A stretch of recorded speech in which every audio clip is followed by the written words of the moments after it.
Well,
I think we can start, right?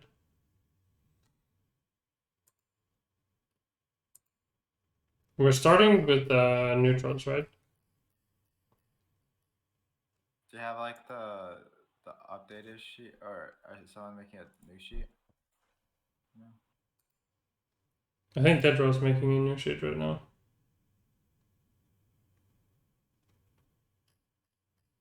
And then he's just gonna enter the numbers.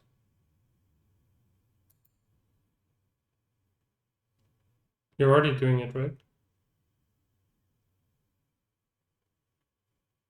Yeah, I just deleted all the scores and card names and added our names, so we can just add the cards in as we go. And you made a new copy, right? No. Yes. Can you link that so we can put it in the chat as like a yes. comment?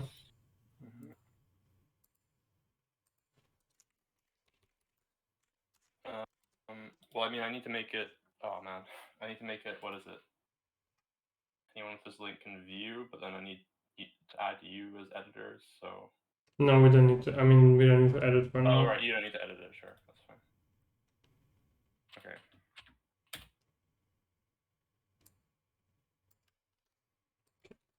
Cool. Is this the score that you would use, like 1, 2, 3, 4? Yeah, that's what I've like always used. Okay. Like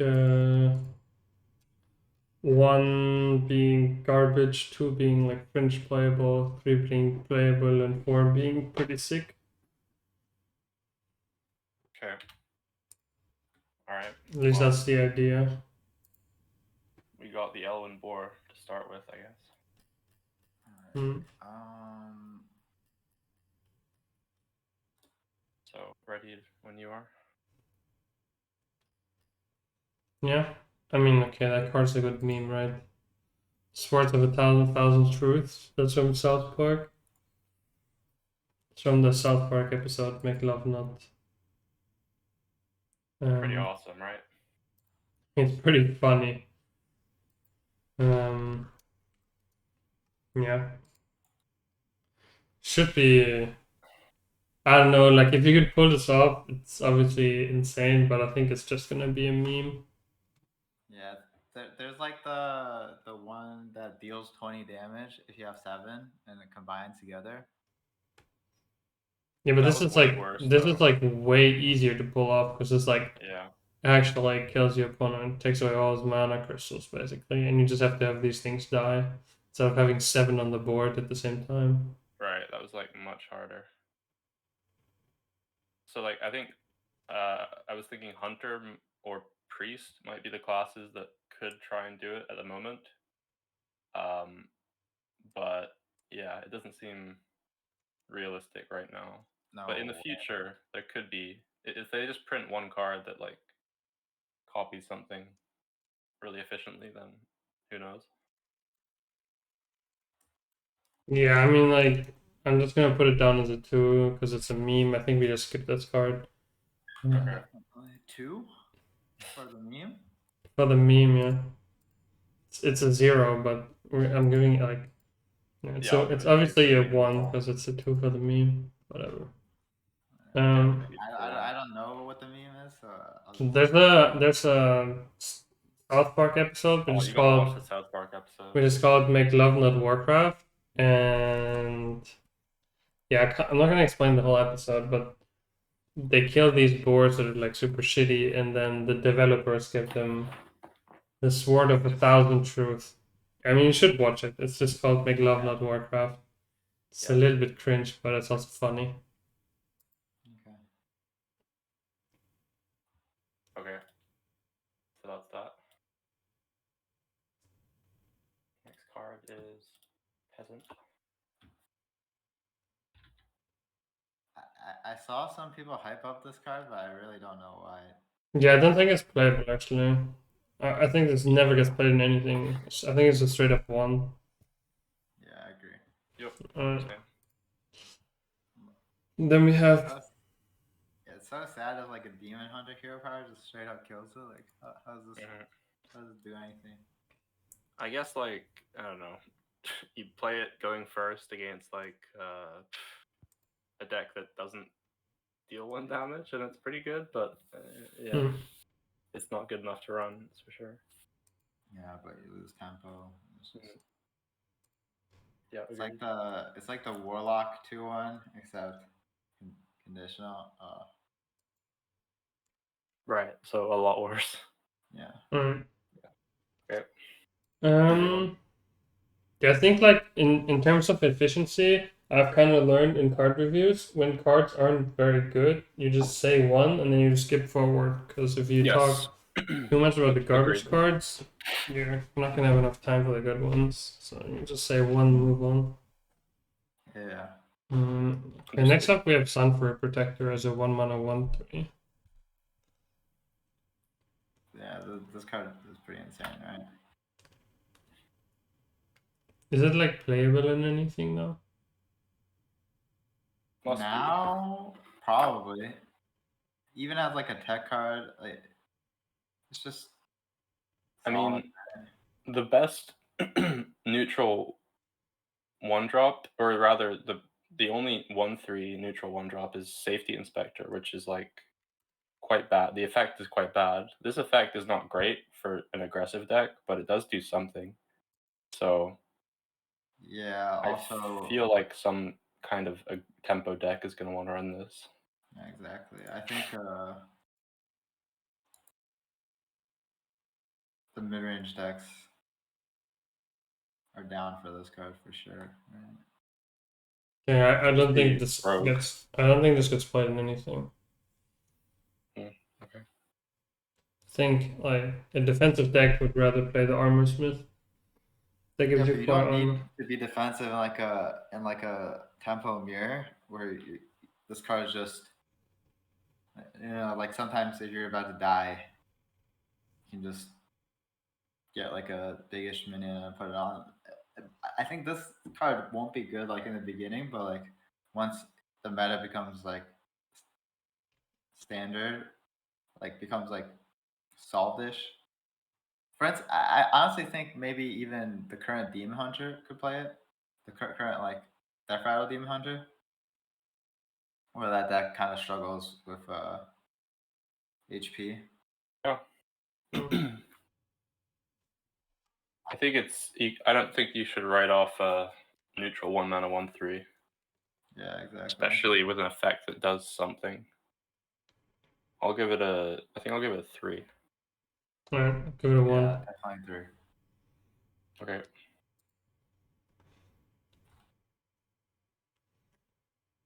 Next up is Auctioneer Jaxon. Whenever you trade, discover a card from your deck instead of drawing.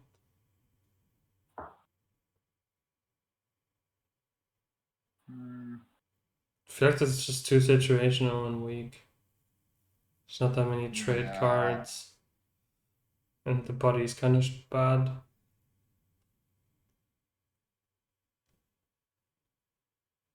Yeah, I mean, I don't know. You'd have to run a lot of like cheap tradable cards for this to be worth it. I mean, I'll trade it. Does it have to be cheap tradable cards? I mean, No, Well, yeah, ideally you want to play it and then play like a couple of your tradable cards. And yeah, but tradable cards all Yeah. cost 1 mana when you trade them. Doesn't matter what Right. they cost. So they don't have to be cheap in Oh. principle. Oh, never mind. Okay, that's true. Okay. I mean, you just need a lot of tradable cards then. I mean, there's a chance in general that tradable might just be OP in some decks yeah, I think where you trade is probably fine. that you just have these like cards where you like help yourself shuffle your deck way faster, and you just jam some tradable cards in the deck. But I think even that deck wouldn't play this. Yeah, it's so slow because this is like what the 2/3 like you have to pay 1 mana to like draw a card, and you don't even get the card. Like Yeah, so all you don't of even one, get right? like card advantage. Okay, next. So, score? Yeah, all of one, Oh, okay. right? Yeah. I do think that this card will see play though. Like I think this card will see play because there's certain decks that you might need the tech card. Like if you're playing like Control Warlock or something, you might, and there's like enough good tradable cards. You might just play this just because you need the AoE or you need like booze Yeah. or you need silence. And this is like Yeah, versus I'll give it a 2. matchups. but So I think it's not good on ladder, but like if we're playing basically the Chinese tournament, like it's likely, and we're playing like a specific target deck, or like like LHS playing like a specific target. Like this card has to be good, right? Because you just want to play all the tech tradables, and then you. yeah, if you want to like absolutely have like Jiraxes as early as possible or something like that. Yeah, exactly. Or you should probably review them based on Because you can strength, literally right? you can literally play like 3 tradables, and then you just straight up go for Jiraxes on 9, or straight up go for like Ooze. I think it's probably It's not a bad bad on stat ladder. line either, and it's cheap, so I don't think it's something to write off. But are you giving it a 2 or a 1? Yeah, I definitely want to give it 2. Okay. Alright, fine, sure. Next up, Deeprun Engineer. It's a 2-mana 1/2 battle card. Discover mech. It costs 1 less. Seems pretty unplayable, but Seems really bad, but then you realize that in Rogue there's only 1 mech and it's Octobot. it's discovered there's neutrals. Yes, but there's only 7 neutral mechs in the game. Is there no new ones? There's no new mechs. No. I mean, isn't it probably still bad? Yeah, I'm not entirely sure. I mean, it's a battle cry card in Rogue, right? And discovering additional Octobot seems kind of dumb. Like the neutral mechs, if you look at them, they aren't like. They're pretty bad. Are they? Yeah, we got Clockwork Giant unplayable, like -1. Clockwork Giant might actually be playable. Well, most cases it's gonna be -1 hand space. Explosive Sheet -1 hand space. Replicatron -1 hand space.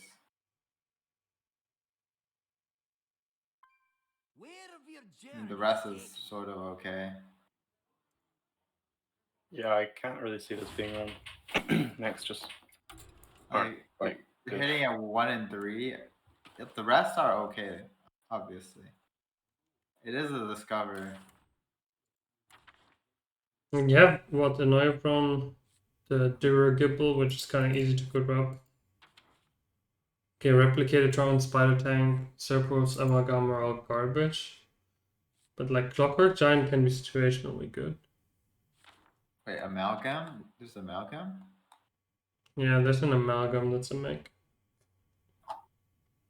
Oh, yeah. I don't know, like 1, 2, 3, 4, 5, 6, 7, 8 neutral mechs. And then Octobot. I'm not sure if it's worth it. I'm gonna give it a 2 because I think it might see some play. You're only 3 and 9 actually. 1, 2, 3. I'll give it a 1. There's Discovering also the Amalgam. yeah, discovering random X just doesn't seem good. So Okay. Fr0zen? Yeah, I think it's bad. Okay. Alright. I'm convinced it's bad. Next up, we have 2 mana, 2, 3, Taunt, Encumbered Tagmure. When you draw this, add a copy of it to your hand.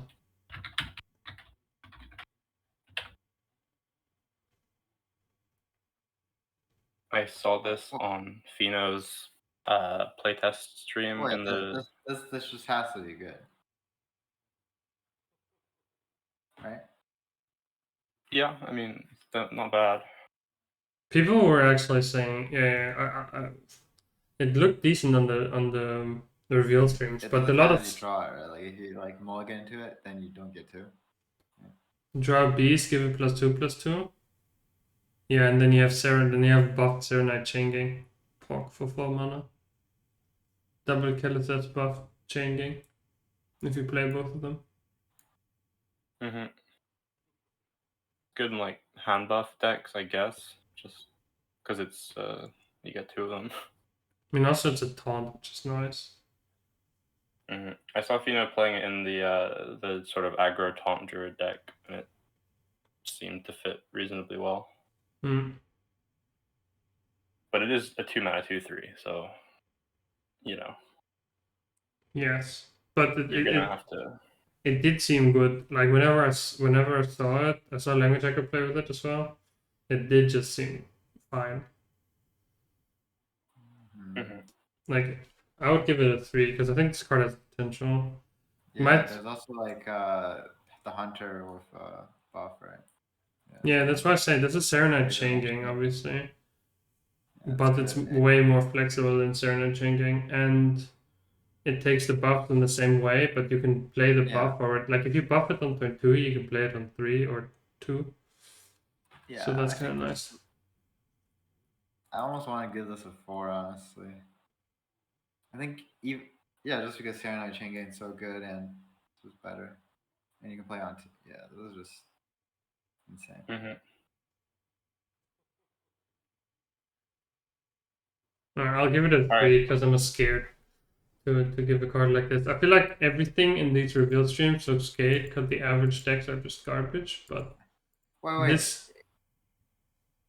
I think the average decks aren't garbage, or else this card would be absolutely an easy 4, right?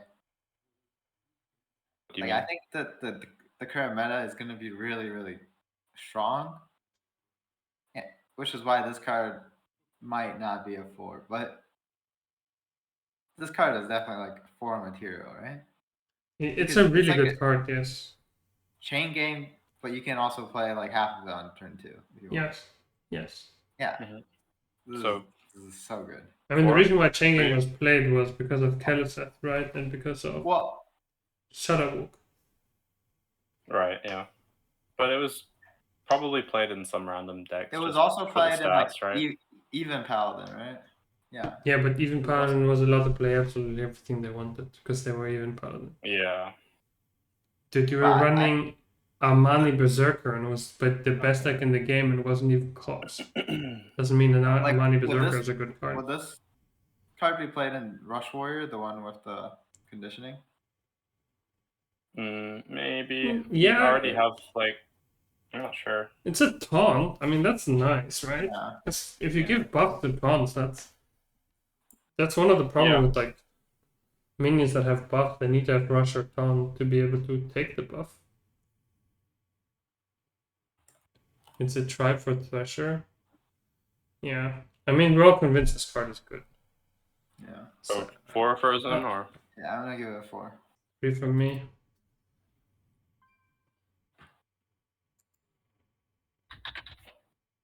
Okay.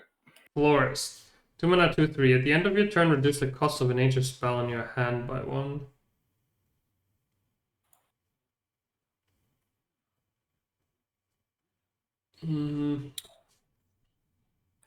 Is it just me or is there like no nature spells? There are lots of nature spells. I don't know how to see all of them in one place. Wow. But just type in nature. Oh wait! I found it. I think. You just type in nature in Hearthstone, and you get all the nature spells. Well, right. I'm not. It doesn't work on here. It doesn't work on the website. Yeah, whatever. I mean, that's why you need to have Hearthstone open for this stuff. I found it. Okay. But like it's obviously it's a shaman or it's a like you only have nature spells and shaman or druid. Florist on 2, overgrowth on 3. Like to reduce all your spells with this, and then you. Yeah. I mean that's the dream, right? Florist on 2, overgrowth on 3. I don't think you like. As long as Fungal Fortune is a card, I don't think you run this in druid. Yeah, it's not. It is hard to imagine, just because it's like what discount do you really care about hitting that much, and are you going to have to play lots of nature spells? Because if you play lots of nature spells, you might not discount the card that you want to discount, and I don't think any of the nature spells. I guess hitting like Nourish would be pretty good, because Nourish is too slow. I think it might be good in Shaman though. Yeah, because you have like the Brukan stuff, but It's also like nice because you can more easily corrupt dunk tank if that hits there, but Yeah. I don't know. I just don't think that's it. I just don't think it's like good enough. Yeah, I agree. I don't think it's. But it is a 2/3 with upside, so I don't want to Yeah. write it. It can't be a 1, right? I mean, it could Well, be, these but- 2-drops have upside and druid. Yeah, because you have the new 3-mana druid card that duplicates every minion that costs 2 or less that you play. Wait, what? There's a new druid card. We'll get to this later. Like this is why making the neutrals first is a little bit weird. But yeah, I mean I'm gonna say the Florist by itself is a 1. It's unplayable, but maybe it's playable with some other stuff. Might get to later. Mhm. I'll give it a 2. Yeah, I don't think this is like hard one. On like next card. Okay. We have the Mailbox Dancer. It's been revealed before. It's 2-mana battle cry, add a coin to your hand. That's what will give your opponent 1.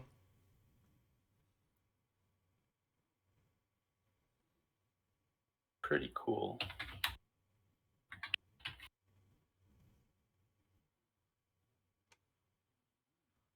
It seems like a 1. I think it's a 2 because it's pretty nice and rogue with you can play it with the Auctioneer and then you get a coin, you can play another card and you can shadow step it. Yeah. There has to be some, I don't know, potential with this. I feel like, I mean, there is the combo with the Shaman Legendary, which seems interesting. The 2-mana Shaman Legendary. What's a 2-mana? It's the Hammer Break, Bolner Hammer Break. If you play Battle Cry minion, repeat the first Battle Cry played this turn, so then like every Battle Cry would give you a coin. Oh yeah. I don't know. It's just like Wait, no, it only works once, right? Like there's no way to like. It's a passive effect with the Shaman Legendary. Yeah, but like for this card, like the value of this card is just 1 extra coin. No. What do you mean? What do you mean? After you play Battle Cry, repeat the first Battle Cry. So you play the Shaman guy, you play Mailbox Dancer, and then I think Penflinger was the idea. You play Penflinger. Penflinger gives you a coin to your hand, and then you can coin, and you can play Penflinger, and that gives you a coin to your hand. So you can like deal infinite damage with Penflingers with that combo, basically. Yeah. I don't know if that's good enough to run. Like, I mean, you can't go phase is the problem. Otherwise, Yeah, it's just literally yeah. be turn 4 OTK. OTK. It'd be so stupid. But like, just looking at the card objectively, it doesn't seem that bad because it's like, 3-mana 3/2. Okay, whatever. Remember the quest one? What? The one where if you have a quest, you get a coin.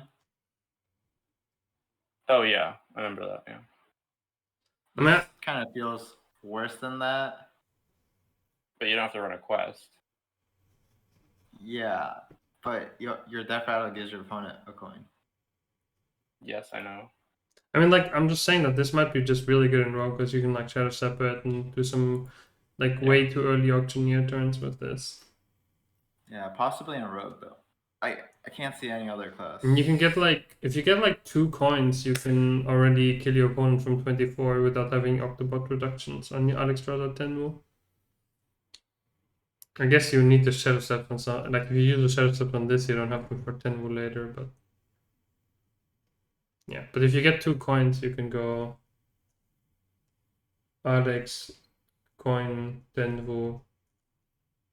Actually, you need 1 reduction still, I guess, on one other card. It'd be really good in some kind of spell synergy deck.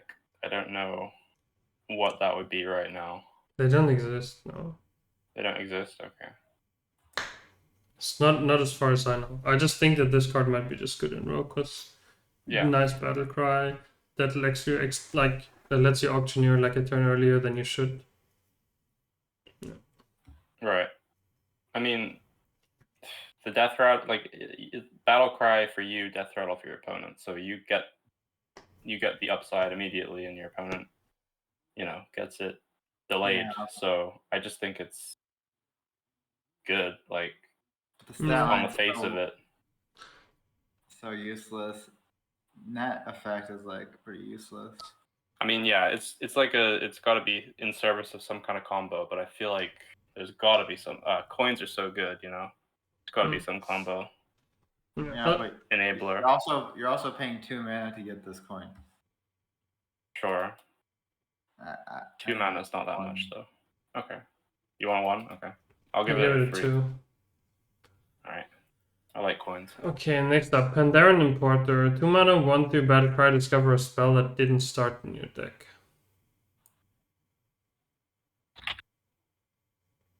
Honestly, I have no idea on this one. Like, some people say 2 mana, 1/3, discover any card can't be bad. But then there's usually a reason I put cards in my deck. Yeah. Wait, so it's like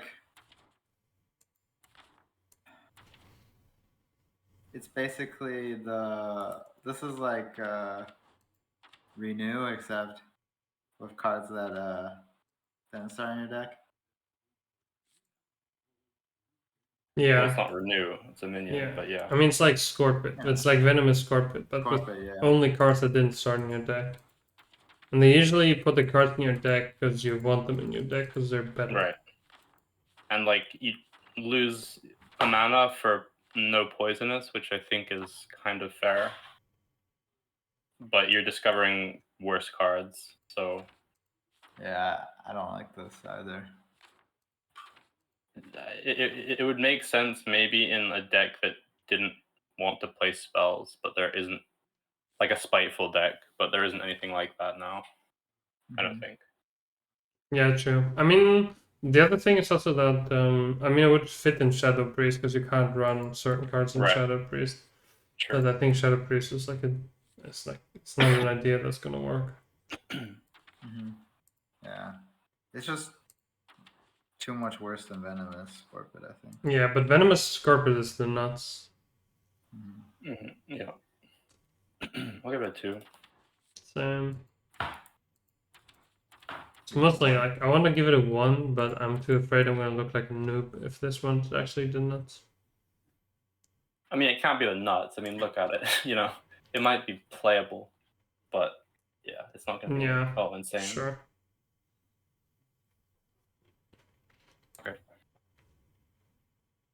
Okay, 2 mana, 2/2 stealth. Battle cry, the next card you draw costs 1 less.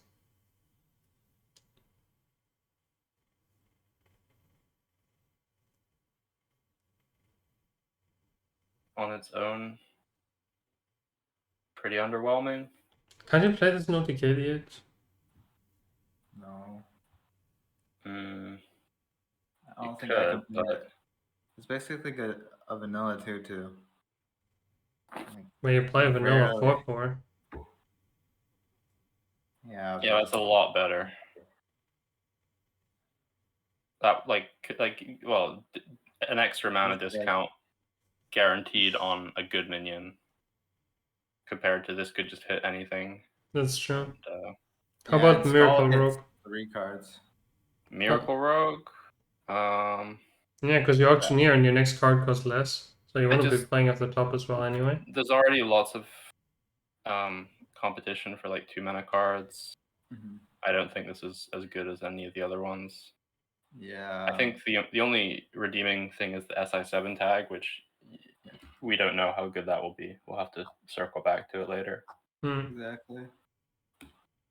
Like for now, I think for now it's probably a 1. Yeah, I think probably for me true. it's 1. All right. Next. It might not even be played in the SI7 decks. We'll talk about it later, yeah. Stockade Prisoner. I want to give that a 0. That seems mega unplayable. Yep. I don't know. It is an epic card, and like epic cards are supposed to be better than the. Oh, I read 3 turns. 3 cards. Yeah. It's like it definitely has potential. It's like a Felmaw that doesn't go face. If you put it that way, it was terrible. I mean, I guess if you draw it later in the game and you can play 3 cards immediately, then it's like a 2-mana 5/4, but not on turn 2. So Well, the thing is, I feel like certain decks can just pop off of it maybe on the same turn, on turn 2. Is there any? I don't know. I just want to give it a Right. 1 and move on. Alright, let's just go. yeah, same. 3 mana 2/3. At the end of your turn, store a card from your deck. That's what will add the stored cards to your hand. So this is a 3 mana 2/3 battle cry draw card. A game? So kind of you to join me. It's like that, but usually worse, sometimes better.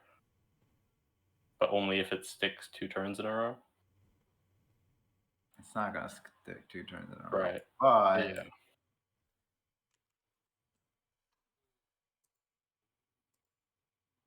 But it has like, I'm thinking of like if it has like some potential in OTK DH, but probably doesn't. Just because we were why on would like it? a straight card. Like I thought we'd be able to outcast, but it is the end of your turn, so Yeah, I mean, it's not discover or anything, so it is just basically draw a card, but delayed. Anyway, I think it's unplayable. Yeah, I'll give it a 1. Wonder if there's any strategy with it, but probably not. Any what? Strategy with it? Give Probably it not. stealth somehow? I don't know. That's all I can think of. Should we move on? Oh, it is kind of similar to a Manti Totem, but it's Death Rattle, so it's worse, and you can get silence, I guess. Oh man, like imagine like someone lets it live and then just to silence it later, and you feel extra bad. You get a little excited. I guess when you put it that way, it's not that much worse than Manatide Totem, but I mean, Manatide Totem kind of sucks. Yeah. Unless you're doing totem synergy stuff, so still bad, I would say. So 1s around? Yep. Okay. Do you want to read all the cards out, or should we like take turns, or just freestyle sure. it? We can do whatever. I just need to kill a sub alert because it's like mega lot. Okay. So well, next one is Entrapped Sorceress. 3 mana, 3/4. If you control a quest, discover a spell. So that's not bad, right? I mean, in the past, from what I've found, all the quest energy cards that required the quest being up were all not great. Besides the 2/3. Well, there weren't that many apart from the 2/3. Yeah, and the 3/2 sucked. The 3/2 was played a little bit, I remember, in Rogue. Like, was it like Shark Rogue or something? Yeah. It was like the Rogue with the quest just for... Yeah, that was weird. It was also kind of played in the Hunter just because you wanted to cheat out like the 7s because the stuff like Boom Master and the... Yeah, but quests are quite different, right? So, like, the quests are on your board for way longer, and they have multiple stages. Some of the quests are just... Like, some of the quests, I think, don't need to be completed to be good. Some quests are just fine. If you complete stage 1, they're, like, fine. If you complete stage 2, they're good. And if you complete stage 3, they're insane. And some of those, you'll just play them to complete them, like, whenever later. Like, I feel like what Priest, for example, could do is they could just play the quest and they never intend to complete it. Really, like they complete it against if they play against a super controlish deck, but you might play the quest, but you don't even play a 5, 6, 7, 8 mana card in your deck. Like, you just sometimes discover them from the conic studies, and then you're fine. You're like, whatever, I finished this quest. but you would just play this as an additional Scorpion, right? And this is like really good as a 3-mana 3/4. That helps you discover more priest spells and control the board. I mean, I'm not seeing why you'd want to play the priest quest if you don't intend on completing it, but Well, because I- it costs like yeah. 1 mana, and the first part is discover a card from your deck. The second one Yeah. is discover a seem spell good. from your deck. Well, because it lets you run stuff like this, right? If you get to raise that, that's pretty insane. If there's like lots of these cards, then sure, but I guess we'll have to wait and see how many quest cards there are, like quest benefit cards. I was And- thinking that you might want this in like the Shaman quest, if that's ever good, like because that all revolves around spells pretty much. So Yeah.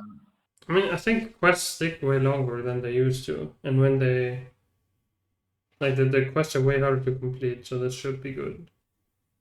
This should also make sense with the Hunter quest if it's playable, like Raza Priest. What is the new Shaman quest? I mean, it's well, we can get back to this at the very yeah, end if we'll, we want to. we'll circle back to it. Yeah, I was more just wondering like how good it is. Like it's a spider tank, it discovers a spell. I guess that's good, but I don't know. Yeah, I guess it's just good. But is it 3 good? Like I think so. I think it's a 2 for me. X card, Flight Master. We've already. Is this card's You've already played with this. I'll give it What a did 2 because What it's did you like rate the last one, Fr0zen? I guess 2. Okay. So yeah, Danger I'll give it 2. I mean we've played with it. It's been kind of funny, but it's not good. It might also be a 1, like I don't know. Yeah. Yeah, it just doesn't seem. It It's seems just, really cool, but it's not. it's just not good in anything. I kind of agree. So maybe it is a 1. Mm-hmm. Sure. Okay.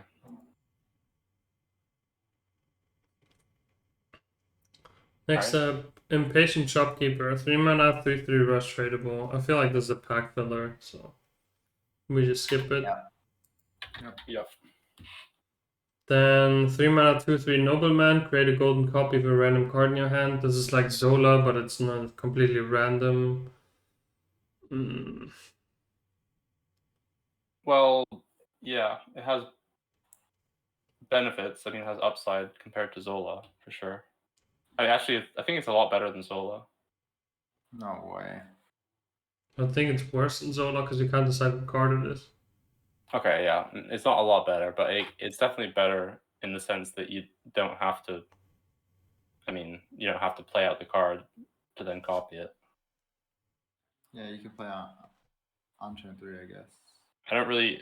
I think I saw like. I mean, it's got to be some combo that it enables somehow, but I saw like what Skull into this, and then you copy it with Xayah the Incredible, and then you just play them infinitely or something. But even then, I guess you'd have to dump your whole hand to do that. So. Copies hand buffs. Yeah, I just don't think it's good enough. Yeah, it seems weak overall, but I just feel this sort of effect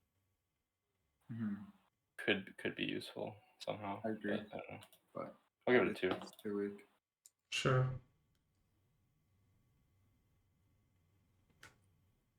So 1 from you guys, or Sure, whatever. Sure. okay. 3 mana, 3/3 no shy of armor. Battle cry, choose a friendly beast, shuffle 3/3 copies in your deck. So you can make more boards with this. Ooh, yeah, true. Sick. This is what I was waiting for. The nuts.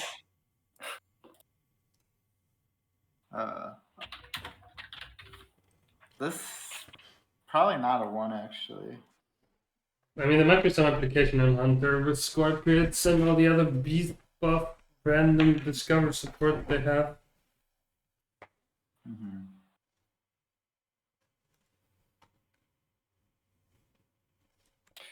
And the copies would be normal mana cost, I guess.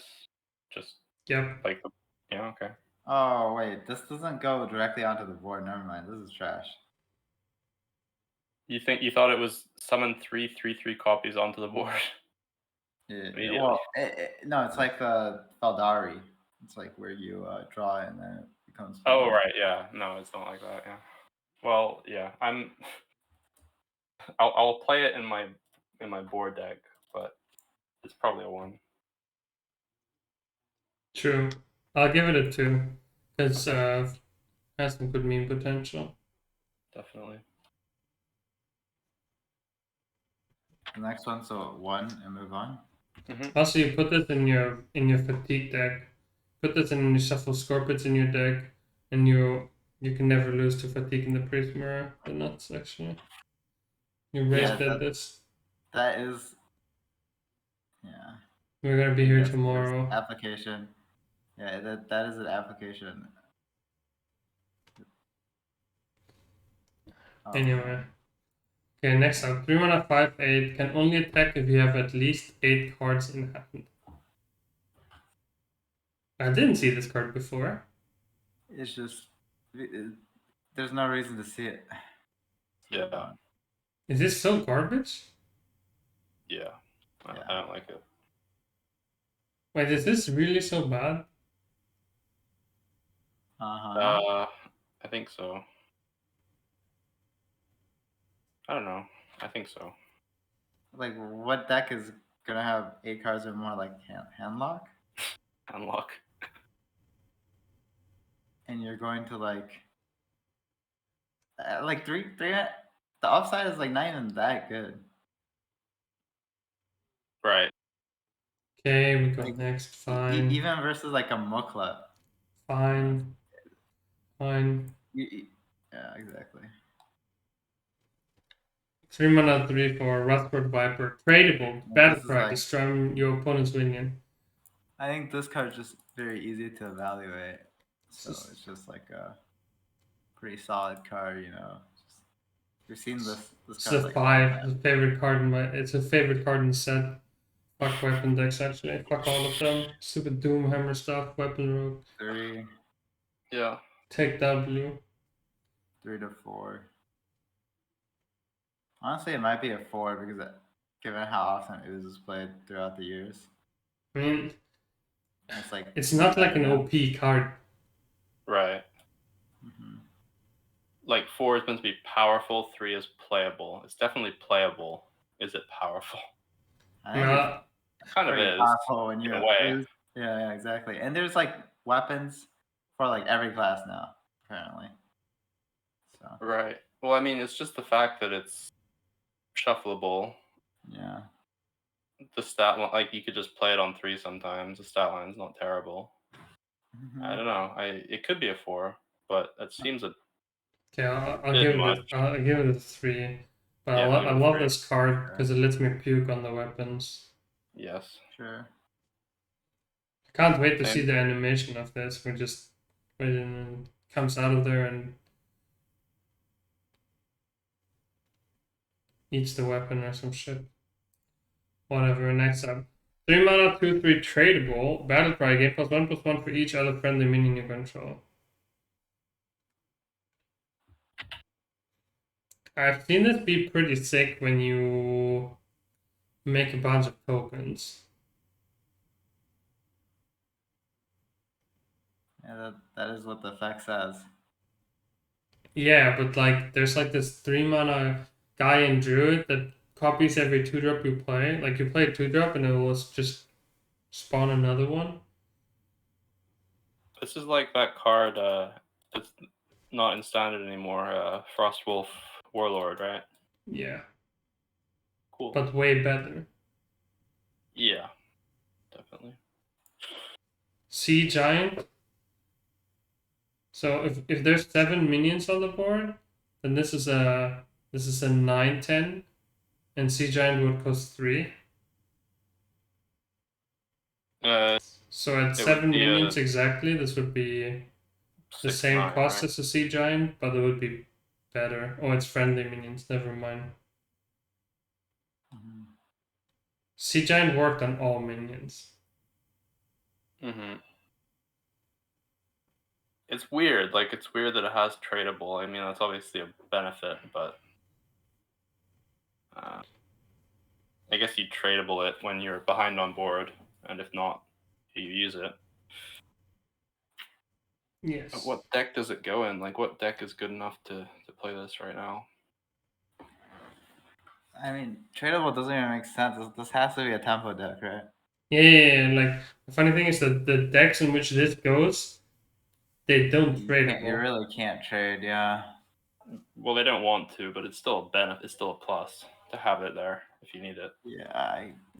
Because you can't find card draw combat. But usually when you have to trade this, you're probably just losing. Yeah. But I don't know. I think if you have 2 minions on the board, it's a 3-mana 4/5, and that's already good. Like, very good. So I think it's okay. Yeah, same. I'll give it a 2. We'll see. Yeah. I'll give it a 3. Sounds reasonable as well. Activate your opponent's hysteria, Nutty. I'm excited for some kind of tempo deck with some of these new neutral cards, like maybe the 1-mana 1/3, pack mule and stuff. We'll see. What does the next card even mean? Okay, so there's a 3-mana 2/4 that, 50% of the time it decreases the cost of a card in your hand by 1. Oh and my 50 god! Oh my god! Just give me. Right. Oh my god! Yeah, it's fucking awful. Yuck! It's terrible. It's disgusting. Yep. Okay. Next one. I thought it would like 50% of the time decrease the card by 2 or something. Yeah, kick W, dude. Kick W. Okay, 4-mana 3/6. Whenever your opponent casts a spell, add a random spell with the same cost to your hand. Terrible. Not great, is it? It's not. I mean, I was thinking like 3/6 stat line is pretty good, and your opponent is probably gonna play. It's whenever, huh? It might not be that bad. Sort of comparable to Ogre I Master, was gonna guess. do something a little bit different. But it comes down to turn earlier. Yeah, but the thing is, like, Ogremancer gives you immediate board with taunt that helps you to stabilize your Ogremancer, which is against the deck where you play the Ogremancer. This is exactly what you want. Like, but imagine like versus, let's say, a token druid. Like, you play this, and then they have to give you like 0 mana spells. So depending on what class you're playing, that could be really good. No, they're random spells. Yeah. Otherwise, when you would be in, let's say... You mean it can give you spells from other classes? Yes, of course. Random spells. Oh, yeah, okay, fair enough. Otherwise, let's say you would be playing Paladin. This would give you nothing. Because there's no 0 mana Paladin spells anymore. True. I was just thinking, Paladin is like the only class which has no 0 mana spells. Every other class has a 0 mana spell. Yeah. Anyway, this card, I don't know, like, stat-wise, it's better than the Ogremancer, because it's -1 mana for only -1 health. Right. That's a lot better. How does a paladin cast a 0 mana spell if they don't have 0 mana spells? What? You just get the random 0 mana spell. If you're a paladin, you get like a druid. Yeah. Okay. I guess, yeah. The thing is, with an effect like this, the earlier it comes down, the better it is, right? Like, if you have time to prepare for an Ogremancer on board, then it's like not quite so good. I think I'll give it a 2. Yeah, same. I think it will never see play, but whatever.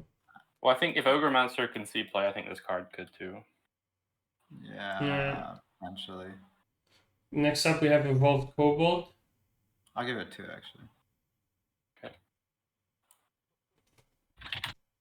George C is gonna be happy. They reprinted Evolved Kobold. Oh, that's not actually what it's called. I just wrote in evolved. No, Kobold. it's called Guild Trader. It's a 4-mana 3/4 spell damage +2 tradable.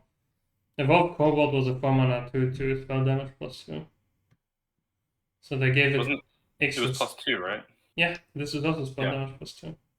So this is just More better. stats and tradable. I can't wait for people to make the very intelligent tweet. Hearthstone in 2K versus Hearthstone in 2K21. Since these are definitely very comparable. Yeah, the card got more attractive too. Okay. Evolved Kobold. What does Evolved Kobold even look like? A kobold. I remember it looked really bad. It's like a kobold with like some vines coming out of the back of it. Oh my god! They actually look like the same card except the coloring at least. It's also I feel like like purplish, but whatever.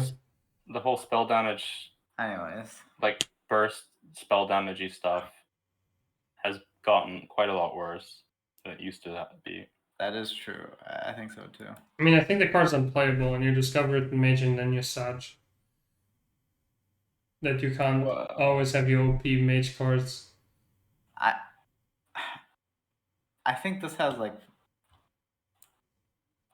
potential with cheap board clears, right? Is there any? Like the Shaman Shooting one? Star. Yeah, Shooting Star. Yeah, maybe. I mean, it's tradable, so, but yeah, it's weird. I think I'll give it a 2. I'll give it a 1. Okay. I think this is a 2 for sure. Alright. Key. Oh man, the only thing is that this card is discoverable now from the from the 1-mana studies. card. And then So you can you'd rather cycle just play that. the 1-mana card. Because- Yeah, studies. Yeah, and it's probably pretty nice to get her. The thing though is like, if you play this in Spell Mage, you can't trade her back into your deck because then your spell's energy is gone. Right. Like Definitely right now, it seems like it's not going to be played at the moment. Galen says depend it's more. good with city tax. It's Samura Apotheosis. It is actually. What's that? What's that It's card? the new card. It's a new pattern card. So it's a 2-mana spell that deals 1 damage to all enemy minions and it has life steal. Nice. That is good. Yeah, that is good. Yeah, I'll keep it at a 2. It's a 1-mana spell? It's a 2-mana spell. But I think yeah, there's definitely a lot of applications. Yeah, I mean that's the downside of doing the neutrals first and then the class cards. But I thought maybe it would be an upside, but I don't know. but there's obviously an upside because like you need to evaluate the class cards with this in mind. This is mostly just to have a look at them. Okay, I'll give it a 2 and then we can maybe look at it later. If you find some OP combos with some cards, we can change our opinion at the end. Sure. And then Royal Librarian, let's give this a 3 and move on. I don't want to give it a 3. I'll give it a 2. Spellbreaker, but better. Yeah, alright, 2 and move on. It's funny, they make Spellbreaker, and then they make Ooze, and then just give it tradable, so you can run your stupid-ass tech cards. Mm-hmm. But when you draw them, you just shuffle them. It's actually kind of a nice idea. Mm-hmm.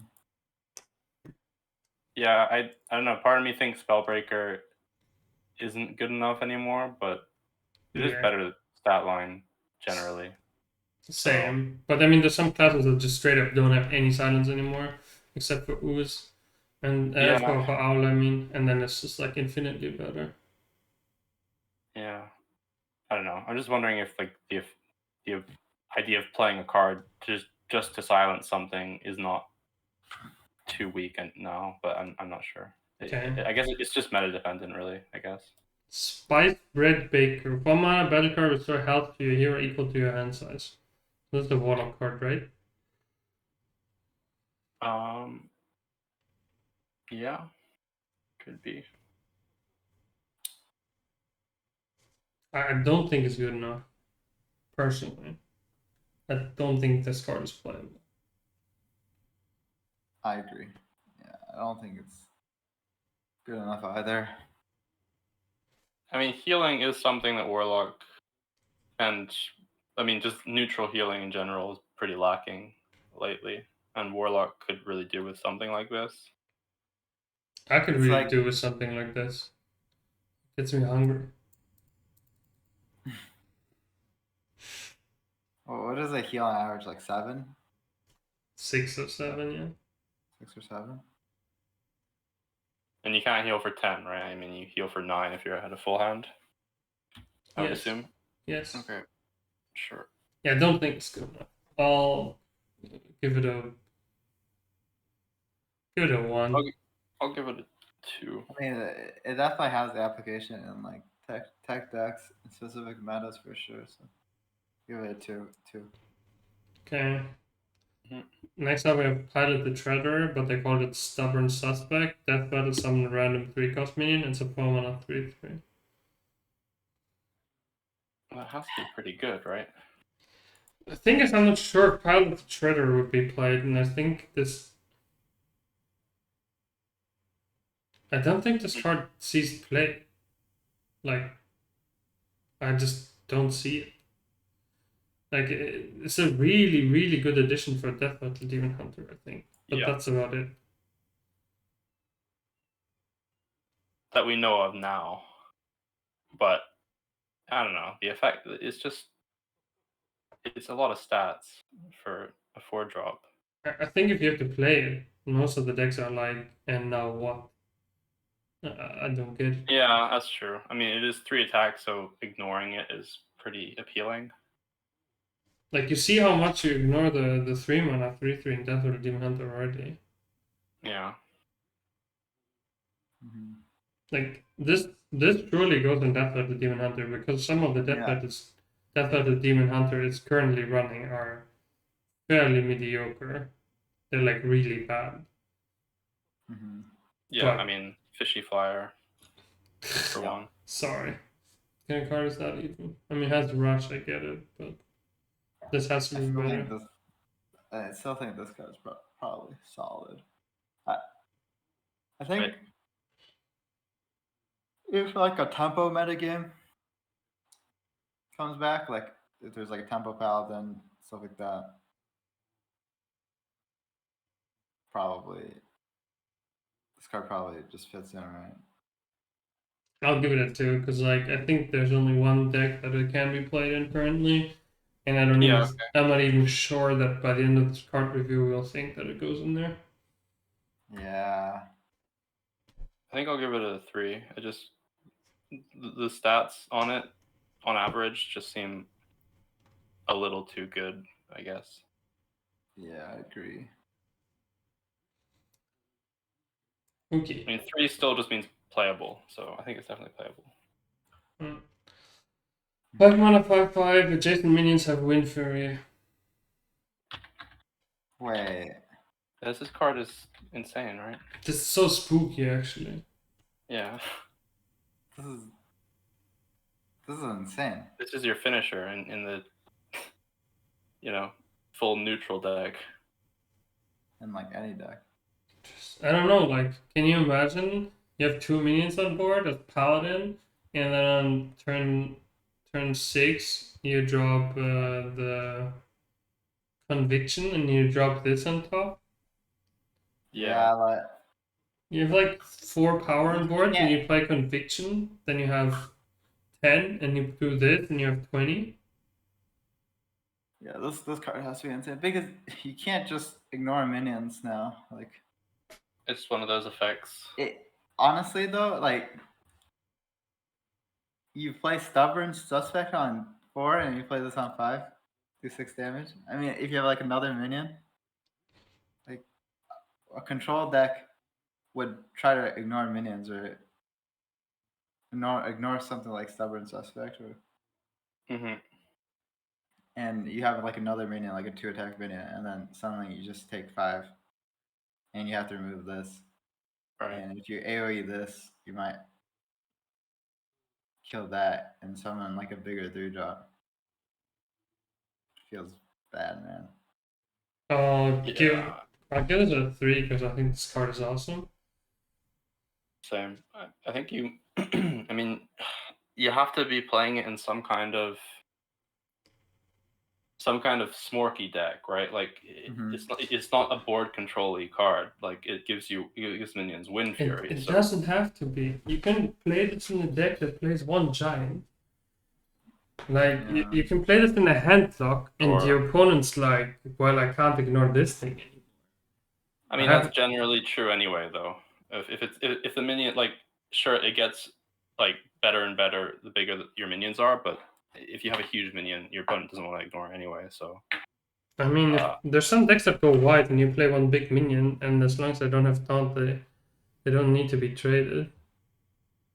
Yeah, maybe. I'm just saying, like, when you play it, it basically deals face damage most of the time. The Wind Fury isn't gonna like, and then you're playing like in terms of board development, you're getting a 5-mana 5/5. So you need to be like a deck like maybe Hunter or something that can like leverage the damage that you've gotten, because otherwise you're basically playing like a understated minion on turn 5 if you can't actually. But yeah, it's good. Yeah, I'll give it a 3. Yeah. Okay, next up, 5 mana, 4/6. The art on this is awesome. That's the first thing I want to say about this. The Lion's card. A 5 mana, 4/6 battle cry. If you have 15 or less health, gain +2/+4 and taunt. So if you have 15 or less HP, this is a 6/10 with taunt. Okay, this is good. I think this is good. I like this. There's no tribe though, which would have made it insane. Why? Oh, well, I know it doesn't get res by N'Zoth, but like I feel like they'll have like. I mean, it would just only come back as a 4/6. Yeah, but I guess. Yeah, this feels like Hooked Reaver, but it's way bigger. Yeah, it's like way bigger. It's a 6/10, right? I kind of feel like that card was only run like because of an even lock, right? And it was only, and also the demon tag. So I would give this like a fringe, I think. Yeah. Sure. So 2 for me. I like it a lot though. Yes. Okay. Also, we might actually have to think about not attacking our opponent's face for once. Yeah. Yes, I like that idea. Instead of just going for bigger club. Okay, so this one's a garbage. Move on, right? Stormwind guard, 5 mana, 4/5 taunt. I think it is garbage. Yeah, I mean, any deck that wants this, just play Wriggling Horror or something else. Oh, look, they reprinted Giggling Inventor. But it's worse. I think like this is like worse than Giggling. Wait, which card? It's a 6 mana City Architect, 6 mana, 4/4. Battle cry summon 2/0/5 Castle Walls with taunt, and they're just like 2 mana 0/5 taunts. I think this is easily a 1 and move on. Yep. I mean, yeah, okay. Like some kind I of. think it's a little better than a 1. Nah, it's too expensive. Like an effect like this to play down. The only deck that would want it is like a combo deck that wants to stall the game a lot, and it's just too expensive to serve that purpose. Yeah. So yeah, I'll give it 1. Okay. Then next card is also skip cup. Maybe not. 6 mana 4/5 Cornelius Rome. At the start and end of each player's turn, draw a card. So as far as I could tell from the card reviews, from card like testing streams, this was the most easiest for ever.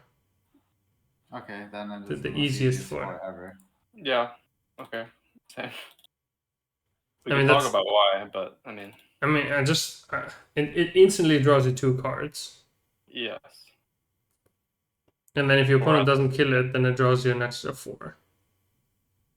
Yep. It's pretty good. Yeah. I mean, Yeah, 4. Yeah. Yes. Like in the Wait, is it- theory sorry. crafting stream, they were insane. If your opponent doesn't kill it, so you it's the start of your opponent's turn, and then the end of your opponent's turn, the start of your turn, and the end of your turn. So if Yeah. they don't kill it, you draw 5 cards, right? 6. At the 6. start of A lot at the of start of cards. your opponent's turn again. You basically win the game. Okay. If your opponent doesn't insta kill it, so you draw 2 cards, and then if you don't kill it on your own, then you draw another 2, and then if you don't kill it, you draw another 2. And look at this art. I mean, what a big boy. Yeah. What a chonker. Chonker. Okay, next one. A 6 mana, 6/7 Lady Predator battle card. Transform minions in your deck into random dragons. They keep the original stats and cost. So you can have 1 mana, 1/1 Alexstrasza. Yeah. We could have a look at the dragons. You can get like Malagos, Proto Drake. Yeah, I have an overview of all the dragons in the game. I'm assuming you can get random class dragons too from other classes. I would guess. I'm showing the overview on stream right now. Those are the only dragons in the game. Little bit. I mean, you got some wild ones in there, but yeah. What? Well, there's classic Alexstrasza there for some reason, but yeah. Oh yeah, apparently. I'm looking at the dragons, and okay, minus like, Alex. There's like 1 dragon that, like 2 dragons, I guess, that are bad. 3, maybe. Well, I don't know. Define bad. I mean, like, Sleepy Dragon is bad, like, right? Sleepy Dragon is like terrible. I mean, Deathwing is situationally bad. Yeah. Noz is useless. Noz, Sleepy Dragon, Deathwing are useless. I think Crimson Hothead is also not good enough. Actually, Brightwing, you get the battle card, right? So. Yeah. So this is like, you want to play this in a deck with cheap minions, right? I mean, Caldera Drake is also going to be useless in most of them. I think John Bray was talking about this in Rogue, potentially. Technically, quite a lot of cheap cards. So technically, you could use this in Quest Hunter to get Caldera Drake and then OTK your opponent. After stage 2. I don't think it matters what class that much, because you can just fill it with neutral. Actually, no. You don't. I actually think that idea is not too outlandish even. Yeah. Like, I don't even think that's so far of a possibility that could actually be played. Sure. I can see this being even okay in DH. What do you think about this being like, you play like a normal tempo deck, and then you just jam this card in it? And maybe this card just like you play this card, it just wins the game. I mean, it depends on like what minions are you playing. Like your minions have to be, like in terms of effect, pretty bad to want to switch them into random dragons, I think. I mean, couldn't you just, like, if you play it in the Paladin quest, you play a bunch of 1 mana things. This could just go in every mid-range deck, because you end your curve at 6, and then everything you top deck has a chance to, like, you're out of steam, and everything you top deck has the potential to completely turn the game on its head. Yeah. Yeah. I mean, and generally... Maybe it might not be a mid-range meta, but, like, every mid-range deck might just run this. You know? Like, if it was a mid-range meta, then, like, every deck would just be, like, mirrors with this at the top. Yeah, I think that would be fun for, like, a week. This would be fun for a week. This would be exactly fun for as long as the Deck of Lunacy was fun. And that was, like, 1.5 days. Yeah, like, Andreas was saying, comparing this card to Dragon Queen Alexstrasza, right? And then you basically... draw like whatever your top deck is. I mean, I'm not really sure because basically Dragon Queen. Like the decks are currently run have a lot of spells. Like this doesn't go in any druid. This doesn't go in mage. just doesn't go into OTK Demon Hunter. It doesn't really go into Death Rattle Demon Hunter as well yeah, because it would like just be mid-range decks. yeah, but like our current mid-range decks, they actually have 8 mana cards top deck.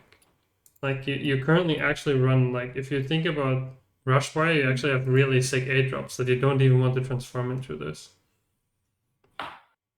And also Miracle Rogue, people are saying it's good Miracle Rogue, but like you kind of want to have well-statted minions with weak effects to benefit the most from this, and that's not what Miracle Rogue has. They have like sort Yeah, I of know. poorly statted minions with pretty good effects. You also lose like some of your really OP effects that you want to keep. Yeah. And it's a 6 mana card. It's very slow. I think I'll give it a 2. Yeah, same. I think the deck that would be good in would be like DH, like a mid-range DH. And then imagine like play this and you play Skull. Oh man. I don't see it, but yeah, I don't see it either, but I still think like it's probably also good. I'll give it a 3. Okay. Like I don't think you want this card to be good. I definitely don't. No. But it'll be fun for a week. For sure. Yeah, I mean it's the same we said about Lunacy. This looks fun, but we never want this to be good, right? Yeah, and we did not. Look, they printed a demon for our Enzoth Priest. So you can play the Druid 8 mana card that gives armor, and then get 8 more armor. Nice, right? I mean, this is obviously much worse than Light Shower Elemental, right? Yeah. A Scenario and Ward, and then you get this, and then you get another 8 armor. I mean, this is like the first really big demon that I'd be kind of excited to be having in a big demon deck because it's like such a good stall.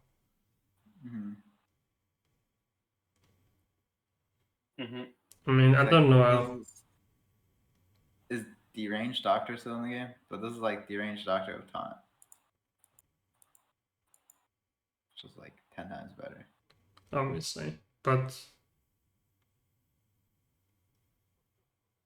I don't know. We can tweet Ironbark Protector next to it for the meme. Okay. I don't really. Yeah, I don't know. I don't see it being worth running in anything at the moment.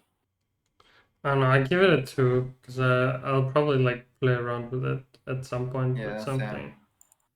Same. But it's probably an 8 mana cards, and we kind of have like, if you play 8 mana cards in your deck, they have to win the game. Yeah. It does a lot. It does do a lot. I'll give it a 2 as well. Okay.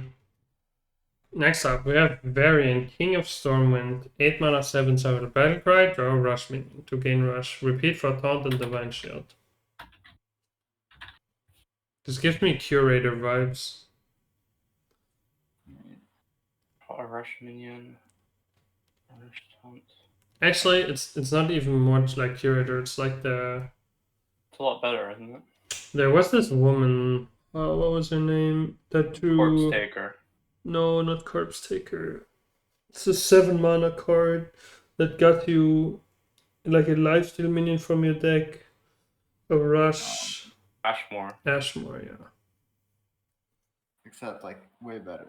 Yeah. Except like obviously way better. But then Ashmore wasn't great. And the meta was different. Yeah, even Ashmore saw some play, so I remember with Ashmore there was always like one of the 3 keywords you didn't really want to run. These keywords are all pretty good things to run, I would say. Yeah, I'd agree. Expensive though. But... I mean, like I feel like this wouldn't be super bad in Rush. Yeah. No, that's actually true because I was comparing it to Troublemaker. Sure, Troublemaker is a good card, but card draw is like something you lack a lot. Like you have Watley and that's it usually. Siamat cost 7 and was a 6/6. Yeah, Siamat was a lot more flexible because you could take the Rush Wind Fairy, so and there was a way better removal. Okay, yeah, maybe it's not as good as Tiamat, but it still draws you 3 cards most of the time. Yeah. Now I was just answering.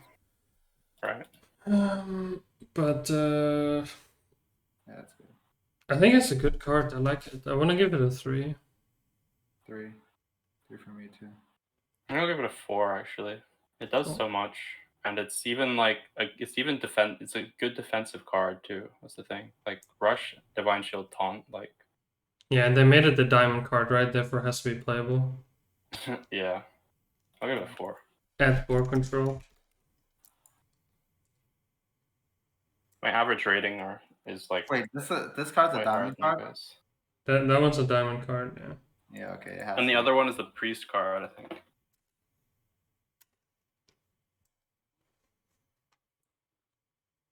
Last card. The last card is a gold diagonal. The 10 mana 5/4 rush costs less for each other card in your hand.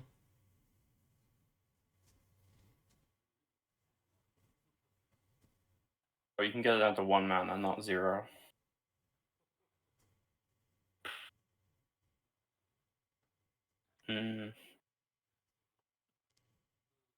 Interesting. Seems bad. I think, yeah, I'm pretty sure this is bad. Let's just move on. This I is mean- Mogul. Yeah, but you didn't have that many cards in your hand when you played with Mogul. Okay, alright. Start at the very top. So you want to give it a 1? Sure. Okay. Yeah. All right. I'll give it a 2. But Alright. no, I'll give it a 1. My average rating is too high. Let's start with Demon Hunter, and then. Yep. I find these Demon Hunter cards so hard to evaluate. I have no clue how to properly. Especially this quest. I looked at it and I was like, this is garbage. But I think it's garbage so I think the deck that this would fit in is like a deck with a bunch of cheap 1 mana cards or like 2 mana cards. You play all the gain attack damage and then you smork. And it's like not good for basically a hyper aggro deck, but it's not very good in OTK. I've never seen a hyper aggro deck that also played the quest, because spending 1 mana and taking the first turn off always felt real bad. Yeah, but it would be like a kind of proactive where you play all the attack damage cards, I think. I don't see how this fits with an aggro deck at all. I mean, for this to work, you need to play lots of cheap card draw. No, you can just play Glide, and it literally instantly completes it. Yeah. I guess, yeah. Skull also instantly completes it. Oh yeah, I forgot about the whole. You draw a card at the start of your turn. Yeah, I forgot that. Skull instantly completes this. Mm-hmm. So you play like Still Steppers, you play like Pursuit, maybe not Pursuit, but and then you play all the some weapons. You play all the weapon damage cards. You don't need to play this quest on 1. I guess you don't need to play it on 1 because you never do anything with it. Mm-hmm. It still costs a card though. I think it might actually not be that bad because like Skull, obviously. Yeah, double jump plus spectral sight also just completes it. Yeah, or like any Sigil Runner, you could run that too, or the one of the other cards on the list, Sigil of Alacrity, plus any of those, plus like just acrobatics or probably acrobatics over spectral sight, right? Yeah, I mean, I feel like this is one of the quests that you do for the first 2 stages, and you just don't care about the last one. Yeah. Like you have to draw another 5 cards in the turn, and then you get a 5 mana 7/7 that then does something, but it doesn't even do something immediately. It then does something with the next card you draw, which I feel is like I don't know. I've looked at all these quests, and I found the biggest downside of all these quests was that I always have to play a 5 mana 7/7 at the end of each of one of those to get the final reward, and that's just in all control decks. That's just way too slow because you don't have the time to do 5 mana 7/7 do nothing. So you're playing it largely for the initial discounts, Yeah. which are pretty good. I mean, I feel like the first two stages might you just might never complete it for the last stage. You just do it so that you gain a 1 mana reduction on 4 cards, and then you gain a 1 mana reduction on 5 cards. And you're just like a lot faster with whatever combo you're trying to do. And if you have a decent amount of card draw in your deck, you might not really care that much about losing 1 card on turn 1. yeah, I'll give it a 2. It might just be better to just play the normal, because it's clearly, it wants to be an OTK, right? I do think it's worse, but potentially it could be better than. I mean, the thing is Could with be stuff fine in like OTKDH. I mean, the problem with the cards like if you play what's the 1 mana double jump into spectral, is you already don't get the reduction on the spectral. Because you double jump into the spectral, right? So at that point, the spectral doesn't get. It's only the cards drawn. I mean, I'll give it a 2, and I mean, a realistic thing you could do is like turn 4, double jump acrobatics. That's I the don't know. first thing completed. To me, this is like, Yeah. you know how you always have like potential sleepers of the set. To me, this is the potential sleeper of the set. This card, this quest. I think the overall evaluation of this from like throughout the player base will be very, very low. I mean, we're not giving it high marks either, right? No. So, I want to give it a 3 now. Just to be on the safe side. Yeah. Alright, I'll give it a 2, and I'll rather be wrong. I mean, if it's bad, it's just literally unplayable. Yeah, it's either it's like a 1 or it's a 3. There's no French with this, that's true. Okay, next up. 1 mana 1 to taunt, Warlock Metamorphin. Battle cry, if you've cast a Fell spell this turn, gain +2/+2.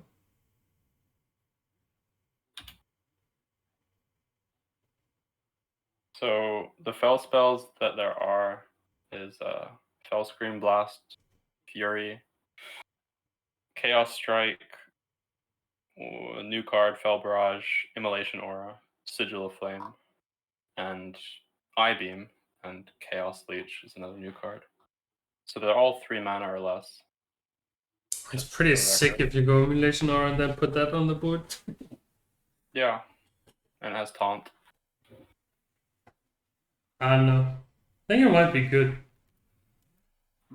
But in what though? Like, it has to be some sort of new deck, right? I don't see it being run in like OTK Demon Hunter, even though you might play a bunch of Fell spells. I think it's just not something you care too much about. And you don't want to have to play the Fell spells like Eye Beam just to make this card playable. So yeah, so basically the deck that I would think would be good would be like a mid-range deck with a bunch of like damage, and then you play like Final Showdown. And, like this, You play stay into it, and this becomes 0 mana, right? Like, you draw 4 cards. Yeah, and you just play Fury to activate this, right? Or like Chaos Strike. Yeah, exactly. Fury, Chaos Strike, those are like the spells you would play. And you can play for tempo too, and you play like some other 1-drops. Seems like there's potential. So that's yeah, same. Imagine it was a demon, you would just play Philosophy this. If it's buffed by the Philosophy, you play some 1 mana 3/4 with 4/5 with taunt. But it's not, obviously, so whatever. I'll give it a 2. Give it a 2. Yeah. Same. Next up, Sigil of Alacrity. At the start of your next turn, draw a card and reduce its cost by 1. So I think this supports the quest fairly well. Is this just better than double jump? No. Not strictly, but Definitely in a not. sense, it is. Because you're Why? paying 1 mana, but you're getting the 1 mana back. In both cases, you draw a card, but obviously this What? is delayed, so that makes it Yeah, worse. imagine playing OTK DH. You're like starved on card draw, and then you draw this, and you're like, oh. Well, I think the point of the Final Showdown deck, as I see it, is it's just OTK Demon Hunter, which plays like more card draw than usual anyway. So that's not going to happen. It's just a matter of like, you know, can you draw the cards fast enough and get the discounts fast enough? And this helps you with that quite a lot. The thing about OTK DH is I think it's OP in the sense that a lot of times you just kill your opponent on like turn 7, turn 8. And if you play Yes. the quest, that's never going to happen. What do you mean? You're more likely to do that with the quest, aren't you? Because you can get discounts as early as turn 3. The biggest idea of playing the quest in the Demon Hunter is that you can reduce and you can draw a skull, and that can be 5 mana, so you can play it on 5, and then you can kill your opponent on 6 or 7. Yeah. Like if you do the first part of the quest early, you get a 5 mana skull. Then on 5 you do the second part of the quest, and then you reduce everything you get from the skull, which is kind of useless because it already costs 0. And everything else. Imagine you play quest on 1, you play this on turn 2, and then you play acro on turn 3, and that completes your first quest. And you also get the discount from this card, from the card that you draw. Wait, I have a question for... Is Galen or boar still here? If my quest is to draw 4 cards and I draw 5, like for example, instead of completing it, let's say I've already drawn 3 cards in a turn, and I draw another 3. Will it only reduce the first 4 cards I draw, or will it reduce all 6 cards I draw that turn? Like on that instance. Probably just the first 4, I think. That's what I would say. Yeah. Usually, like there's an animation when you can draw 3 cards from a card, and if there's like an animation that requires you to draw like less than 3 cards, then it will stop in between. You know. Yeah. So if I have 3 cards drawn and then play acrobatics, it will reduce the first card from acrobatics, but not the second. Yeah. He says no. I mean that makes sense. That's how I would have expected this to work. But yeah, I'm not sure about this one, but yeah, I'll give it a 2. I'll give it a 2. Same. It's a bad top deck, so. Fr0zen 2 or 1? 2. Okay.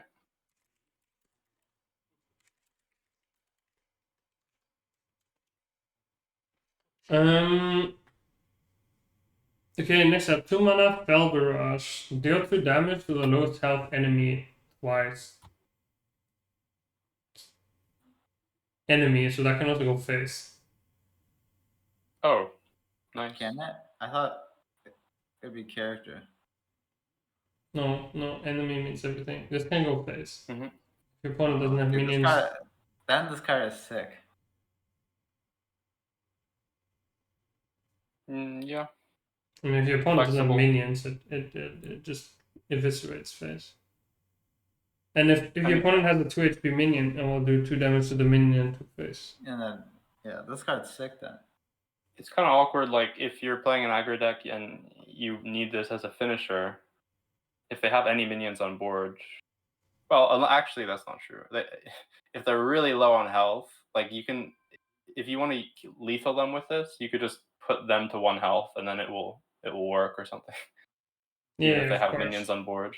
But still, it seems unreliable as a finisher, just because you can't choose to send it face. I mean, it's just good with the legendary, right? Like the reason you'd run this is you'd run the legendary. It would be in the Oh, legendary deck with a bunch of like low cost cycle. Maybe. Pew pew. Alright. I like this card. I'll just give it a 3. I think in any Same. non-OTK DH, it'll probably see play. Okay. You like cleave, but you can actually make it hit the targets you want to hit. And this chaos Sucks Leech, though. Yeah. Chaos Leech seems like it would be insane. No? Or is it just I have no idea. It's a 3 mana 2/3 though. It seems bad. It just seems worse than I-Beam. Maybe you run one of them and it's fine to have like another lifesteal card. Yeah, I think so. It's definitely worse than I-Beam, but that doesn't necessarily mean it's not going to be played. What are the breakpoints for this?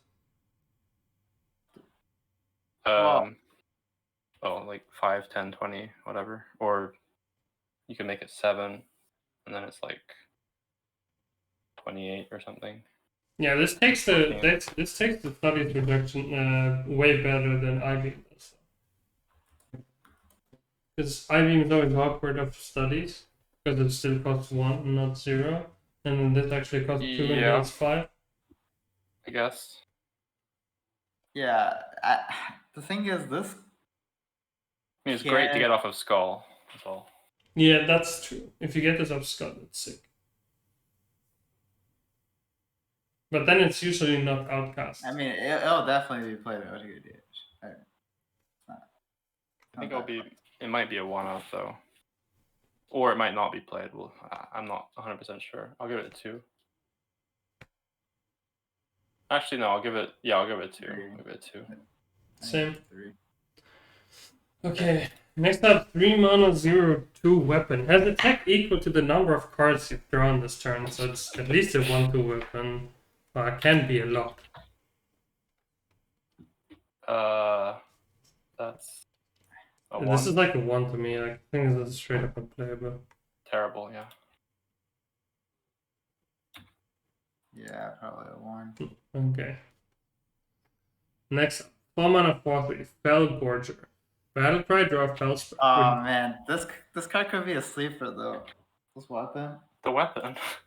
No. Really? Weapon never sleeper. How big does it have to be for it to? Doesn't have lifesteal. The other weapons is way too good for the lifesteal. The 3 mana 2/2 weapon is just too OP. It's If you terrible. draw 4 cards. The thing is, I feel like there's a chance where if you're playing like Final Showdown and you're playing like a pop-off deck, you're just drawing like. You're not gonna OTK someone with this thing. Well, you're not gonna OTK, but you can draw like 7, 8 cards. You know, and then yeah, like Hunter Ace is talking about if you play Soul Fragments, and you can draw like 10 Soul Fragments, and those would have 10 attack. That's true, yeah. It just seems like you're playing this to go face for big damage, and if you're playing a shit ton of card draw in your deck, that's not really something you care about. Like if you're playing a shit ton of card draw, you want to be a combo deck. Yeah, but you're also playing cards like Fury and stuff that you're killing your opponent not with like OTK. I don't know if you are though. Like if you're playing loads of card draw and you're not playing like in a sort of tempo-y board like aggressive deck, I don't think you care enough about like this isn't going to deal enough damage to win you the game. I don't think because you haven't done the damage to begin with. If your deck is like all card draw to make it really good. My issue with this is like I don't think the card's good, first of all, and second of all, I think it stands in competition with way too good weapons. I think Eldrazi Wallblades are really, really insane as a weapon. And I think the Marrow Slicer, if you want to play a Fragment deck, is also insane. And you can't equip this, and then you have issues with your weapon and face go charges. Okay, I think this is probably bad too, but it is sleeper for me. So 2 then. Okay. For you. Okay. Alright. Next up, we have the 4 mana 4/3 draw a Fellspell, reduces cost by 2. bad. Terrible. Wait, One what? mana card draw. Or what? I mean, the only way that this is really good is if you Wait, what? isn't this insane in OTKDH? Well, that's what I was gonna say. I don't think so Yeah. because It's you not. play a bunch of fell spells. Only some of them are the combo pieces. If you hit Eye Beam, it's useless, right? Yeah, it's Just goes mega back to useless one. on I-beam. Well, And if you don't hit something good, like you're yeah, just I guess. playing a shitty minion. You draw a card, but you're still playing a shitty minion. I don't know. I mean, it's like Actually, really is it- bad if you hit it on philosophy. Is it that shitty? Because you spend it's like it's sort of like if you hit a 2-mana spell, it's sort of like you're playing a 2-mana 4/3. No. Yeah, like with Chaos Strike, it's a 4-mana 4/3 that gives you 2 attack and draws your card. I think it's bad in OTKDH. I think it's bad, I but mean, it's I not think as bad as I initially thought. If you need to draw your fell spells because you want to play the legendary later, then maybe, but no. Yeah, Yeah, I I'll can still see give it it a 1. being good in the other one. Hmm. The other DH. Where you're just playing like low cost stuff. I'll just give it a 1. And Up to you next, guys. yeah, sure. Next up, 4-mana 4/3 tradable Death Rattle, summon a persistent peddler from your deck. So the way that this is tradable is pretty cool, right? Because you can always make sure that you have the other one in your deck. Have you played 2 of those? Mhm. I think this is just like this card, for example, is just straight up better than the peddler. Not the peddler. This is the peddler. It's straight up better than the pirate treasure, Mhm. and it's like not even close. There's also Cycle Suit deck. Yeah, I guess. This goes into the Death DH, right? Yes, As well. Yeah. it's way better than Fishing Flyer. Yeah. Mhm. So it's also nice that it has like this the patches protection. Yeah. Is there some way to? I mean, is there some way to duplicate it, the copies of it in your deck? Because then it would become insane, right?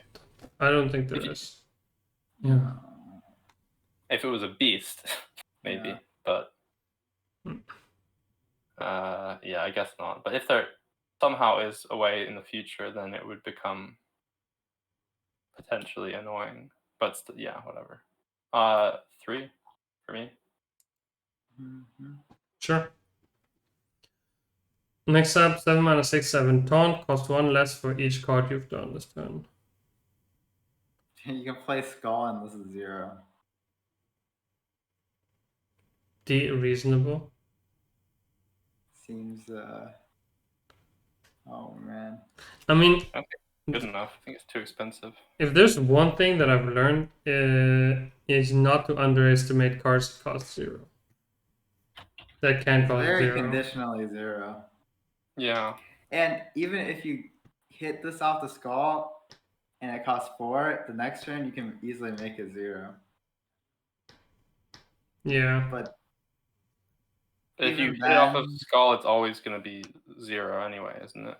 Yes, because you've drawn 4 cards in that turn, oh, and it's right, minus 3. exactly. Never mind. It's dumb. But you could still not play it and then make it 0 the turn after anyway. Sometimes. Yeah, If that's what you mean. Yeah. I mean, it's really weird because like if you draw it in the turns where you have actual reductions, you often don't have the mana to be able to play this.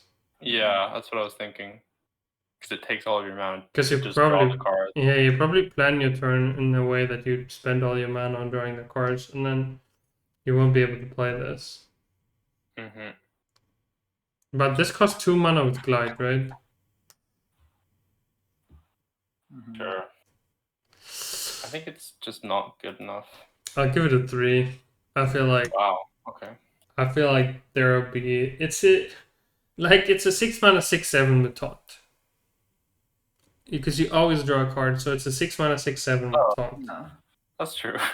It's not that bad. Mhm. And if Oh, I yeah, have a that's Death weird. Rattle that draws me a card or whatever, then This already costs Okay. 1 less, and it's a demon. Like, I mean, obviously we have like the Face Go demons for Death Rattle DH, but whatever.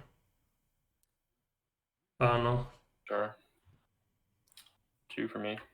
What's the demon that's played in Green Rag. this is off? Yeah, Green Rock. Okay. You wouldn't run that in like a tempo deck, right? It doesn't Yeah. have card draw. I guess I'll probably give this a 3 as well. Okay. I like this card a lot actually. It says cost less. I mean, good stuff.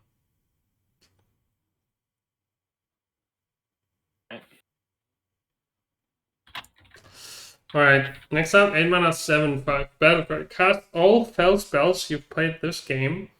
Targets enemies if possible. I like this card. Yeah. I mean, it seems pretty funny. What does it go in? I mean, It's not that many fell spells though. You literally have Chaos Nova, Eye Beam, Immolation Aura, Sigil of Flame, which is terrible. Chaos Strike, Fury. Yeah, I guess it's probably just worth for Chaos Strike and Fury. You just play that and you get a bunch of attack. Your Eye also Beam. Eye Beam. Yeah, and then you have the new Fell spell. Both of them actually have Fell spell. The Barrage as well as. So. And there's Metamorphosis, but I think Metamorphosis gets played anymore. Like, there's no way you run meta for this. But you want to run spells that are fine by themselves, right? I think this would be some kind of like mid-rangey demon hunter that just plays all the face spells and like Bladed Lady and stuff like that. I mean, like, and this is your finisher. If you run stuff like Eye Beam and Fell Barrage, this probably heals you and clears the board. Yes, it's very powerful. Like not the entire board, but it clears some of the board. You also have the Murloc guy to support this archetype as well. Yeah. I give it a 2. I don't see it right now, but we'll give it a 3. It's a potentially very powerful card, though. Fr0zen? 3, probably. Okay. I honestly don't think the Fell archetype will be C play, but I think it'll be close. It won't see play probably just because the other archetype is better. Yeah, maybe.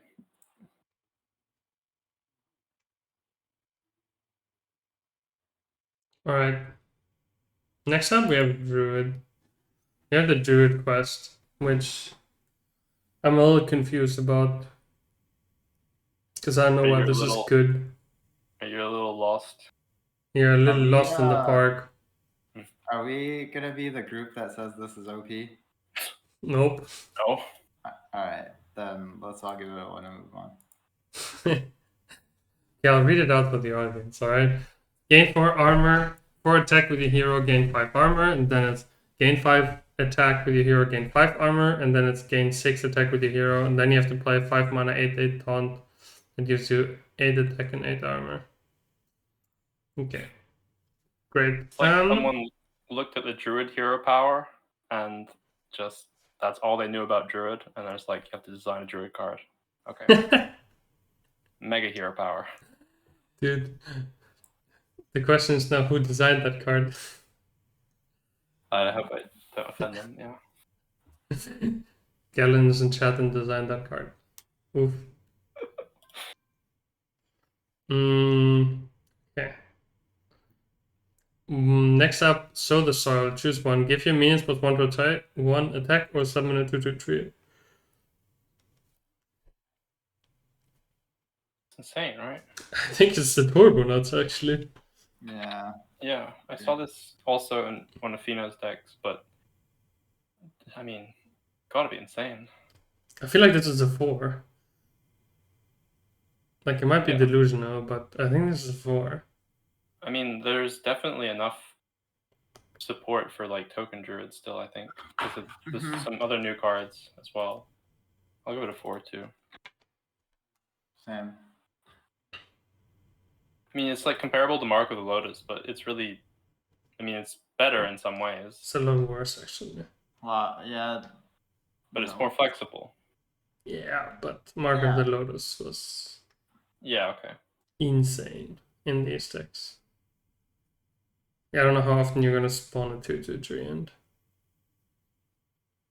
When you need to. Probably a lot, right? You just do it on one, and then you go like draw on 2 and then 3, and then you have it. True, and you can test board against some aggressive decks. Yeah, I guess it's true. If you make like a huge board and you only really need this as like a bit of extra damage, then the health doesn't matter so much. Hmm. But I So- honestly don't think this card's a 4. It will see play, like it will be a 2 of in all the decks that needs it, but I don't think it's gonna like Shape the meta. That's true, yeah. Exactly. It's also, it's not like a 1-drop that like you're like super proud of having, honestly. All right, okay, you're convinced me. It's like Savage Roar. Do you think this card's better than Savage Roar? No. Well, no, but I mean, Okay. that doesn't That's mean it's not a flexibility. 4. All right. Well, Just change mine to I'm a giving 3. it 4. Fr0zen You has can give it 3 convinced though, me. if you want. yeah. It's just a good one card, mana though. That's what we're trying to Savage say, Roar right? is 3, though. Yes, that's a big deal. Okay. It's interesting. All right. Next up, Vibrant Squirrel. Death Battle Shuffle. Oh, it's a death battle. I thought it was a battle cry. Death Battle Shuffle 4 acorns in your Vibrant deck. Squirrel. When you draw Stormwind. 1 mana 2/1 Death Rattle. Shuffle 4 acorns into your deck. When they're drawn, you get another squirrel. Yeah. A satisfied squirrel. That's so cute. Oh man. Yeah. It is cute. I don't think it's good. I don't think it's bad. Yeah, the only thing is Death Battle, though, 4 right? acorns. I guess Thaldori, With and an- there's spells, so you have to draw 3. Like, can't be that bad. and the next card. I mean, it could be that these two cards really want to be in the same deck. Okay, so like, Quite possibly. is this the card you guys were talking about earlier? Like, What, is this- composting? No. are people like hyping up composting? Yes. The I think Togenaut they card should is be. coming. It's in 3 cards. Composting? Yeah. No. Oracle of the Loons, the Togenaut It's, card. it's just mega card draw for a token deck. I don't know. It's pretty good, I think. Anyway, the squirrel, It seems good. I would give it a 2, I think. Same. It's not very powerful by itself. Like the immediate, like it's by itself just a 2/1, and then you know, Mm-hmm. Do you draw a new card? Yes, you draw a card. I'll give it 2. The squirrels are just summoned. I don't know. Yeah, I don't think it goes in a token tag. It's just doesn't synergize with the Fungal Fortunes very well. Okay. And Bunny's I don't see muted. the upside. But Yeah, he is muted. you I don't want to think give it a 2, Fr0zen? How long have I I been don't muted? think probably like a A minute. minute, I Hmm. guess. Okay. Yeah, I thought it was okay. Okay. I wanted to give it a 2. I wanted to give the previous card a 3 as well, which you did. Yeah. Yes. Yeah, sure. Okay. Like it seems good, but since it's a death battle, it might not die before you turn 3 when you want to play the 3-mana spell. What's it called? Fungal Fortunes. Fungal Fortune. So it might not die before you play Fungal, and then a lot of the card draw you have might be happening before the thing actually dies, and it might be reasonably ignorable for your opponent in the earlier turns. Yeah, and also, I mean, it's summoning Yeah. 2/1s too, so not great. Yeah. But in this, like, if you have enough card draw, it might be worth it. So moving on to the next card. Mm-hmm. Yeah. We go composting. Give your minions death, it'll draw a card. Seems pretty powerful to me. Yeah. So what are we trying to put this on? It's like Lots a of Gibberling board. minions. Just like, isn't this like insane on the Gibberling board? Because then your opponent clears that, because they have to, because you're threatening to go like Arbor up, and then you So have your you still- Glowfly Swarm You think the Gibberling stuff is still playable? At 2 and mana? 2 mana. I mean, I think with the increased amount of support it's gotten, I think it might be, yeah. Because the new 1 mana spell is good, and the 2 mana spell is good. Mm-hmm. I mean, it doesn't have to be Gibberling, but I mean, it's sort of comparable to like, I don't know. I guess it's not comparable to. It's comparable to Soul of the Forest, but it does different thing, obviously. Druid has some really good spam the board cards, but like they have this 2 mana 2/3 minion, which is the first taunt minion you play each turn gets my cost 2 less, which I was kind of thinking was gonna be insane already, but it didn't see play. But because it's just like it gets rid of cards in your hand so quickly that you don't have anything left to play, and it just kind of alleviates the problem on all of those. Yeah, it just doesn't. It just seems too good. It seems too scary. Mm-hmm. It allows you to play like a much lower curve deck than you normally would. Yeah. Because if you draw it, you get rewarded for spamming the board and emptying your hand, and it's just I feel like it's a 4. Okay. I'll give it 3. Yeah, I'll give it 3 too. Next up, we have a 2 mana 1/4 Wicked Claw. After your hero gains attack, this minion gains +2 attack. I guess that's permanent. But Yeah.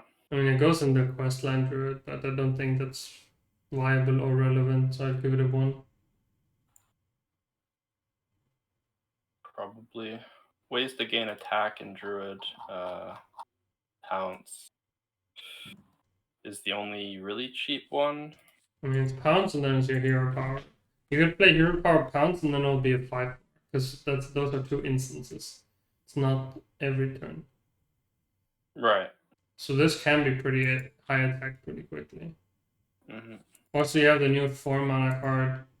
That 4 mana 3/4. What was it? 4 mana 4/4 rush every time this minion attacks. Gain +3 attack. So there's some synergy. Right. I mean, I'm thinking about some kind of like zoo sort of druid as well, like as well as just pure token, and maybe this card could be good enough in that. And maybe it's not that bad actually. I'll give it a 2 at least. Especially if you spawn like 2 of them with a loon, they can be 5 or 7 attack rather quickly. Mm-hmm. Yeah, it's a good card to have to play on curve in like an aggressive deck. I'll give it a 2. Yeah. Okay.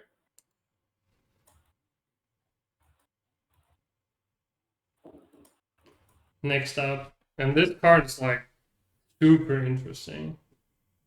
Oh yeah. 3 mana 2/4. After you play a minion that costs 2 or less, summon a copy of it. Yes, indeed. Like the amount of stuff you can do with this card and like Lightning Bloom specifically, it's kind of stupid. 2 or less. So, druid cards specifically can get 2 squirrels. Yeah, I mean, I think it's really nuts with the guy that makes your first taunt minions cost 2 less. The first, yeah. So because you can bloom out this one, then you get 2 of this, and then you can play a minion for up to 4 mana originally, and that one would get copied too, because when it gets summoned. Ooh, Elwynn boar support. True. Fuck.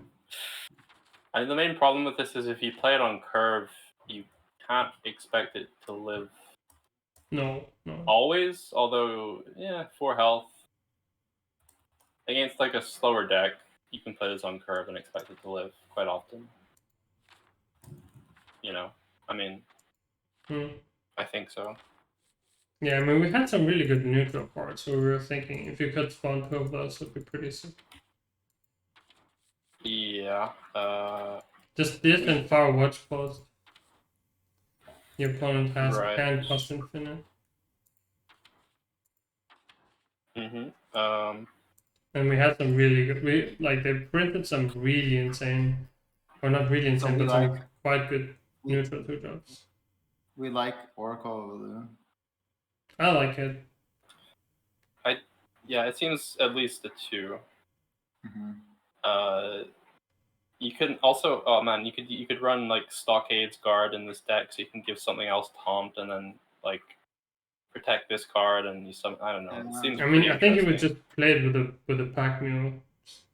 Play a mule, play more mule, play watch posts, Yeah. annoying Yeah. stuff. Yeah.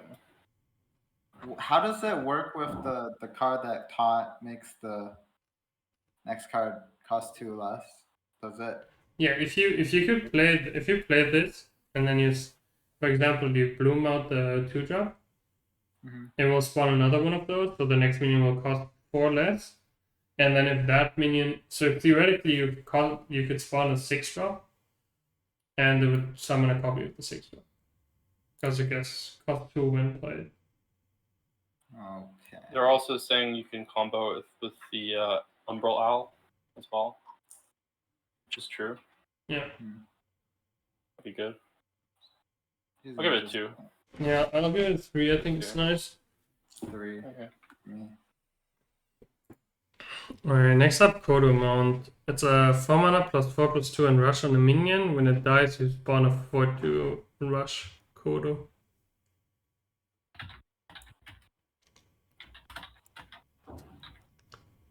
Seems like a really powerful card to me, but it seems like it has nothing. It doesn't fit in any druid deck that I could think of.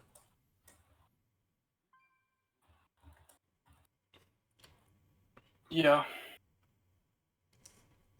The Kodos are 3/5, right? No, it's a 4/2 with rush. They always have the same stat as the buff. Right. That's the thing with the mount. Yeah. What deck really wants this? It's not a sort of aggressive card. It's like kind of board control-y cards. Yeah. You need to have cheap minions in order to combo it, so I don't see this being run by anything. Yeah, I'll give it a 1 because I don't think there's any deck that will want to play this. Same. I agree. There's no deck that wants to play it, even though it's not that bad. Panther. 4 mana 3 for rush. Whenever this attacks, give your hero +3 attack this turn. See, like this card's just good, but like doesn't really fit. Yes. And these cards that are like kind of expensive but doesn't really fit into anything really need its own archetype. I mean, it goes in quest through it and goes with a Wicked Claw dude. But like in like a real deck. Yeah, except for you need a real deck. Yeah. If there's like a full mid-range beast deck, then this would be fine. Or yeah, basically. I mean, there's some beast synergy cards because they have you have this card that was pretty sick that they printed last time. It's the 3 mana 4/3 taunt. Death Battle reduce the cost of a beast in your hand by 2. Like that card is like pretty good. Yeah, this is like a really good card, I think, but it's kind of hard to make the overall, like to make it to work all together seems really difficult. Yeah, agree. So. All right, let's move on. Okay. So, you want to want it or yeah? Okay. Yeah. Best in Shell 6 mana, tradable, summon 2/7 turtles with taunt. I'm gonna give this a 3 now. No. Because I think this is a really sick payoff. If you go Innervate Overgrowth and then you play this, your aggro decks are gonna be really sad. I think so. Like you stare down 14 health of taunt on turn 4 as an aggro deck. You're like, why? Alignment Druid. Hell yeah. Is it good in alignment, do you think? Yeah, probably. Could be. Could be. It's not a nature spell, but it's a good survival tool, I guess. And it's tradable. So against Priest with Yes. Cabal Acolyte, you just throw it away. Right. Or if you don't have ramp, you just throw it away. Yep. I mean, tradable cards are Turn pretty one. nice if you want to find specific cards like Overgrowth. Yeah, I'll give it a 3. Frozen. Yeah, 3. Alright. I like that as well. Next up, Sheldress Moontree. Battlecry, the next 3 spells you draw are cast when drawn. That means if you top deck a spell, it gets cast, and then if you top deck another spell, then it will also be cast. Top deck another spell will also be cast. Right. I think this card suits Warlock, but I also think it has some applications. I mean, we've discussed this before on stream a little bit, and what seems really interesting about this is you could play Twilight Runner, and then you can bloom this out and attack with the Twilight Runner, and you pretty much always, or not always, but you're very likely to get all 3 spells cast in the same turn. Play 1 Twilight Runner. Yeah, because it draws you 2 cards, right? And every spell that is drawn will draw immediately. Like cast when drawn means you draw the next card as well. Yeah. Right. Yeah. So if you play this in a deck which has like... So you would draw a card too after you cast it. Yeah, of course. I mean, because Twilight Runner draws you 2 cards. So those cards aren't gone. I mean, the thing is, you're going to hit like... You're going to play this very understated card sometimes, and then you're going to hit like a Lightning Bloom or a Lunar Eclipse, and it's going to be terrible, and it just won't be worth it overall, I think. And you can't not run cheap spells in Druids. I mean, it's probably gonna like it's like really bad if you get like Lightning Bloom and you overload yourself. And Nature Studies, I guess. You know the card that always draws survival? Yeah. The 8 mana spell. Yeah, but I think if you have to play this card and then play that card, it might be too slow. But yeah, you're like dead 3 times at that point. Yeah. Exactly. I'm just thinking if you get like 1 good spell of it, it's just like good enough. But you have to kind of have it done in the same turn. Yeah, that's why it only really works with Twilight Runner, I guess. I mean, or if you're ahead enough, you can just play it. If it casts something like GA the next turn, it's pretty sick. And I'll still go with Strongman.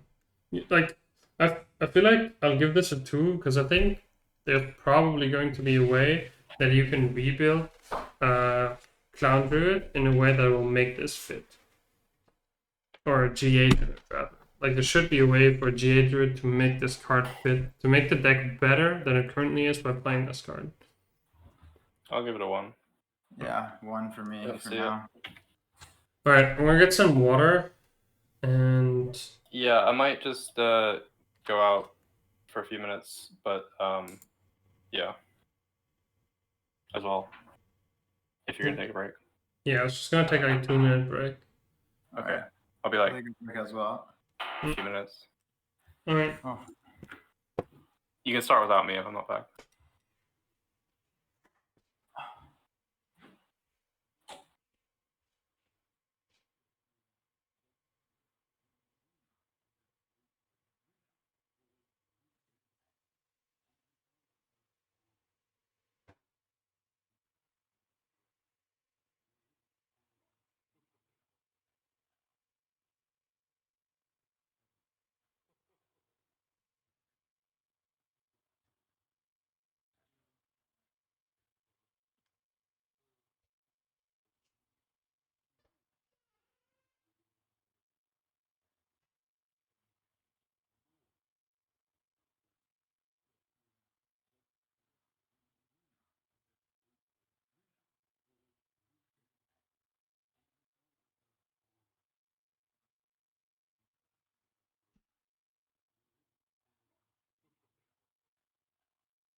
Yeah, Spiteful didn't draw, but now we have the 8-mana card that actually draws.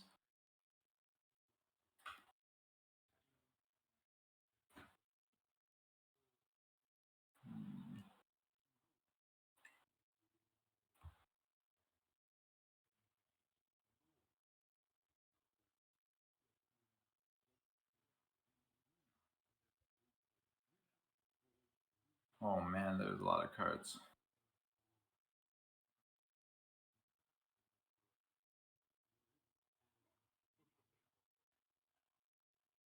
I'll quickly look over if there's anything interesting. So this card has to be terrible considering there's a 4-mana 1/6 that spawns 6 1/1s. What are your what are your thoughts on expansion? It looks pretty solid, honestly. Pretty solid. I like it too. It's alright. All right, let's move on to the hunter. Mm-hmm. Devouring Swarm. So you mana choose an enemy minion, your minions attack it. Then return any that die to your hand. Absolutely disgustingly broken. Mm-hmm. Easy 4. Hard 4. You play this with Scorpid as the only minion on your board. Mm-hmm. And it's Isn't just it a bit slow? No, it's not. I mean, I don't know. How is it slow? It costs 0 mana. Yeah, well, yeah, but the whole returning it to your hand. wait, that's literally 3 mana Assassinate that gives you a card to your hand. What? How's that slow? Yeah. Well, okay. Well, for Hunter, it seems a bit slow. And is it good with things outside of poisonous? Rhino? Maybe. I mean, I'm excited to build a hunter that doesn't look as Papega as the hunter that we're currently playing. So I'm really excited for this card because I feel like this has a lot of potential in that kind of area. I want to give it a 4. I feel like, I don't know, this can't be too bad. Oh, it's any that die. Okay, so you could get a bunch of like cheap cards too, potentially. Yeah. Yes. Still, you don't really want to like kill off your whole board a lot of the time if you're an aggro deck. I'll give it a 2, I think. Yes. I mean, like, I'm excited to build a Two? hunter that's not a pure pig aggro deck. I think it's 4. Yeah. Okay. For both of you. Mm-hmm. Cool. Alright, next up is Hunter Quest, which is basically deal 2 damage with spells. You can target the hero power, which doesn't do anything, mainly. So the 5 minutes I watched was Fr0zen playing this deck, and I thought it was already good, even with the trash deck that he built in like 2 seconds. Yeah. So, This looks really cool. I love this. so I'm assuming that it's actually good. Yeah. I mean, it's just literally Raza Priest. Mm-hmm. I'm assuming it doesn't count Devouring Swarm as a thing that deals damage. No. Okay. But you have lots of things that deal damage, right? You have a decent amount of cards to deal damage. Arcane Shot. Yeah, Overwhelm. but it refreshes. Wound Prey. Mm-hmm. Mm, Quick Shot, Bola Shot. yeah, Quick Shot. Aimed Shot. New card. Mm-hmm. Piercing Shot. Scrap Shot. Mm-hmm. Those names are... I want to give it a 4. I want to give it a 3. To defend the Dwarven District? Mm-hmm. I mean, it could easily be 4, I don't know. Probably 4. Probably 4. Okay. I mean, it's not going to be Raza. It's going to be like a really Papega Smorky Hunter deck, basically, right? No, I I saw Fino play this a I bunch on think it's stream, yeah. and I think it's a slower deck.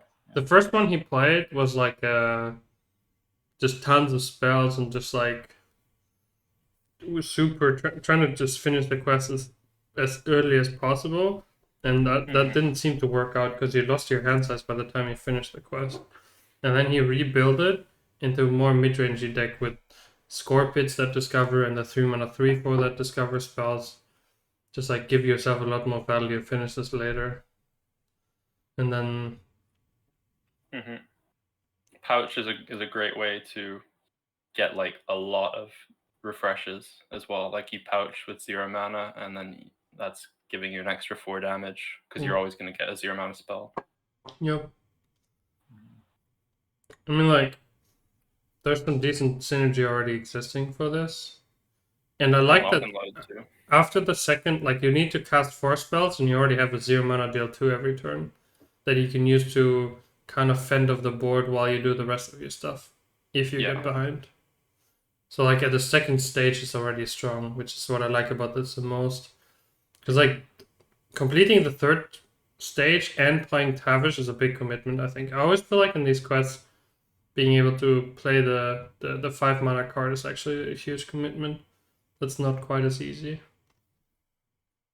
But yeah, I think we agree this is powerful. Yeah. Okay, next up, we have Leather Working Kit. After friendly beast dies, draw a beast and give it +1/+1, lose 1 durability.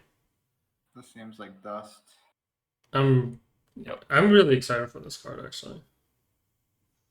I want to play around with a few beast things, but I have a weakness for beast hunter, so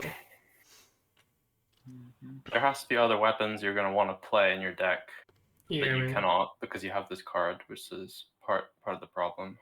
Yeah. If this would be like an aura, this would be amazing, but it's not, obviously. I want to give this a 3, and I'm going to try around with this, and I'm probably going to be disappointed, but... I give it a 1. Yeah, same. Then yeah. Shadow. However, I was just going to say there's quite a lot of ways to just instantly get a proc from this, like, Pack Leader. There's the 4 mana Frenzy card, I guess. Yeah. That summons 1/1s. Still, I think it's a 1 for me. But anyway. Aim Shot, however, pretty solid card. Yeah. Looks good. I'd give it a 3. It's just... I mean, it only goes in one deck, though. So maybe not. No, I think it can go in other decks. Just because deal 3 is fine, and then you hear powers, whatever, it's just extra damage if you're going face. Yeah. That's true. It can also go face. Like, it's just literally kill command. Yeah. In an aggro deck. Beast synergy. Yeah.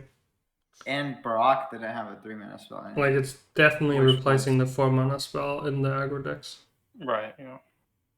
And it's finally something you can draw off Obama. Yeah. Alright. Ramming Mount. Give a minion +2/+2 and immune while attacking. When it dies, summon a ram, and the ram is a 2/2 that's immune while attacking. No. I want to give this a 1. I don't think this is playable. Yeah, 1. The 2/2 that comes out seems useless, though. And you don't get it that quickly either because the minion you give it to will be immune, so... Did they just recycle the art for the... Piper? Kinda similar. Not exactly. It looks very, very similar, yeah. You mean the next card? Yeah, the Piper. Yeah, you have a... After this minion attacks, give you beast +1/+1. I feel like this can't be dope. This can't be bad. this can't be bad. When you play this, and then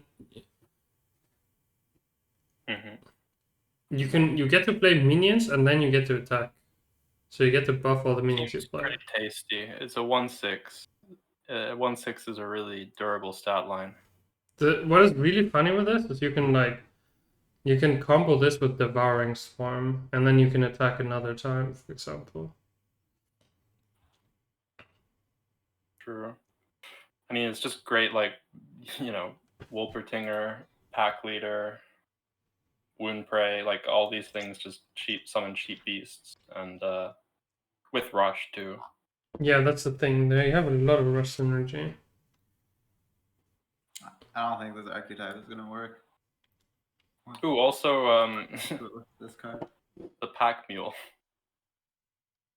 You can play this on 3, and then you play both Pack Mules, and they become 3/4s. It's pretty good. I could see that being. It's a 1/6. It's a 1/6 exactly on turn 3. That's a lot of health. If it gets an attack twice, this is But snowballing. let's Really. say, okay, so you're versing a deck that plays like, I don't know, 2/2s, 3/3s, like they're playing a tempo deck. Like, versus control deck, I agree, it's fine, but like, and then you play this, and they value trade onto this, or like, I mean, Right. you have like this feels like it has to be played on like an empty board, right? Well, yeah, but it would be the first minion you play. Like you're playing in an aggressive And tempo then deck. and then so- you play versing a deck with like rush minions, which is very standard, and like maybe like rush warrior, and then like how do you even play this card when it just gets eaten for free? You'd have to play this card with like another card to like rush it out, and then where do you have mana for beasts? So you think your Like, 3 mana 1/6 doesn't survive for a turn yeah, it's if just you gonna play? get rushed. Well, it can survive, but If it's not played on the curve, downside, it's quite bad. the downside of it not surviving is really bad because your opponent just rushed into it. Like, let's say they play Rakara, you know, and then they like rush their minions into this. It just feels so bad. The thing is, like you're Because gonna. you have to play this card and then the next turn, right? I feel like Yeah, or you this- play it with a Devouring Swarm, that also works. Yeah. Mhm. It That's just- like the better scenario. It's pretty So, specific, though. I get what you're saying. Yeah. But I could Mhm. see this in just like well, current hunter, except maybe a bit lower curve. Like you're just going to be so ahead on board that they have so much other stuff to deal with that they cannot like spend all their turn killing this card because there's still the rest of your board.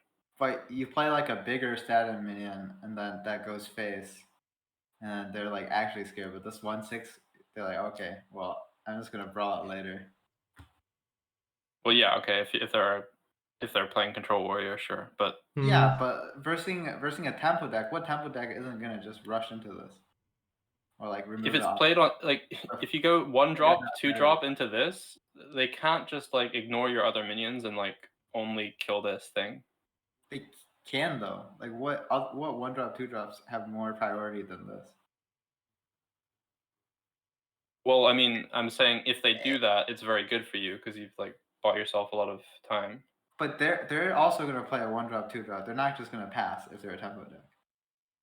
If they pass it and don't remove your 1 drop, 2 Okay, drop, well, like I'll that's put it this problematic. way: Hunter is better at playing a 1 drop and a 2 drop than most decks in the game right now. They have a lot more 1 drops than most decks. Yeah, I'm gonna give it. but a the thing 3. is Hunter better though? Like versus Shaman, Hunter is definitely weaker than Shaman. Early from what we've seen, and then versus Warrior, it's like it's technically weaker than Warrior, right? As well. I mean, not really. It's not really weak. Rush Warrior cannot easily deal 6 damage if this comes down early. Like obviously the card is terrible when you draw it later. I'm not denying that, but I don't know. But it will be my hot take. Okay, even if she attacks once, Yeah. Right. you know, it's like sure. Alright, Hey, Maybe you get like 2 beasts plus you 1/+1. you can't talk me out of it. I'm giving it a 3. You can give it 1 Same. if you want. It was a hard one for me. Okay. Next up. Rodent Nest. 4 mana 2/2 Death Rattle, summon 5 1/1 rats. This is just worse than the other 4-drop, right? The 4 mana 1/6. Yeah, but that one's Frenzy. Frenzy's hard to activate. It's not that hard to activate it since it has 6 health. But I agree that it's worse, I think, than the 1/6. Yeah, I have no idea what to give this. Seems way too awkward for me. Same. Yeah. Probably a 1. Yeah. Just don't see it. Next up, you have Imported Tarantula. Tradable, Death Battle summon 2 1/1 spirals with Poisonous and Rush.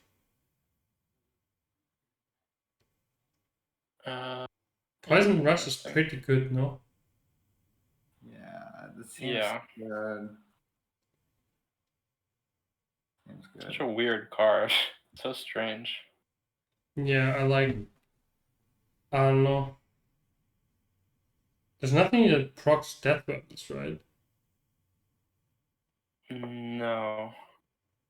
Like, Not it doesn't really. have taunt, so the 4/5 stat line doesn't really die. Yeah. Mm-hmm. That is the main problem with the card, for sure. I mean, GA Hunter? Jewel of N'Zoth Hunter? Good, actually. I mean, it's not gonna work because you need to play other beasts. Yeah, Right. you don't get around playing beasts in Hunter. It's like not happening, right?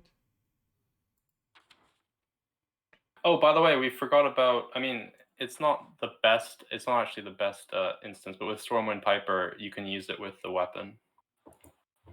The one True Aim Crescent, yeah. Although it's a Yeah, little bit but- awkward because you played the And- other minions first. Yeah, exactly. You play the other minions first. But then I'm thinking if you do that, like if they die exactly and then they get buffed, they should survive, right? Like if you attack into like if you have a bunch of 1/1s, you attack into like a challenger, and then with this card attacking last, would they survive? I think they would. Probably, yeah. They But would it's probably still get pretty buffed. fringe. Yeah. Yeah. Alright. Anyway, this card it seems way too awkward. Like This it's tarantula? yeah, because Yeah. you can't control easily when it dies yourself. Yeah. You play it, and your opponent will often like if they're behind on board, they sort of ignore it, I guess. And then like if you can't trade it off, you can't make use of it. And if you're behind on board, then they just kill it, and then they just AoE the 1/1s somehow. So I give it a 1, I think. Yeah, I mean it's interesting because you have like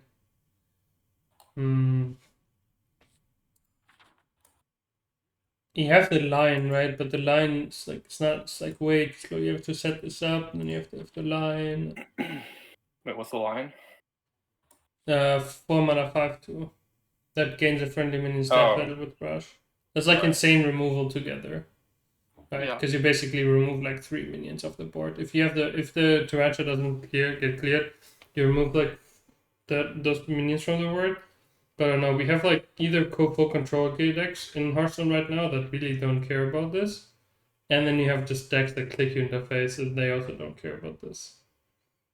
Yeah, I just don't have a lot of hope for like slow hunter cards, really. Yeah. If Hearthstone was like the way that the meta in the game is right now, it's either Giga Control-y or click the other guy in the face uncontrollably with weapons. And just It's just not something a hunter is good at too. Yeah. So 1 for me. Probably, yeah. Then we have the Rat King. Rush, Death Rattle, go dormant, revive after 5 friendly minions die. It's a beast. Wow. It's kind of funny, right? Yeah. Like, I feel like this card isn't great. You can duplicate it, like you can jewel in off it, and then you got 2. Yeah, but you're not winning the game with this. Yeah, I know. I mean, I'm gonna give it a 2 because I want to build a deck. Like, I want to try to see if you can make a deck with Like all a the mid-range control-ish, like a slower. yeah, like a slowish non-smart. mid-range control hunter. I feel like I really would like to have something like that back. But It's worth noting that because it's a beast, it's quite. If you build a deck around it, it's quite easy to tutor it with the 3/4 and other beast drawing cards. Yeah, but I don't think I think the decks that you could only have cards that spawn beasts that are not beasts themselves. Like the secret finder that spawns the hyenas, and yeah, you could have you can run up to 3 beasts, and you could run only other things that aren't beasts. And then There's quite a lot of those cards though. There's the rodent nest, which even if it sucks, it might be good enough to play in this deck. Rats of extraordinary size. Maybe that's good enough. You would probably play. I mean, maybe you play pack leader too. yeah, for sure you would play pack runner. Pack runner, yeah. And the frenzy guy maybe. Tracking, wound prey, all these kind of cards that actually give you minions without being minions themselves. Demon companion, stuff like that. And because you can choose when the 5th minion dies, you can, if you wanted to run a way to copy this card, you could quite easily pull that off. Yeah, but I don't think I would play a deck around this. I would just run it as a card. It's a 5-mana 5/5 rush, and then probably over the course of the game comes back once, and then it's just a good card. Well, you could build deck Terran, for instance, might just fit in the deck reasonably well anyway. And then you Terran this card, and it's you get multiple ones. Yeah. And the fact that it has rush, it's just rezzing this card is so. I'm gonna give it a 3. Sure. Okay. Yeah. 2 from me. And you have 6 mana summon 7/1/1 rats. Any that can't fit on the board go to your hand with 4/4. So you get 1 mana 5/5s to your hand. Seen this card played in the theory crafting, and every time I've seen it played, it looked like the worst card I've ever seen in my life. It looked like complete trash. Yeah. Every time this got played, the opponent went 6 mana, do nothing. And then the turns after, they played 1 mana 5/5s, which weren't relevant because he had taken a 6 mana turn off in the tempo deck. Right. And if you're behind on board, you don't even get any 1 mana 5/5s. You just get a board full of trash. Yeah. So, seems like a 1. Yep. All right, moving on to the next class. Mage. The mage stuff is hella interesting. Yeah. Okay, first up, 0 mana hot streak. Your next fire spell this turn costs 2 less. Can't tell. Yeah. No idea, actually. We will evaluate this at the end. Yeah. There's a lot of new fire spells. We'll do it at the end. Okay, 1 mana first flame. Deal 2 damage to a minion, add a second flame to your hand. This is really nice with the quest. Minion, add a second flame. I think this card's good. Yeah. Yeah. It's good. It's good. Yeah. Yeah, give it a 3. It must be, it's comparable to something, right? It's like Twin Spell, basically. Yeah, or it's got to be better than Arcane Blast. Well, yeah, I think it is. It's like Twin Slash. Yeah, right. 3, did you say? Yeah. Yeah, same. So, next up, the quest, which is cast a Fire, Frost, and Arcane spell, then it draws you a spell, and then it's cast a Fire, Frost, and Arcane spell, and then you discover a spell, and then you cast a Fire, Frost, and Arcane spell, and then you get the 5 mana 7/7. that gives all your spells 3 spell damage for the rest of the game. Mm-hmm. Interesting. And the issue I have with this one is that, like, the reward is like you have to play this 5 mana 7/7, Yeah. but I saw Tides play with it, and it looked a lot easier to complete than I had initially thought it would be. Yeah, it was really easy to complete. You got Ruined Orb. There's quite a lot of arcane spells. Yeah, there's really That are good arcane good. spells. Like a Yeah. lot of really good arcane spells. I think Frost might be Frost is the problem. The problem here, Yeah. yes. Because you have Brain Freeze and then you have like Flurry, just like meh. Mm-hmm. But and then you have like Chrono Cold, which I guess is actually like, it's not that bad of a card. We used to run it at the start. Snap Freeze. Ice Barrier. Oasis Ally. Like Ice Barrier is not that bad. Mm. And Oasis Ally is like fine, but your opponent already knows what it is, so that seems underwhelming. And all the other Frost Bolts I don't think are worth running. Could you play this in Spell Mage? Not sure. Potentially. Like, it seemed really easy to complete when I saw it. Yeah. And the amount, since you played 3 spells so quickly, and then you draw a spell, it seems that it might be possible for you to run cards like Flurry. Like, just to run, like... Yeah. That this quest is just fine, because the first 2 spells stages are so easily completed that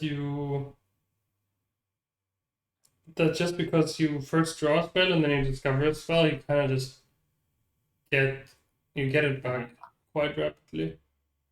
And then when you get the spell damage, I guess you just start sending things face, and then, I mean, there's no like easy sort of OTK setup or anything. It's just do what you normally do, but a bit better.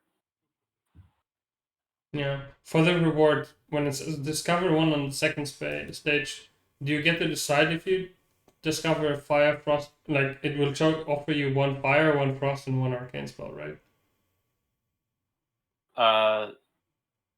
Yeah, seems like it. Yeah, which is good because it makes it easier to complete the last part of the quest. You can just discover a frost spell if that's what you're missing, or a fire spell if that's what you're missing. I don't know. I think I don't think it's quite there, really. I'm not Even sure. if it's easy to complete, like you have to take the time to play the minion, and then there just aren't enough like good. Like there's just not quite enough burn, I think. But I don't know. I'll give it a 2. Sure. I think this will be run, but like it looked really good yesterday when I looked at it. Didn't expect this at all initially. But it might be that it's just like the second best sort of that deck. Yeah. Anyway. 2 mana 0/2 weapon. After you spend 5 mana on a spell, reduce the cost of a spell in your hand by 5. Lose 1 durability. Absolute trash. Yeah, I tend It's to like the agree. worst possible. Next up, 2 mana ignite. Deal 2 damage, shuffle an ignite into your deck that deals 1 more damage. So you can't fatigue. Yeah. Which is kind of nice because you draw really fast with Spell Mage. 1 more damage. So it does Wait, what? 2, then 3, then 4, then 5, and 6. This goes face. Yes, of course. Fuck. Okay, never mind. Yeah, I might change the quest to a 3. Yeah. I mean, not because of this card, but just... Yeah, this card seems really good. Yeah, agreed. Like, you run one of these, and then you sort of auto beat any, like, control deck, pretty Can much. this bring back Mozaki? Or you're just I don't know if the mana discount is there, really, for Mizaki. True. There's no more Sork. Probably not. What do we rate this card? 3 or 4. Might be a 4. I'll give it a 3. Same.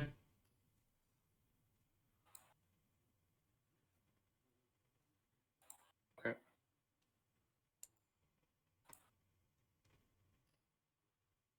Pastor's Pyromancer.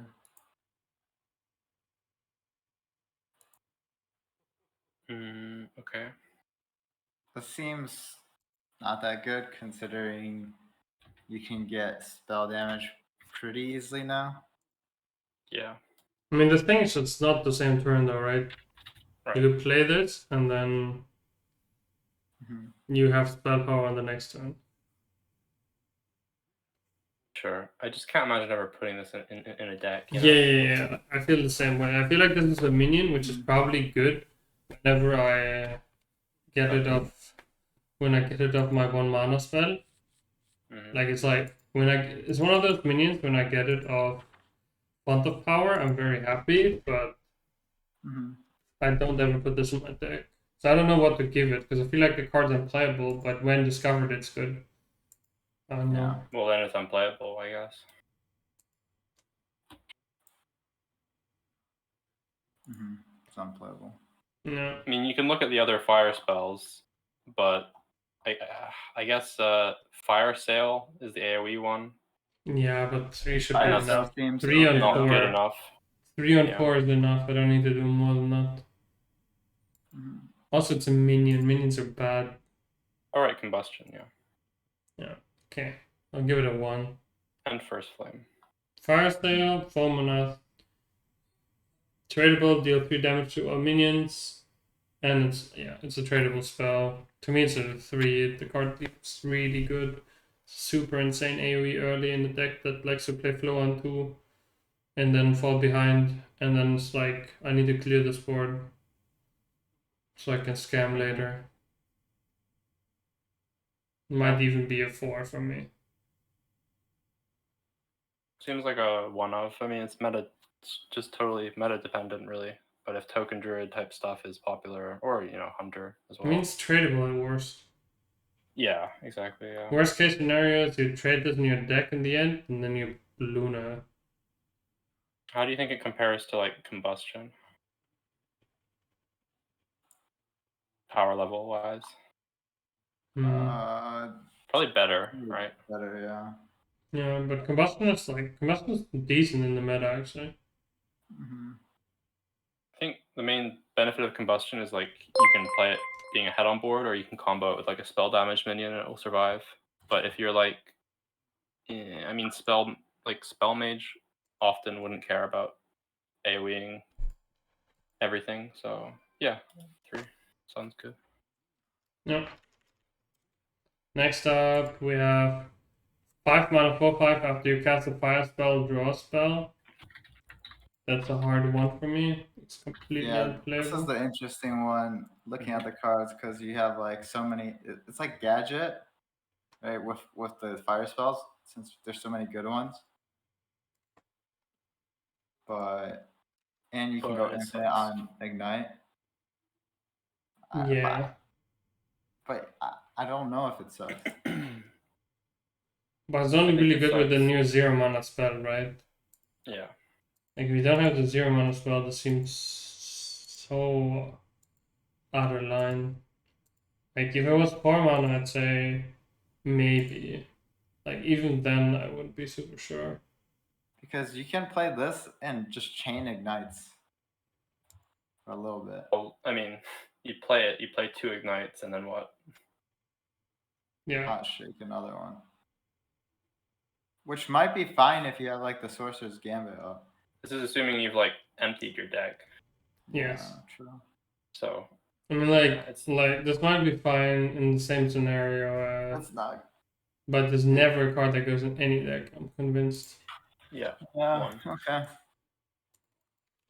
Is there like a card that reduces elementals that is reasonable? That's not the 1 mana 1/2. For mage, right? Wait, Ignite maintains their discount when shuffled. So with flows, you shuffle 0 mana Ignites. You sure? That's true. No way. No, that doesn't make any sense. No way. Yeah, I That's a don't- Shuffle That's a Ignite into your 0%er. Yeah, doesn't make sense. It's absolute 0%er. It's not shuffle a copy of this card, it's shuffle Ignite. Mm-hmm. Anyway. They're not the pig at Blizzard.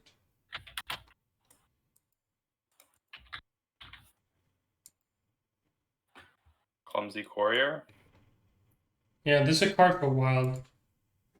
Because it Oh, always casts puzzle box. Mhm. This has no use in constructed. Yeah, no So- use in this. It's Right. a hard one. Yes, agreed. And then you have Grand Magus Antonidas. Battle card, if you cast a fire spell on each of your last 3 turns, cast 3 fireballs at random enemies. Oh man. So tasty. This is so toxic. What do you mean tasty? This is gonna be mega toxic. You're gonna get this? Like, I know there's a lot of fire spell support, but I'm really still having trouble convincing myself to play minions in my deck. Like this. I don't get why this is that good because it's not even guaranteed to go face, right? Yeah, Yes, it's not but good. It's not really good, it's just tasty. I mean, Even it's at just. 6/6 I mean, you're gonna if you get this, you play against a slower deck like Priest. Yeah. I mean, we don't know what the meta's gonna look like. Are those fireballs boosted by the spell damage from the quest? Probably yes. Probably. Yeah. Casted. 27 damage phase. Let's go. So we're rating it.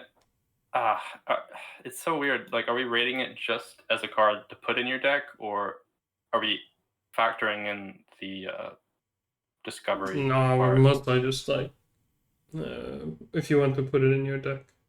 Yeah. In that case, I think it's you might have be to A, not play Spell Mage, yes. and B, Play a bunch of fire spells, which Play is pretty quite- easy. you Because have to play more than you would normally want to, just to make No, this no, card no. good, right? there's so many fire spells now. Like Hot Streak, First Flame, Ignite, Fire Sale. Okay, I guess There's- First Flame helps this card out a ton. Combustion, Fireball, Flame Strike. Like you can Yeah, definitely maybe. chain these fire spells together. I have Yeah. no doubt about that. I I- think First Flame in particular makes the card a lot better. Yeah. Because you always want to run 2 First Flames in almost every mage deck, I think. It's just so good. And it just Yes. makes so flexible with how you plan out your previous turns. So, Hmm. yeah, it does seem good, It's actually. also Fire Spell, the second flame, yeah. It's yeah, I'll give it a 2, but I'll give it a 3. what I've seen about the quest that makes it so easy to complete is you could like if you have you could like hot streak and then for example you can go like if you have a frost spell left you can go like hot streak, brain freeze, then you draw a spell, you play a fire spell, and most of the time you're going to be able to play another spell and then you're already almost done with the second stage. It's kind of The quest, insane. yeah. No, the quest is definitely interesting, yeah. I'm like not sure if you put stuff like hot streak in your deck, but if you have a first flame in your hand, the first flame is going to be able to complete your. Basically, it takes the first flame basically takes care of all your fire stuff, right? For the I really like that we're being encouraged to not just play like normal boring spell mage. Like I like the deck building ideas from these mage cards, or some of them anyway. no. Anyway, yeah, I like the card. The 3. Okay. Fr0zen. The quest or the Antonidas? The Antonidas. Probably a 2. Okay. And then the last card we have is Hot Streak. Your next fire spell this turn costs 2 less. I still actually don't know how to evaluate that. I don't think this is good. Yeah, I don't think it's that good either. No, it only really works with the quest. Yes. But It's a there is prep like that's very specific. I mean, the thing is though that if spellmates usually have tons of cards in their hand, like an insane amount of cards in their hand, where the hand is always overflowing because you have so much card draw in your deck, and then you play like what's that 1 mana spell called again? You play the one that gives you all the minions to your hand. Font of Power. Font of Power. That Like doesn't synergize with this though. I Of just don't course think it it's worth doesn't. a card. Of course it doesn't synergize, but like just something that is like dumpable might be fine. I don't know. I just don't But think it then does yeah, so you have much. to cut something else, and you're probably already cutting cards for First Flame and Ignite and Fire I Sale. mean, compare it to Prep. Like, Prep is not played. It's never played now. And it's any spell. And Rogue has, like, arguably more synergy with that sort of thing because they have combo stuff. This seems really, like, useless to me.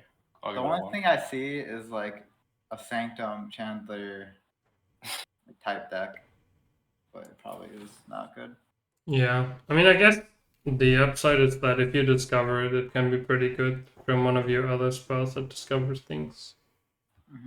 Like It also Moondog. doesn't synergize with the Grand Antonitis because if you have like only 3 spells, you don't want to play both of them in one turn anyway. So I mean, I don't think you're running Antonitis anyway. This can be super sick with you might be. Mizaki, though. Yeah, sure. But you're not doing that. Yeah. Fine. Of course.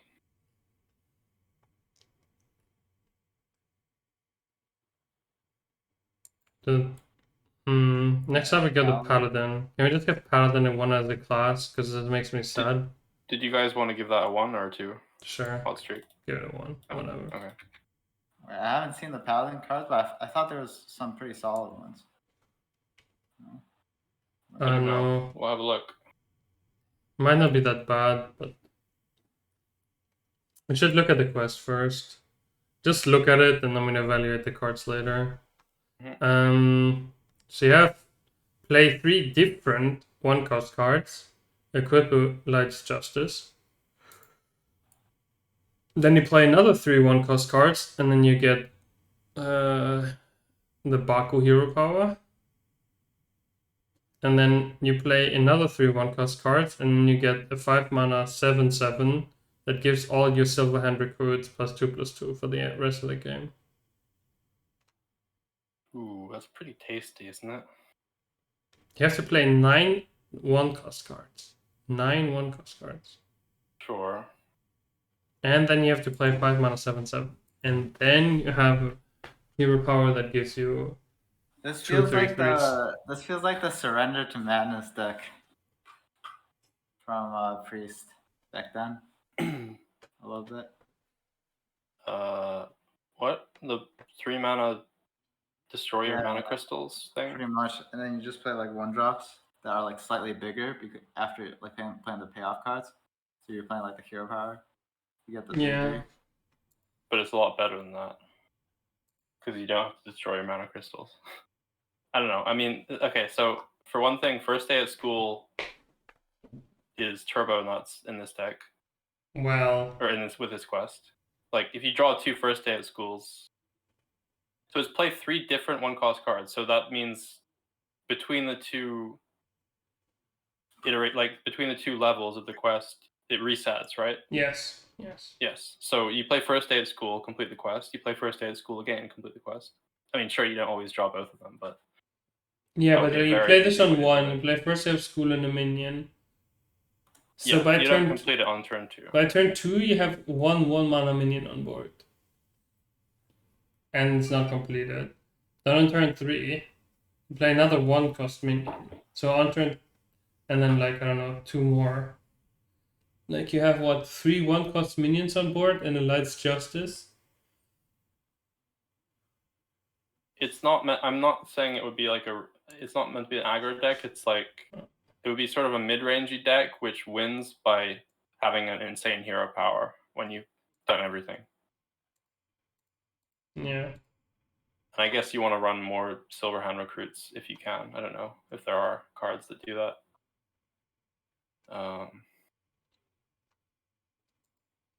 Day at the fair, but yeah, it's not great. I like. I mean, the final hero power is like nice, and you can already use your hero power. Right. You can already second use one. your Baku hero power after the second one. Yes. But yeah, I personally really don't like it. I don't think they're worth it. Okay.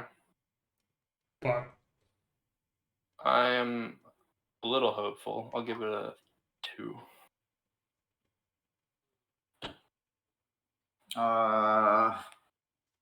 One. Okay. Okay, Blast Goods.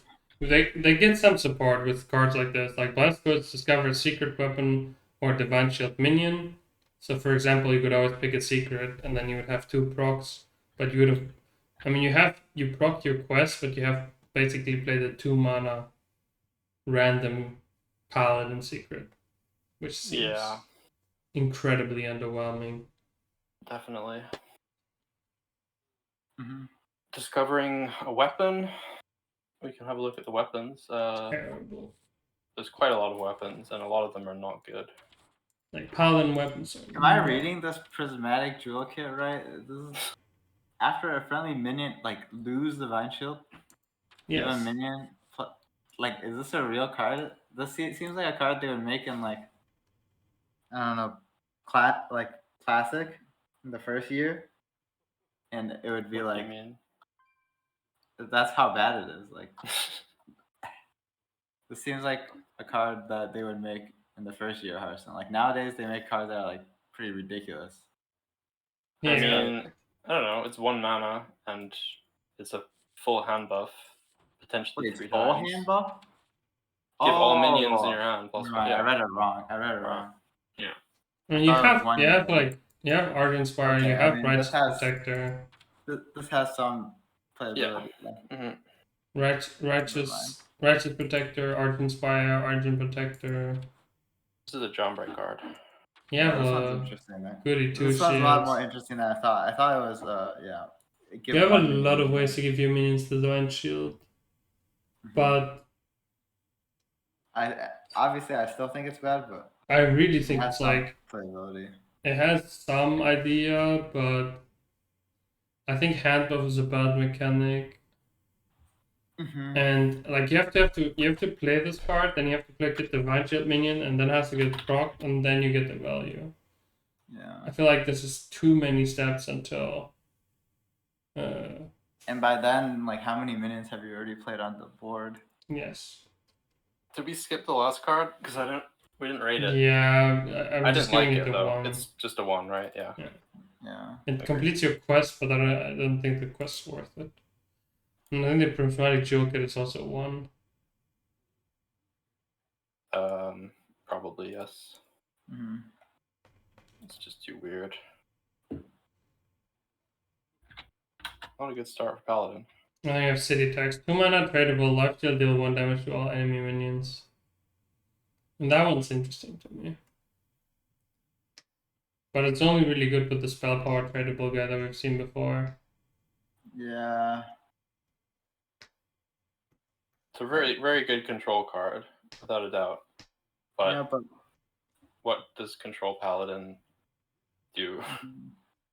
I don't know. Yeah, like you don't have anything that you want to play that has spell power. No, not in Paladin.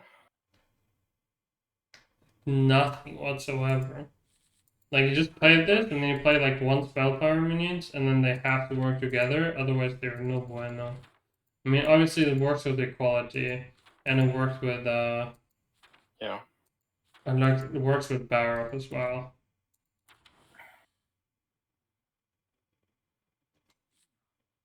Honestly, seeing the amount of hand buffs, it might be interesting. What, the prismatic kit or the City Tax? Like the Okay. archetype. Maybe. Is there any neutral synergy that works really well with like a high attack minion if the minion's buffed? I mean, there's I don't know some if there was a minions card that are coming up that are Which good. card are you talking about now? Talking about city tax, but Oh, I I think it's a probably good it's more card. considering the whole thing as an archetype. Yeah, it's. I guess the only card is the mule. Be nice. Mule? In terms of neutral cards that are hand buff related. Mhm. There's sort of a hand buff card further down the Catacomb Guard, but that seems bad. Mm. Actually, is it bad?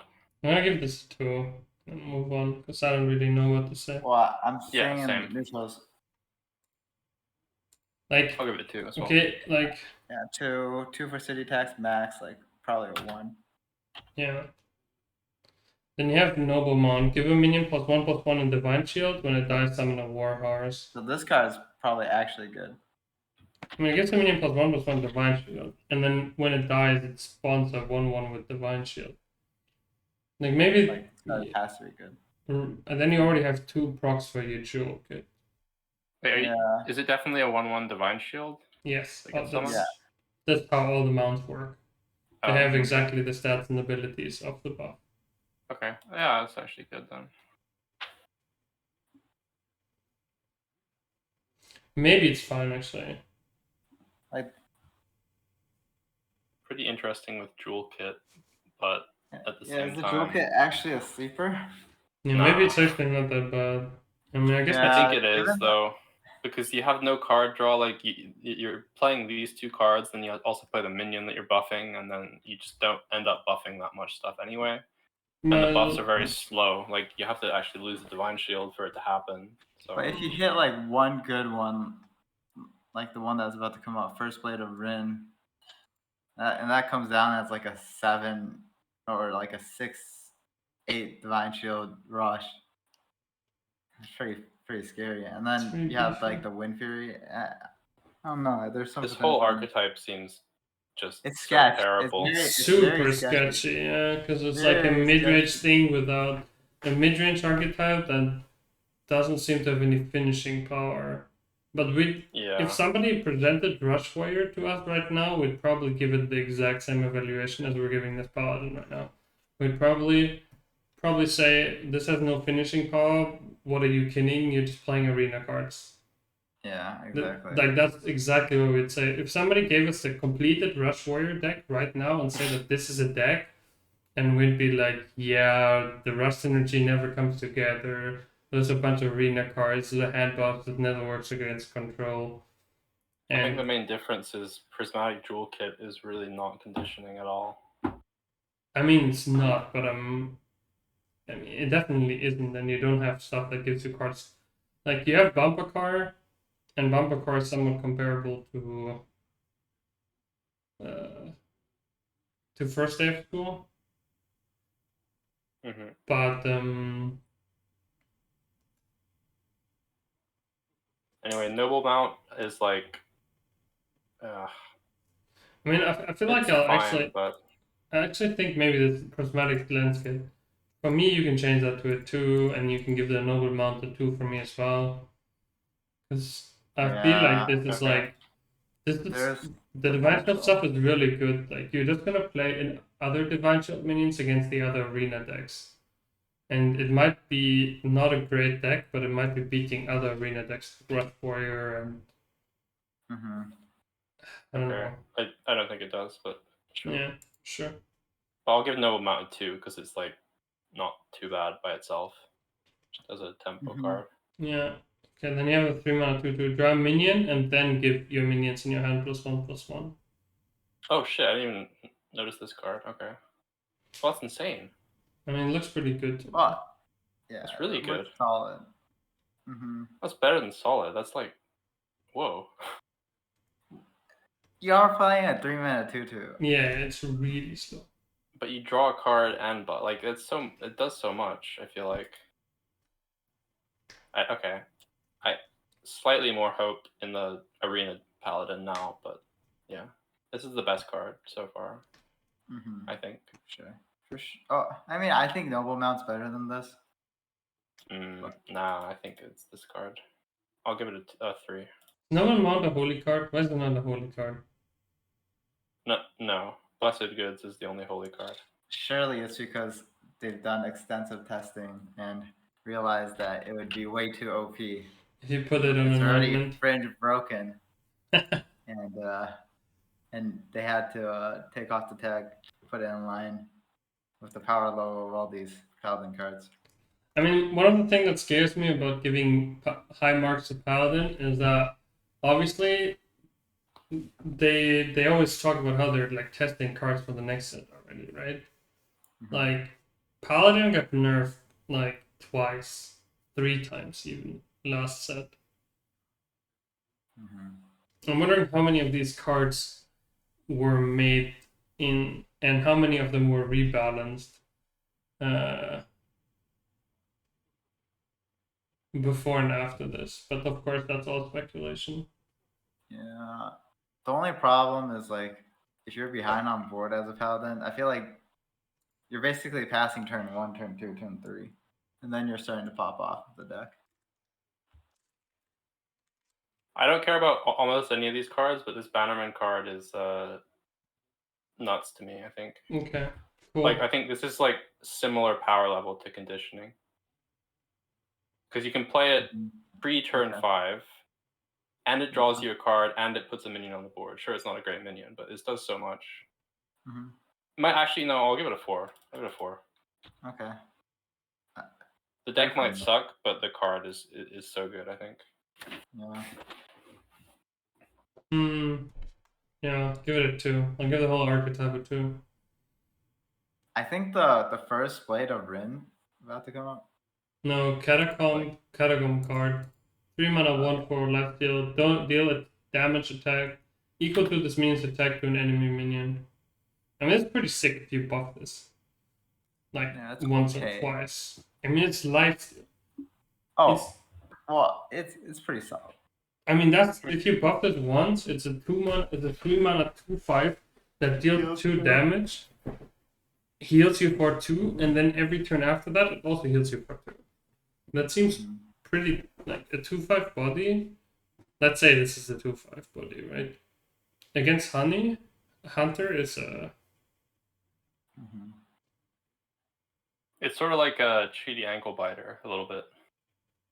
Which was played, but maybe not in Paladin. I mean, but it's better. I mean, definitely better, I think. They used to have this 2/5, 3 mana 2/5 that would get lifesteal and taunt if it had 3 attack. That was never played. Mm-hmm. But back then there were less hand buffs. Yeah. There's like a decent amount of hand buffs now then. But I don't know if this is a card you want in that sort of deck. It's a very control-y card with the lifesteal and the deal damage to a minion. I mean, so I think it's exactly what I would want because I want to beat other board-centric decks. Mm-hmm. I don't want to even beat the control decks because hand buff doesn't beat control. So if I don't want to beat control already, I need to beat something else. Yeah, maybe you're right. Actually, I'll give it a 2 though.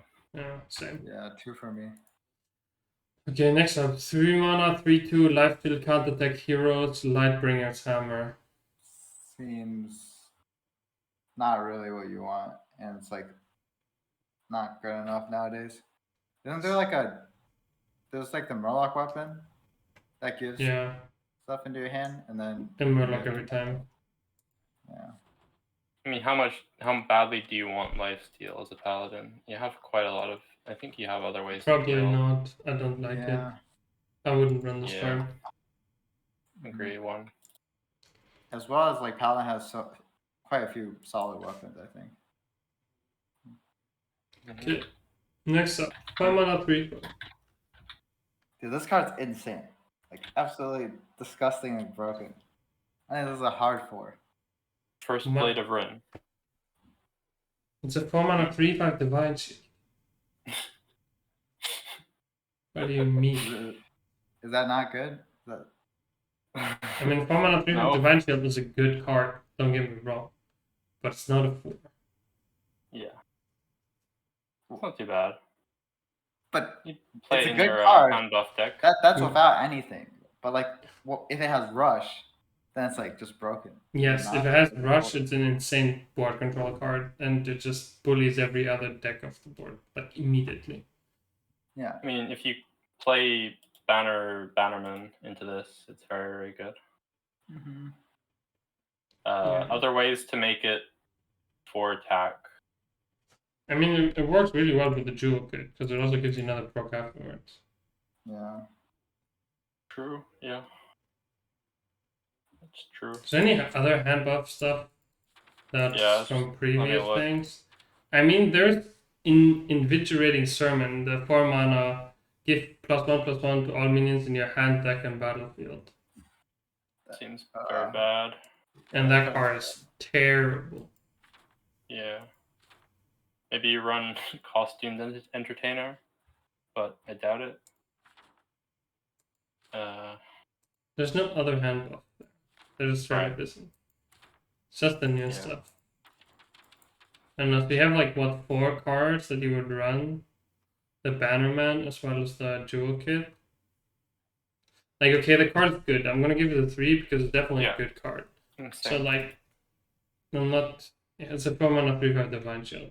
I'm just not sure. I don't think the archetype's there yet. It's probably something that needs another expansion to be decent. Mm-hmm. Do you want to for it, Fr0zen? Yeah, I think I'm in for it. Okay. I can see it being played potentially just by itself. Potentially. Okay. Sure. 6 mana 5/5 High Lord 4 Dragon. Divine Shield. After a friendly minion loses Divine Shield, give a minion in your hand +5/+5. Yeah, pretty good. I mean, that seems pretty sick. It's okay. I mean, wasn't there like a 7 mana 5/6 back then that gave +5/+5? Yeah, Yes. as a battle cry. But this is a 6 mana 5/5 Divine Shield, which is much better. Yeah, if this loses Divine Shield, it will also already give something else. Like, if this trades, it's really good, but obviously if it gets, like, assassinated, it's really bad. If it gets Shadow with Death, it's really bad. I mean, we assume the Divine Shield goes off most of the time. Yeah, that's true. And also, you can play it when you have Divine Shields on the board, and you can hand buff your hand massively, potentially. Which, I don't know what that's worth, but... Yeah. Well, could be quite a lot. It looks like I like it. It's like an okay card, but I'll give it a 2. I'm not convinced. Yeah, a little bit slow, maybe. 2 to be a for me 3. as well. Well, actually, it's after a friendly minion, so it's like if you have another minion. Yeah. No, Yeah. This can easily be +10%, Okay. 15/15. Yeah, it's interesting. Like, it's a 2 or a 3, but it's never powerful, I think. Mm-hmm. Sometimes you just play it and you can't trade or you don't want to trade, and it just gets deathed or whatever. Next class. Yep. We start with the quest. Next class is Priest. We can start with the quest, sure. We can always start with the quest. Well, this one doesn't need any explanation, so we can do it later, it's fine. We should look at the other cards first, and then we look at the quest for this one. So we have a first 1 mana shadow spell. It's important what they are. Discover Death Rattle minion if you have enough mana to play a triggered Death Rattle. And if you look at all the Death Rattles in the game, it's kind of... They're super situational. Which is good, right, for this type of card. Yeah, but you have like some that are really bad. Like you have Reliquary of Souls, Shadowed Spirit, and Lightshower Elemental that are probably almost always exclusively bad. I feel like it's one of these cards that you just... And then you have, in the neutral ones, you have like Talnos, which I guess is just card draw. Explosive Sheep, Loot Hoarder, Nerubian Egg. Like, Mhm. Explosive Sheep can be good. Nerubian Egg is always good. I think, yeah, I don't think the synergy is there, so like we don't really want. Like, there's a lot of really bad death battles, or like You death can't- We don't battles want that this aren't card in our worth deck. it. You It's can't like, discover things like that's the Terran card. or Alec, right? I'm Yeah. assuming. No. Yeah. Like Terran Gorfeet? No. Educated Alec? No. Right. I mean, it's pretty good when you play it and you have lots of mana and you actually hit an expensive one. But sometimes you'll save this card until you have like 7 mana. You'll go for a 6-drop and you just don't get any good ones, and then it's like Yeah.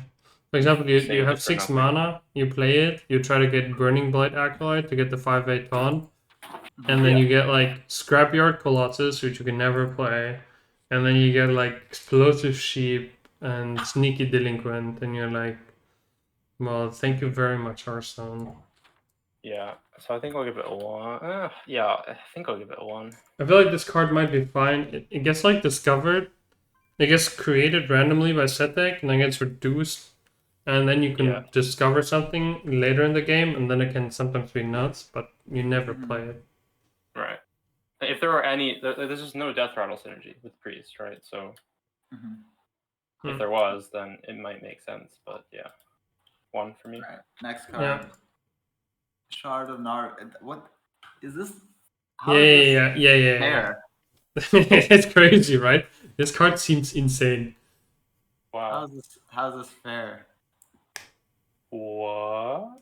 Wait, Galen, what? Make your case of why Call of the Grave is not a 1. Why is Call of the Grave playable? Well, it's definitely good sometimes, right? It's 1 mana.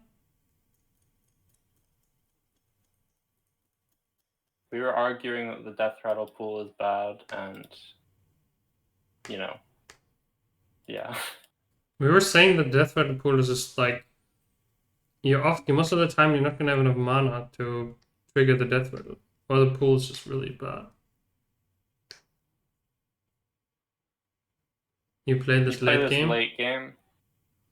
Yeah, but I mean, I Sure. feel like it's one of those cards that you don't want to play in your deck. You'd rather randomly create them. Yeah, Like this there's is so many this ways is to obviously really like a good card if it's randomly created, but I don't think I want to put this in my deck. Mhm. Just because you have to save it until late game, and then you don't really have any idea what you're gonna get. The Death Rattles are all like. I mean, obviously he's played it with the card and we haven't, so I would maybe trust. Like maybe I would bump it to a 2, but No, I have my opinion. I'll trust my opinion. There's a new even though it's Shredder. Probably wrong. Fine, whatever. I don't care. I mean, this might be good. It's 1 mana. It looks pretty OP at first glance. Mhm. Shard of Naru though. Yeah, that Yeah. card looks Almost. insane, right? Yeah, it's almost good enough to put in your deck probably. It being at 1 cost, it's like, I mean, it's so easy to just generate it.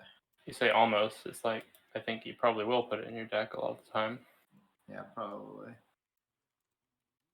There are situations where I guess if your opponent doesn't play any minions in their deck, then kind of rough. Yeah, I mean, I would play this in a sort of control-y priest deck, which is most priest decks. I think It just people has are the like, tradable if tag. that's tradable, then you can just like literally. Yeah, exactly. That's the point. But the thing is, losing the 1 mana to do the tradable and the chance that you can still draw it again in a matchup where this card is just absolutely garbage and it's like has no use in any way or form. There's It's not a pretty- lot of matchups like that, though. There's not a lot of Pretty silenceable huge. stuff in the game, though, except for against Yeah. OTK. When you play it against Death Riddle Demon Hunter, and then follow it up Yeah. with It's anything. good against Rush Warrior. Yeah. It's also Any Smash- buff decks. It's like Hunter like deck. that. can be decent against a rogue as well. Yeah. It'll probably. It'll be good in the mirror too. Sometimes. I mean, silence a Proto Drake or a buff minion or a Sethic or something. And if people The fact run that it's double- tradable, like it's a. I mean, compare this to the fucking tradable tech cards that are neutral. It's so Insane, much more powerful. yeah, it's insane. Yeah, this card's insane. And additionally, it's an effect that Priest is missing right now. Like you used to have Mass Dispel, which is like kind of shit, right? But now you have this card, and you can do it on your board clear turn. Mhm. It's just I'll give it a 3. Well, actually, I'll give it a 4. I'll give it a 4. Yeah. I'll give it a 3. Okay. Okay. Both heroes 1 mana, Void Touch Attendant. Both heroes take 1 extra damage from all sources. Feel like that's a 1 when we move on. Is there like some sort of strategy with this? After you cast the spell, deal 1 damage to all enemies. Yeah. Play it in your Benedictus deck, and then you push 1 extra damage for face. As long as that's on the board. Yeah, kick W. Yikes. Yikes. Yikes. Maybe it goes in Benedictus Priest if that's a thing. It probably won't be a thing, but if it was, Yikes. okay, never mind. 1. Yeah. I mean, it's a 1 mana 1/3 too. I'm just giving Okay. 1s and 2s to everything. I don't care.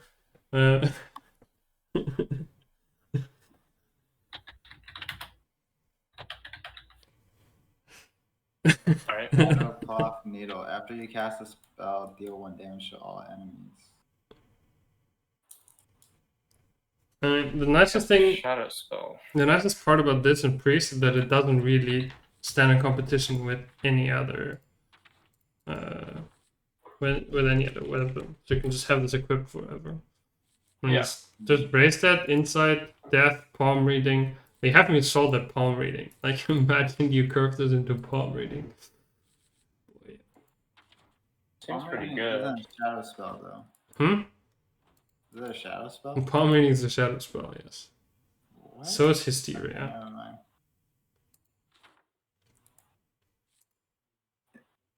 Priest seems- has other AoEs, but Yeah. maybe this is still better than some of them. Like maybe you play this card over Condemn. I'm not sure. Priestess fulfills the quest by playing an AoE every turn. You play this on 2, you play like, and then you AoE every turn while you complete Yeah, the quest. it's nice. It's nice with the quest, yeah. I mean, Palm Reading into Insight on this is pretty juicy. Wait, with the quest? How is the weapon good with the quest? Oh, just because it lets you play other stuff on curve while you're AoEing, basically. Yeah, so you can. Yeah, sure, that's true. I mean, I like this card. I think it's good. I have trouble actually. Like, I'm not really sure if I want to put this in my deck, but like the deck slots and priests are kind of. Yeah. But I haven't seen too many other cards that are new that I think I want to really play. So I think I'd probably play this in my deck. I guess we're running Call of the Grave if we're playing this card. Yeah. Like, possibly. Oh, you could play this, and then you could play Palm Reading Call of the Grave, and you're basically consecrating. Mm-hmm. Yeah, okay, maybe Call of the Grave is actually better. Like, I mean, it doesn't really speak to how good Call of the Grave is, but Yeah, I'm not sure that it's worth running over the current AoEs that we have. yeah, the issue with this is that sometimes you don't want to AoE, but you want to play Shadow Spell. Exactly, yeah. And then this just like kind of feels bad, man. Mm-hmm. I could imagine running this as a one-off in my deck. Yeah. I don't know if it's between a 2 and a 3, but I think it's a 2. I think it's a 2 as well. Alright, sure. Next up, 2 mana 2/3. If any hero took damage this turn, draw a Shadow Spell. If any hero. Weird. Like Shadow Priest does have some. I think this card's terrible, right? Because you draw 1 card and you can't play on 2, probably. Yeah, I don't really like it. Yeah, I'll give it a 1. It's fine. Yeah. Same. After you cast the shadow spell, deal 2 damage to each hero, Sag Fiend.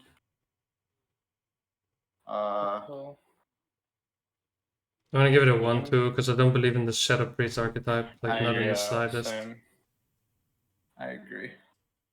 I mean, yeah, like if Shadow Priest is an archetype, I don't think it's going to be like a Smorky archetype. There's Like- no way it's good. Having Shadow Form cast for free is very good. We'll get to that later. But even if it's good, it doesn't necessarily mean you want to What do you like mean Shadow Form cast Wait, for how do free? you get it for free? from Benedictus. It doesn't make it cut. Oh, I'm just talking about Benedictus. I'm referring to the Shadow Priest archetype. I'm saying Oh. if it's The if it's card. a good archetype, so you're then saying the card, yeah, the 2-mana card getting cast for free. what? Yeah, Yeah, it's fine. that's what Benedictus does. I'm saying Yeah. if that deck is playable, it isn't necessarily going to be like a Smorky deck, right? The funny thing Like is, you just yeah. The funny thing is, we Yeah. nerfed all the like when Benedictus first came out, I was like, running this card is incredibly stupid because there's literally no way I'm cutting Apotheosis and Renew from my deck. Mhm. But they've recently changed my mind about that one. Yeah. But anyway, Fiend is a 1, right? Yes.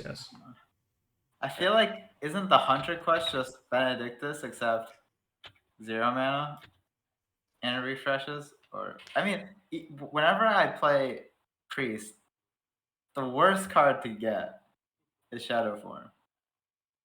I feel Shadow like. Form is pretty good in slower It's actually matchups, not that bad. Yeah. but You think so? it's not Yeah. great.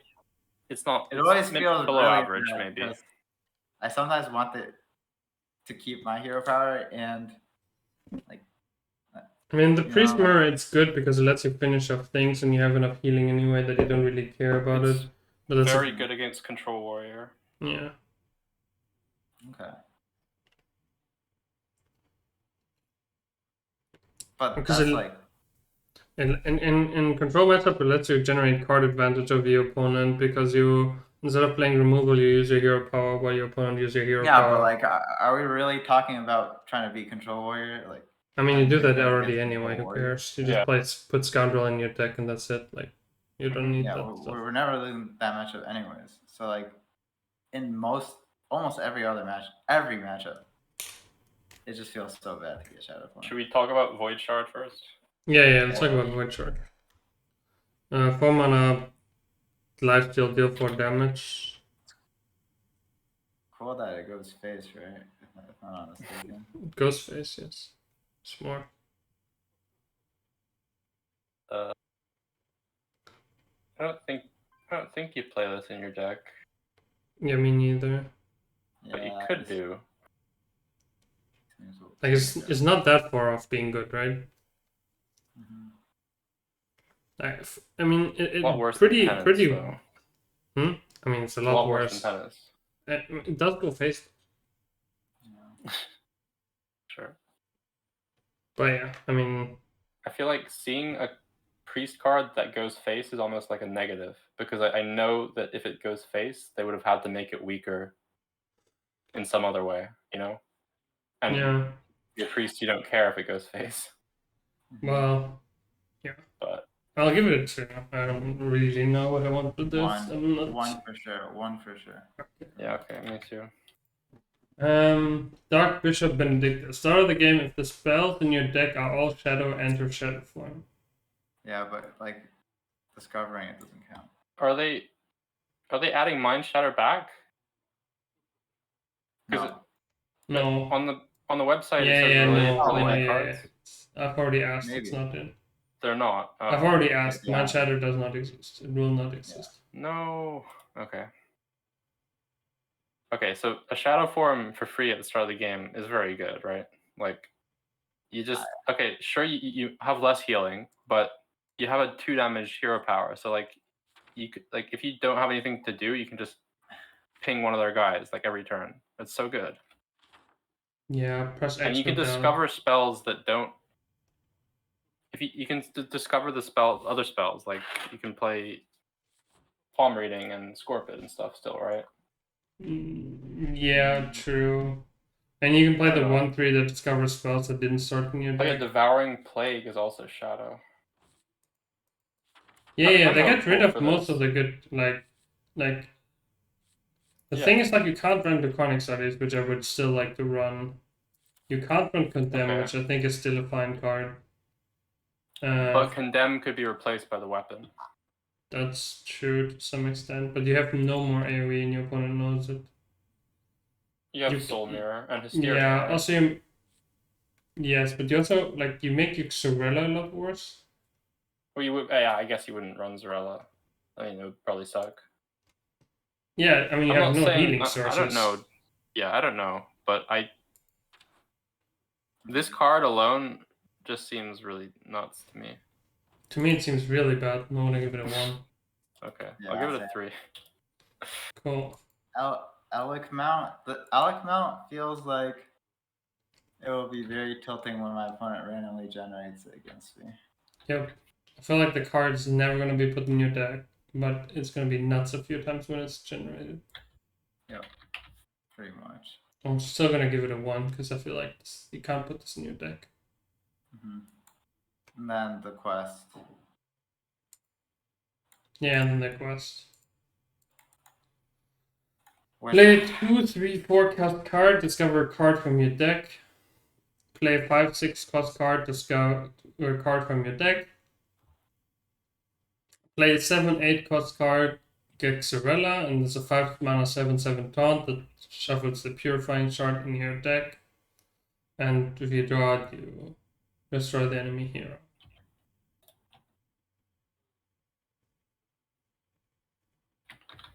Like, I was thinking about running this quest just for the first 2 completions. Like, you discover a card from your deck. I'm not sure if that's powerful enough. Like, if you play 2, 3, 4, you discover a card from your deck that might be good to help you stabilize. Because you often take off turn 1 anyways, priest. Yeah, That doesn't seem good. I think if you want to If play you this card in discover your a card deck, from it's. your deck, you basically draw a card, right? I mean, So- you're playing a 1 mana, very, very delayed draw 2 cards, sort of. Yeah. If like, I think if you play this card, you want to complete the quest and you want to use it to win the slow matchups. I don't think you care. I don't think you need to put any. I think if you put it in your deck, you don't need to put a 5, 6, 7, 8 in your deck. Okay, you're always gonna have a 7 in your deck. It's gonna be so mirror, but you're never putting a 5, 6. 5, I mean, 6, you and don't. 8. You can discover things, right? So Yes, you discover all of them from the chronic studies and other random stuff. You never play that stuff in your deck. Just all discovered all randomly. sure, but you still want to complete it if you're playing it. I think. Yeah. I mean, like it will make you auto win your fatigue matchups. Yeah. Which is probably worth something. Like if ladder would be any indication of how Hearthstone would be played right now, you definitely play this and you would win every priest match. Unless they mute Nesiuk Sorella.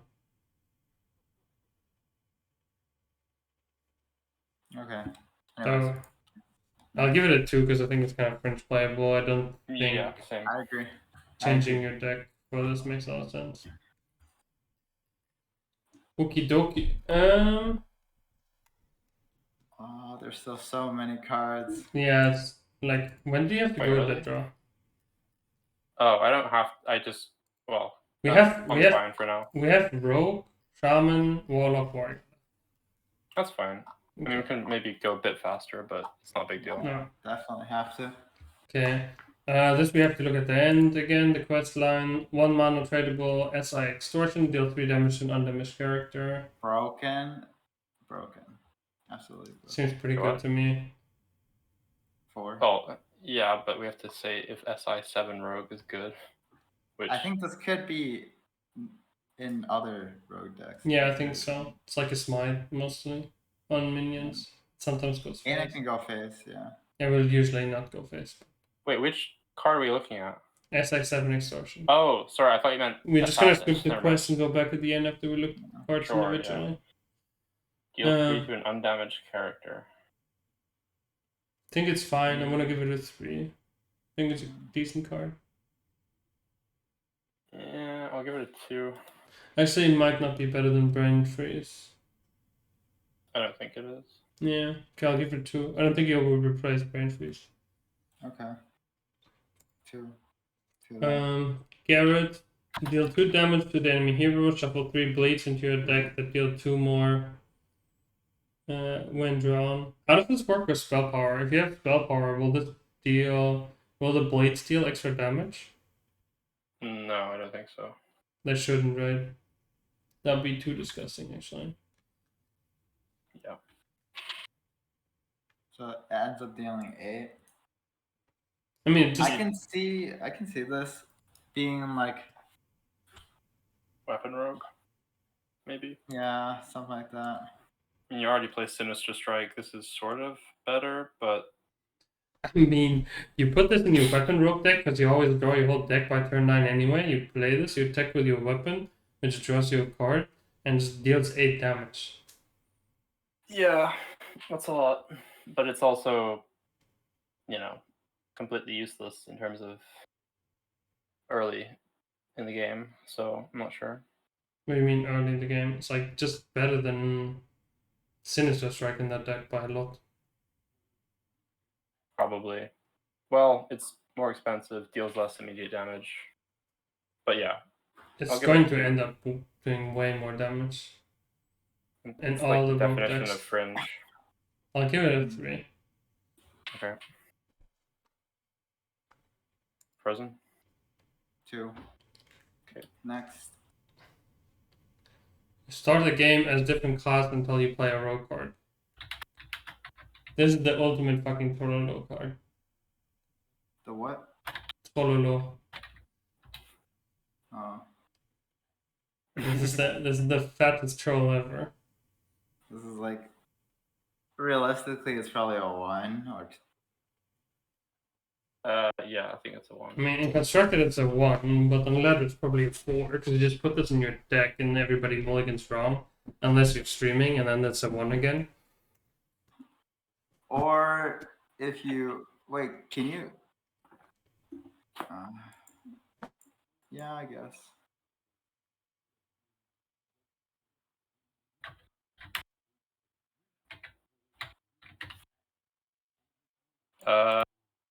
Yeah, I don't know. 2 mana 3/2, just too bad.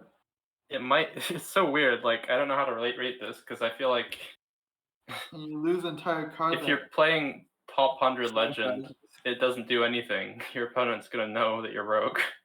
That's They true, recognize yeah. your name. Unless That's you true. switch decks every game. But for the average like ladder player, Yeah, also maybe then it's they're worth like running. then there are like 3 classes that are viable on ladder, and then you end up becoming a paladin, and your opponent's like, yeah, click W, and you're paladin.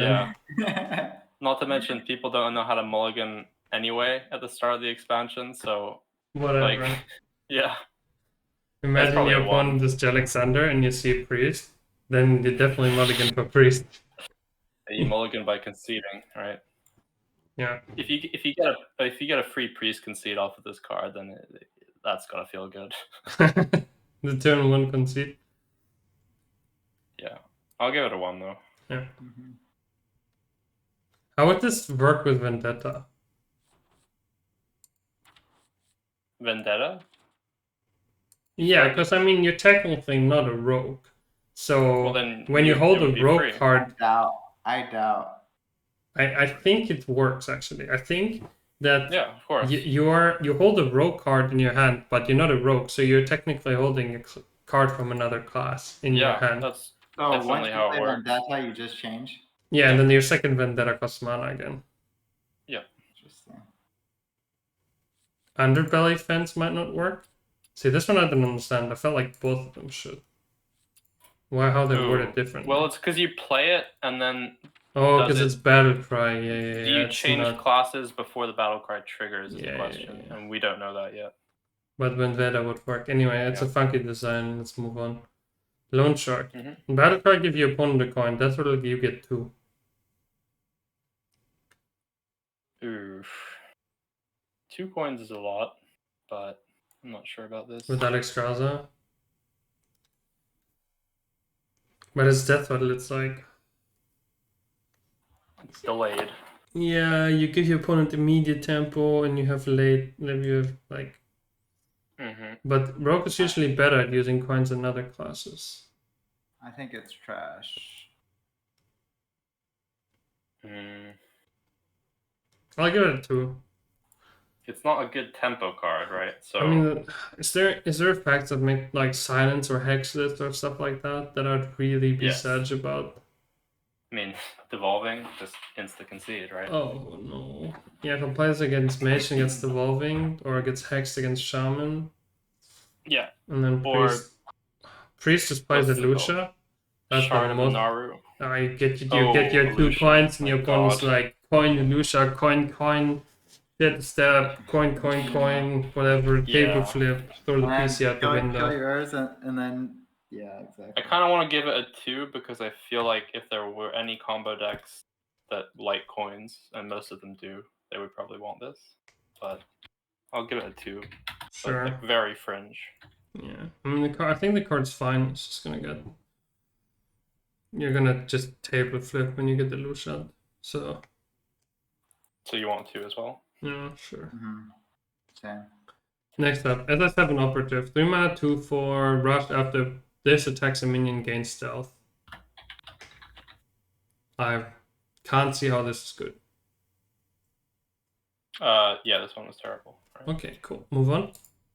Mhm. Sketchy information. Draw a Death Rattle card that costs 4 or less, triggers Death Rattle. So with this, you could draw the shark and get 2 coins to your hand. That's good. Well, pretty good. Other Yeah. death rattles for rogue. But you'd have to. Specifically,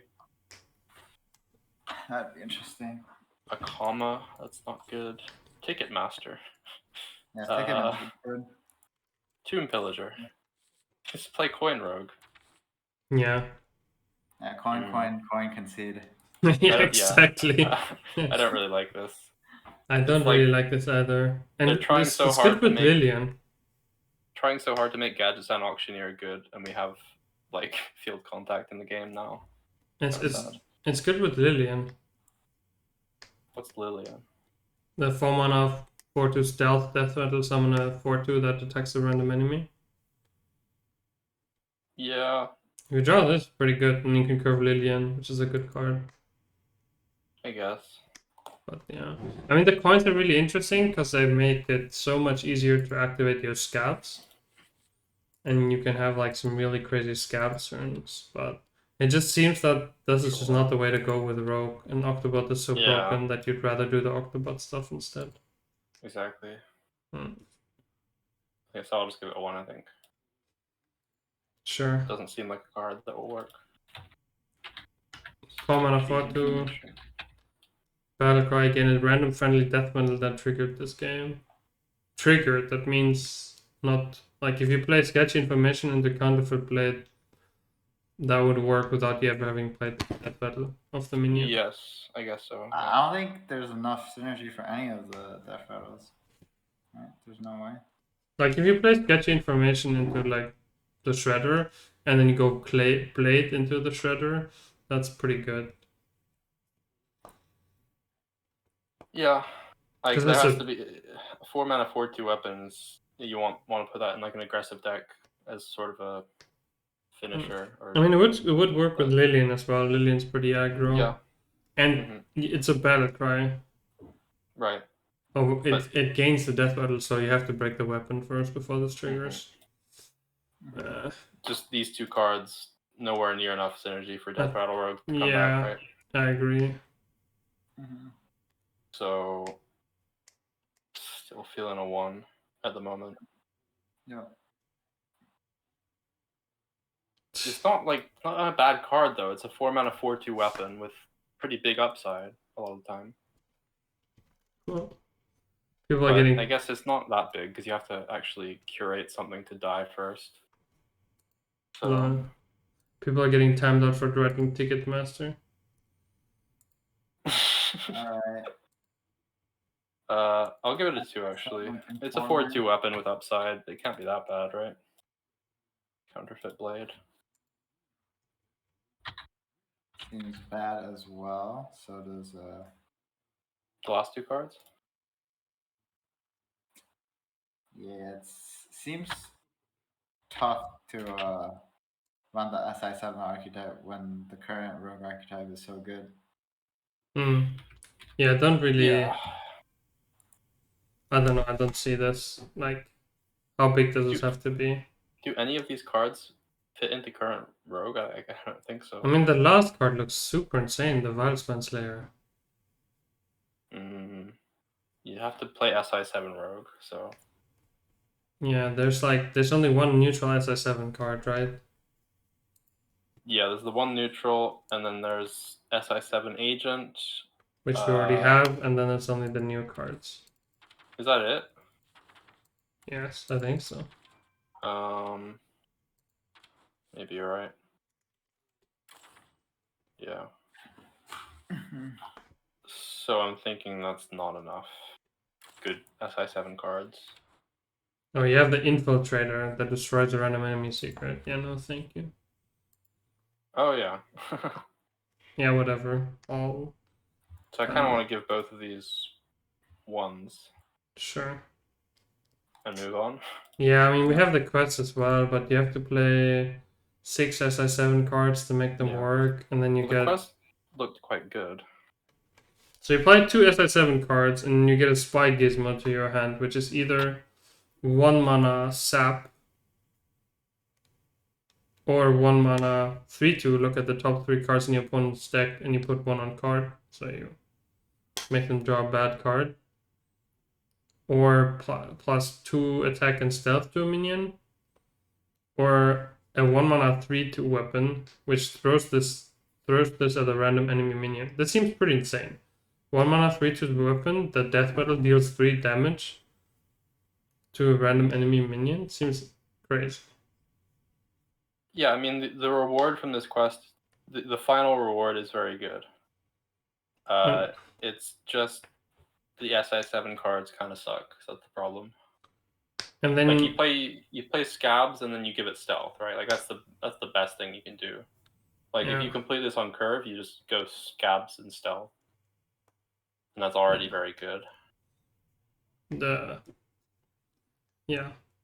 the other you get Shaku the Collector. Yeah. For 1 mana. For 1 mana. That seems like one of the better cards.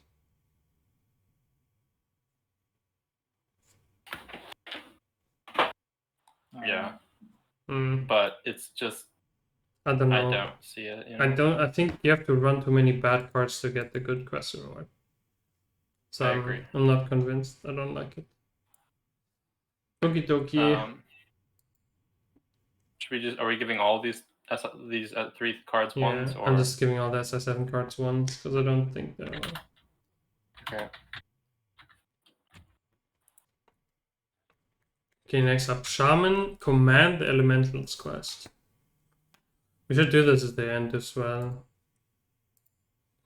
Okay, so you have, you can read it. It's play 3 cards with Overload, unlock your mana crystals, like the overloaded crystals. Then it's play 3 cards with Overload, you get a 3/3 Elemental with Taunt. And then you play 2 more, so you have to play 8 in total to get Brukan. And Brukan is a 5 mana 7/7. For the rest of the game, your spells cast twice. Just like a pretty sick reward. Yeah. But you have to play a lot of Overload cards. Like a lot of Overload cards. And then a 5 mana 7/7. Which is kind of slow. Right. But you have some things that make Overload cards better too, such as... Yeah, you have some payoff cards. Yeah. So we have Investment Opportunity, which is draw an Overload card. Mm-hmm. I don't know. So for this quest, the first quest is 3 and then the second is 2? No, it's 3/3/2. Oh, 3. Weird. That makes no sense. Yeah, it's usually the other way around, right? Yeah. What are we doing with these doubled spells? just burning their face. Like, Yes, sir. Doomhammer, Yeah, double double- Rockbiter, double Sunstrike. GG, easy. yeah, I guess so. I mean, that's literally 14 That's attack on your basically it. Doomhammer. That's like the only thing you can do, really. I mean, it's the only thing that makes sense. There's no like value control-y angle to this, is there? I don't If you think rock so. better yourself in the face, do they both apply to your face? Yes. Okay. Yeah, I mean, So what overload cards are we running to support that? I mean, Lightning Bolt, Zapper, Perpetual Flame, maybe. I mean, Although it's not a nature spell. we'd rather run all the nature spells, I think. So we'd have like Lightning Bolt. Bloom is like my number one contender. Right. Then you have the Portal, which is pretty sweet. The 3-mana You need to Portal. play 8 spells. Yeah. And what's the halfway reward? Unlock your No, mana you crystals? discover some from Mars Spawn. You discover from. Right. This seems way too slow, basically. Yeah, I This think seems so. like a too. 1, actually. Like you can play Doomhammer that overloads you. You can play Doomhammer without overloading. Playing 8 overload cards, like the halfway rewards are just not good, right? Unlocking your mana crystals in the first Yeah, one. doesn't seem good enough No. to me. Like you play like 3/3 Lightning elemental. Storm. 3/3 elemental with taunt, like no thanks. Yeah. And by the time you get there, they should be dead already. That's the thing. Yes. So, it's just an aggro card that's like way too slow to be in an aggro deck. So yeah, easy one. Investment opportunity might be fine though. Draw an overload card. yeah. What's Like that? you can tutor very specific cards with the 1 mana investment opportunity. Yeah. Besides the fact that it's gonna be absolutely nuts of But the power. problem is, a little bit of problem is that it can draw Doomhammer, and then you have the 2-mana guy that also wants to draw Doomhammer. That's true, yeah. And I don't see that as a big problem. I mean, you might want to run this in a whack and no list then. I mean, I wouldn't want to run this in that deck anyway. It's just bad tempo. Yeah, true. You'd rather play Yeah. 1 mana elemental. I don't know why we're so desperate to tutor overload cards. That's true. I'll give it a 2. I feel like this probably sees some application Yeah. at some point. Somewhere, maybe. Overdraft. Tradable, unlock your overloaded mana crystals to deal that much damage. I think this card is very good. Has to be, right? Dude, all these Yeah. 1 mana tradable cards are all like very, very good. For these classes. Yeah, I mean, the only problem I see with this card is that it's not a nature spell, so you can't run it with a nature spell card draw guy. You And could. I also don't think you're overloading for that much. Like, unless you're You're not- playing exactly Perpetual Flame on a white board, you're never overloading for a lot. I think the point of this card is less about dealing tons of damage and more just like dealing a little damage whilst gaining the crystals back. Like the turn after Doomhammer, it's literally Innervate plus 2 damage, right? So for this card, does this card unlock the mana crystals for your next turn or just this turn? It unlocks All the ones it that unlocks are... all of them. So if you go So you Doomhammer, play like Doomhammer, and then you play Lightning Bolt. Yeah, the next exactly. Turn, and then you deal 3 damage, and so then it's very good. Yeah, this, really. this is insane. This is a 4. Like, Probably is. The fact that it's tradable on top of all of that is pretty nuts too. Yeah. And Exactly. you can never have too much burn in a deck like this. So yeah, I'll give it a 4 as well, I think. I'll give it a Good 3. I'm not Aggro convinced. Shaman card. Okay.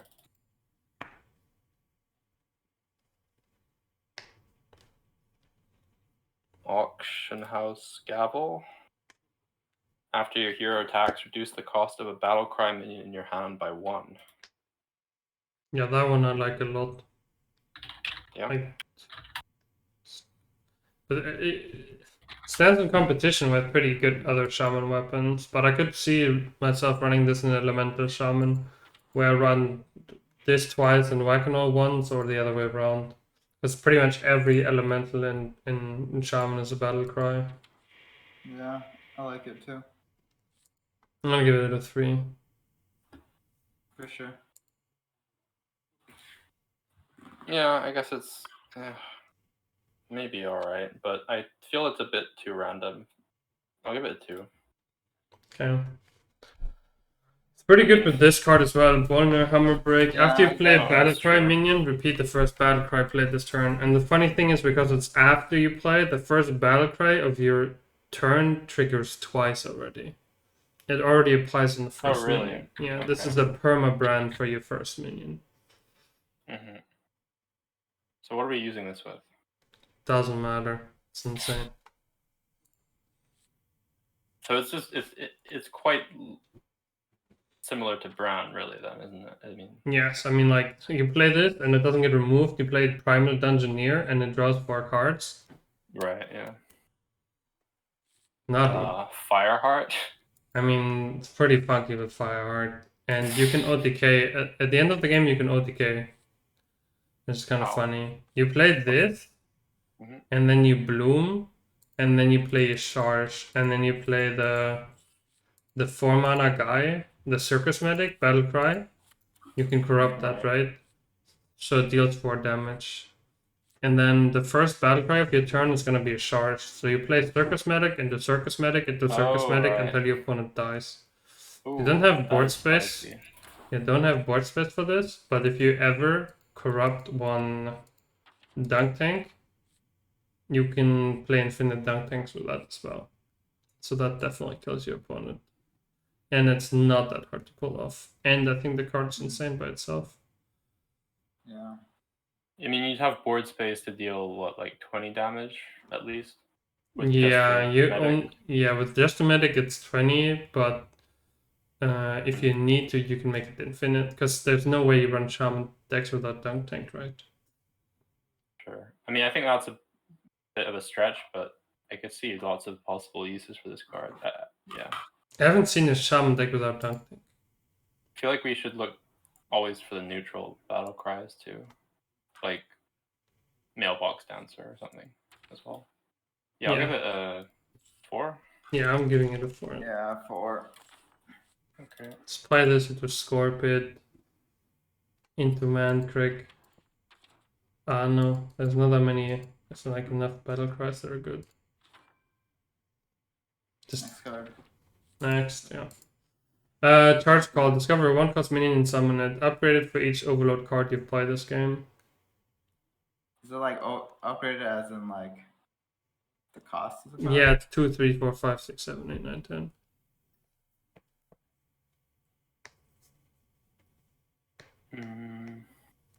I don't know. When is this good?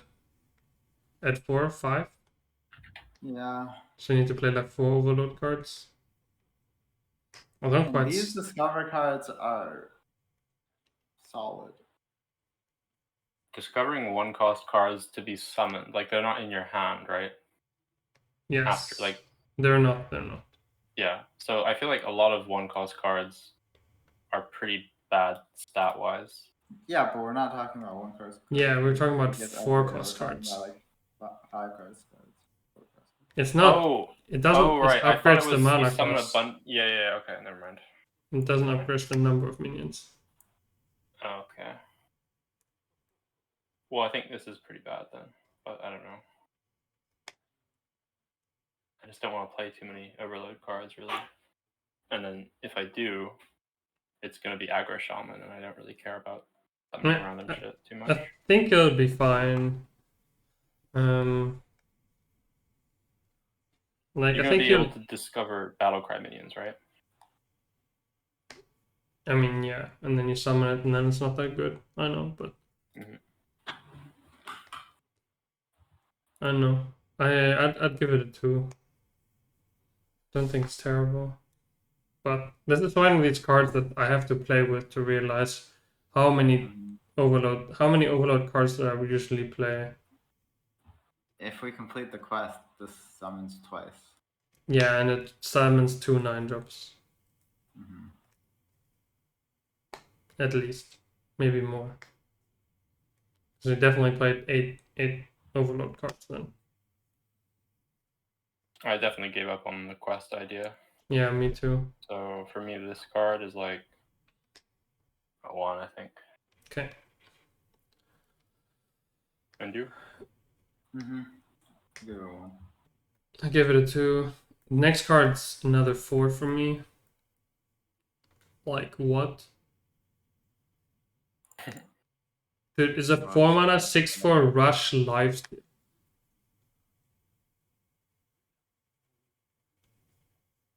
Yeah. It's not a 4. Like, come on. This card can't be that much better than the Paladin one, right? Paladin 3/5. I Or mean, Tidal Surge. there's stuff to make elementals cost less. Mm-hmm. Do you think you run this in like Elemental Shaman, like current one? Yes. Is it good enough? Immediately. Love it all the Yeah. aggro decks that try to beat you. Yeah, Fucking that's fair. nerds. I guess, yeah, that makes sense. Some kind of greedy, It's like solid. lots of elementals in your deck. You play the other 4-drop, you discount all of them. You have tons of threats, so you're beating like slower decks, and then this card is like your savior against the aggro decks. I could see it. Seems like a 3 to me, though. I don't think it's a 4. I think it's a 3 too. Okay. Fine. Just play the 1-drop on 1 and coin it in 2. 6/4 on board. Oh my god, what is the next card? What? Reduce the cost of elementals in your hand and deck by 1? This card is... What? Yeah. This card is the 4. This card is the 4. I mean, I'll give this a 4 as well. Because, like, I don't even know what's going on here. We just I don't know we just bloomed this out, and then the rest of the game is free. Just need to Yeah. find card draw. And you can use the 1 mana to reduce this to 3, and then you innervate it. Mm-hmm. What? I mean, current Elemental Shaman This- is like almost all. Oh my god. Yeah. The funny thing is, like, I wish I this saw this synergizes card. so well with Bonner, because, like, all the elementals in your deck are basically battle cries. You have, like, yeah, that's true. Custodian, Nimbus, Arid, Stormer. Every single elemental is, like, is a battle cry. Then you have Lillipad Lurker, also battle cry. I do kind of like that it's so powerful, but not good in like aggro shaman. That is good, because right now it's like only aggro shaman. I'm glad they're making reasons not to play Doomhammer. They really want us to play some elementals. Yeah, I love this card. In terms of, like, it seems really good to me. Yeah. Okay. Next. 4 mana 2/5 Spirit Alpha. After you play a card with Overload, summon a Spirit Wolf. This seems terrible. Well, not terrible, but this is not good. And it's a 2/5, right? It's not that bad. Like, you play one Overload Yeah, card, but- you get a 2/3 with Taunt. It's like a type of card where you kind of have to play it on 4, and then it sticks, and then go off. This is like, you know, the Warlock card, the 2/6, where Yeah. That never worked. yeah, it's I think it's really similar to that, and that had better stats than this. Well, I mean, but that class didn't have access to Lightning Bloom. True. Like, you can bloom this, it spawns a taunt, and then your opponent needs to get to this because it spawns a taunt. Yeah. Which is like, I don't know, like, I'm careful. I'm gonna probably only give it a 2 myself. I want to play the elementals in this class Yes. for sure. I feel like the other thing's better, but yeah.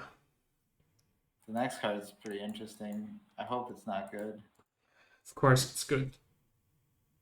We went through this. This card's just good. Tiny toys. Tiny toys, yes. Is it good in Evolve Shaman? It's the nuts in the Only Evolve good in Shaman. Evolve Shaman. I mean, you don't play it in any other shaman, right? But it. I mean, Yeah. I'm currently thinking you might play this in any shaman. I can see this. Really? Yeah. I mean, like, remember, okay, Yeah, maybe. Actually. let's. considering people were playing the 9-drop in the shaman. You know, like the 9 mana 4/4. And Like- this is 6 mana. Okay, let's look at this. In Demon Hunter, you have 2 that don't do anything, Zai 3 that don't do anything, Druid the Core doesn't do anything. But then you have Greybow, right? Greybow, insane. It's a 2 mana 2/2 taunt that summons Greybows. Teacher's Pet, insane. Twilight Runner, insane. I mean, this is like the Jandis minions. Like we played enough Jandis to like. kind of know. Egwin, insane. We kind of played enough. You Jandis only to need know to hit what's like up. one of them, right? Like you only need one or two of them to be really good. You need like And then- one of the Turbo Nuts ones. Like if you get Egwin in, so all your Shaman spells for the rest of the game have +2 spell power. Yeah, good night. Pretty good. But how good are the 6 mana cards? They're also fine. Also pretty Are they good. better? I mean, there's a bunch of cards that are like not like obviously there are a bunch of cards in here. Yeah, but the 5 6 drop mana that cards are are not going to be that full great. stats too. The 6 mana cards are going to be full stats too. No, I mean like I hope in terms of the 5 mana cards, like there's a Yeah. lot of them that really aren't that great. But I feel like if you need to hit one of them for this to be insane. Oh. The 6 mana pool is not the best, I think. It's okay. It's crazy, no? There's some pretty bad ones. but You some have pretty good ones, Bladed too. Lady, Fell Summoner in Demon Hunters. One of them is really good, the Bladed Lady. Then in Druid, you have Lady Anaconda Omu. Lady Anaconda synergizes with your nature Yeah, I'm spells and thinking about Shaman. like Jandis and like Flowcast and like Blastenheimer. Imagine you the get low Omu rolls. and then you bloom. Oh, there's another one too. There's a 6 mana 3/2. Peladan is still in standard. There are some bad ones. Yeah, but the but, Paladin like, yeah. ones are also good, right? The Lifesteal They're guy, still- the Pupil guy, Light Shower Elemental. Sure. Oh no, overall it's fine. It's not like really a really bad pool or anything. Yeah. Crash is also a decent minion, I heard. So is Cairn and Claw Machine. I still think it's a little bit slow to rely on like You have to, weapon into yeah. this card. I think you just have to play around with this card. Yeah, but it's at least a 3 for me. Yeah, for me too. I mean, in Elemental Shaman, this of course incredibly busted. Elemental Shaman? Evolve Shaman. But I'm not sure if yeah. Evolve Shaman is going to be a thing. Mhm. Like, no idea, actually. They still have access to the... There's the 7 mana card that equips a random weapon. But I feel That was like... never very good, was it? I feel like this might just be like the 3rd best weapon. Mhm. In Shaman. Okay. Yeah. I mean, I like the elemental stuff the most. You reduce your battle cries with a weapon, and then you just Balnor, reduce all of them with elementals. Let's go. So 3s for that one? Yeah. Or, yeah, okay. Okay, 2 classes left. Yes. Alright. Warlock quest. I think I thought about this one and it was. Oh, actually, I don't remember this one at all. It's Sorry. take 6 damage, deal 3 to the enemy hero with lifesteal, and then it's take 7 and deal 3 to the enemy hero, and then it's take 8, and then you get a 5 mana 7/7, and after that, all the damage you take on your turn, your opponent takes instead, so you can never fatigue, for example. It's interesting. It's pretty powerful if you make it to the end, but I feel like because you don't get any cards or board presence from the quest in the meantime, I think it's a little bit too weak. Yeah, I mean, Yeah, it I makes think so too. makes the lead block way stronger. Yes, yeah. And delete lock, I mean, we can have a look at that, but they have like decent healing, right? Because they have the 3 mana guy. So to make up for dealing so much damage to yourself, they've got the 3 mana. What's it called? I'm just finding it.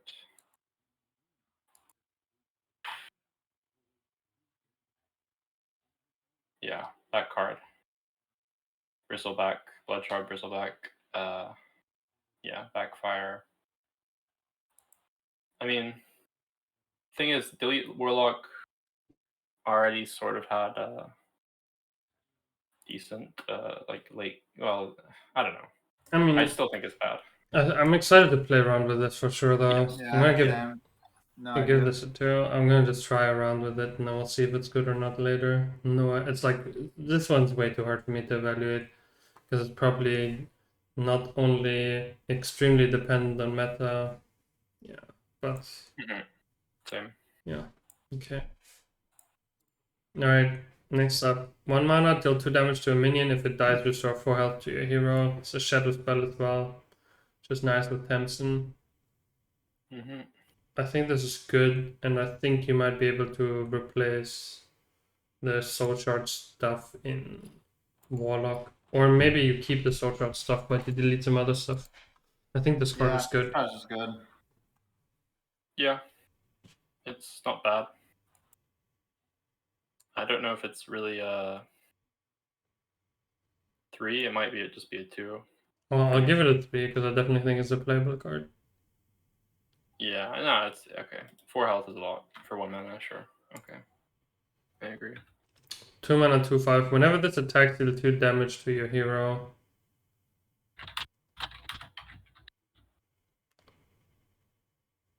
Whenever this attacks, man, it's weird. This is a zoo card, right? Yeah, it works really well with a 2/3 guy, right? That gives you mana back with Dark Yeah. Lair. It's really nice with Dark Lair. It's also a demon, so it works with Kenred Even Lock. People saying good with the quest. I don't think you run this in the quest deck. I mean, it's good removal, right? You play this and then you contest the board so you don't die. Maybe. But it's probably more like it seems stronger in Zoo where you just play that with a Yeah. You get your giants down so quickly. Seems pretty nice. 2/5 decent stats. I'd rather play a 1-drop and then play this than play the quest and then play this. The J. Alexander says this is good with Mosher. Yeah, that's true. Because you give it life Oh steal. yeah.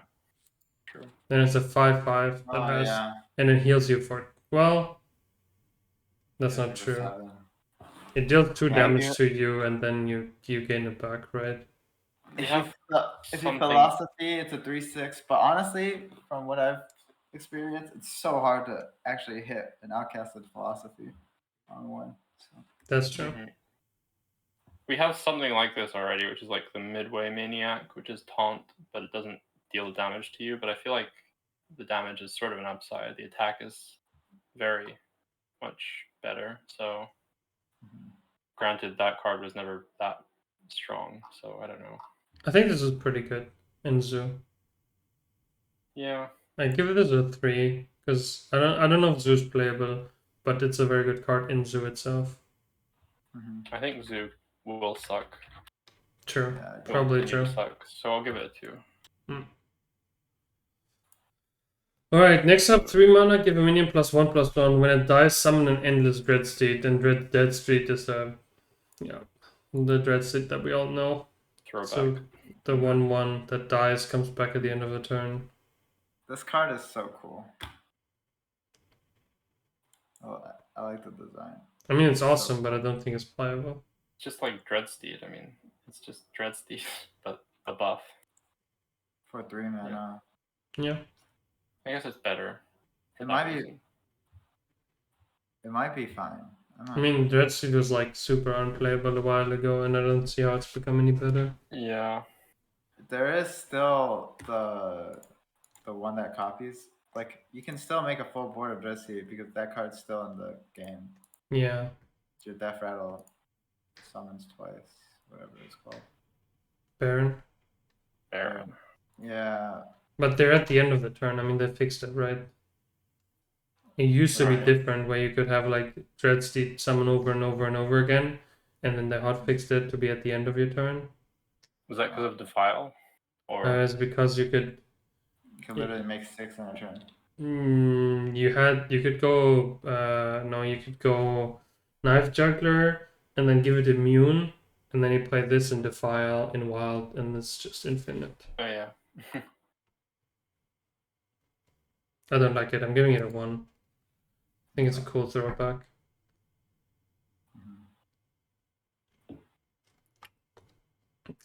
Next up, the Rod. It's a 3-mana 0/2 weapon. After you draw 4 cards, reduce the cost of cards in your hand by 1. Lose 1 durability. When I saw this first, I thought it was garbage, but I kind of forgot that you draw a card at the start of your turn.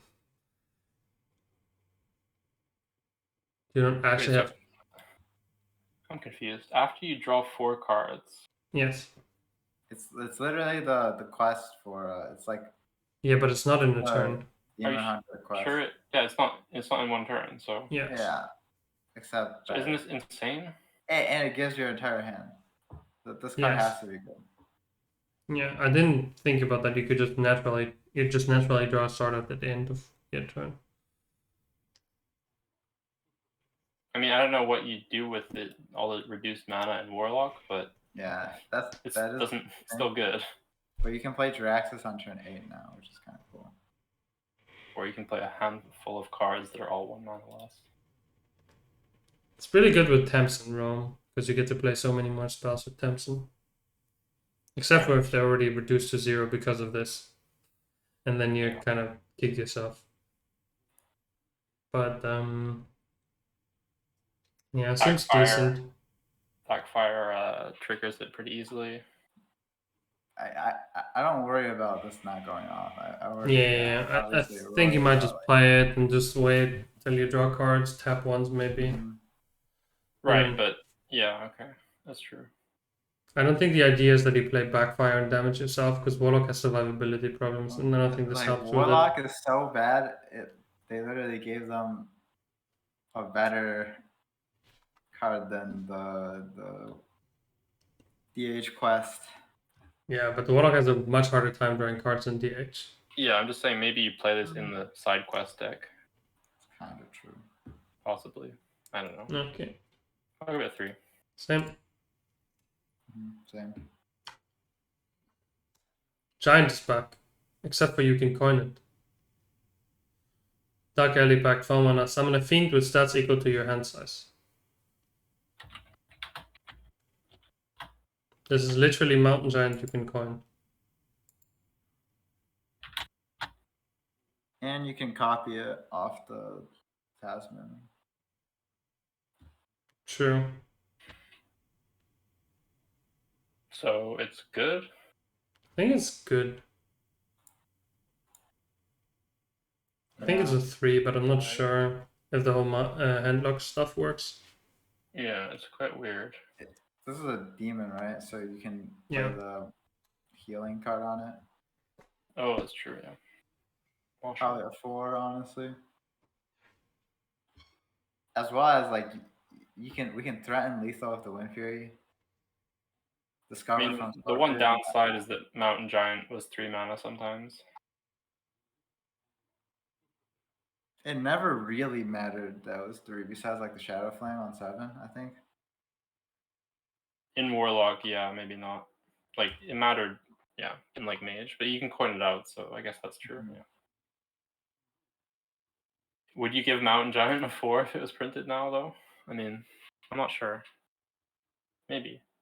No, not a 4, but I think this is better than Mountain Giant. Yeah.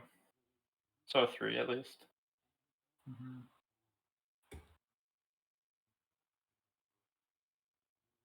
Okay. Yeah. All right. Next. Deal 3 damage, summon 2, 1/3 Voidwalkers a ton. This card's insane. He's gone somewhere, but okay. Yeah, Demonic Assault. I think this card's really good, right? It has to be. The only problem with these type of cards is that, like, what's the win condition with the defensive Warlock? Is it just Jiraxis? I have no clue. Where are you guys at? Sorry. This card's just really good against any aggro deck, but you also this can actually go face too. So. Yeah. Did you want to give the Mountain Giant card a 3 or 4? Sure, give it 3. 4, probably give it 4. You're muted. I'll give it a 3. The Mountain Giant. I wonder why they started printing stuff that deals damage to like not minions. Like, Yeah, I don't know. I mean, Maybe, I don't that, but now I don't think the 4-mana spell is playable. I want to give this a 1. Like it's a you don't think pack it's filler. playable? No. I don't know. It's like, I mean, you can compare it to Flanking Strike, kind of. Which, Yeah, Flanking Strike's way granted- better than this. How? Really? Yes. No way. 3/3 fight's 2/6 better versus than 1/3. 3/3 stats? But I mean, Not this necessarily. Also, Flanking Strike to work stalls off. really well. Like this is exactly what Warlock wants though. Hmm. Against most matchups that aren't. This is like a mid-rangey kind of card, Okay. so that's the thing. I don't know if it's good enough in Zoo It to can. spend this much mana on like only 2/1/3s. It's like a. I think it's more of a control card. Mm, And then I don't know if it's a control card. I think it's like Voidwalkers are great in Zoo because they have high health, so you can like buff them and stuff, and they just make it awkward for your opponent. If in a control deck, shooting out 2 Voidwalkers is not going to be so good because they will get value traded. Yeah, but I mean, that's fine. We're just trying to stall. I don't think it's a 1, but I don't know exactly where it's. I'll put it as a 2. Okay. I can see it not being played though. Because the control Warlock deck just sucks. Yeah, maybe. Okay, next. There. Mhm.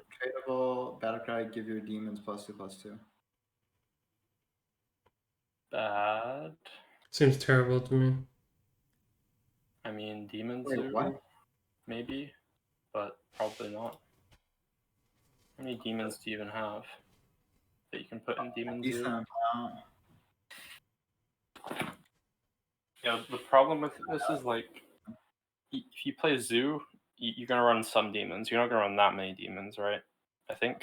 And if you take demons, if you take cards out to fit in more demons, you're gonna make your deck worse. And then Alright, let's see. It completely depends on how good the demons are. Dark Glare, Bloodbound Imp, Flame Imp, Jailer.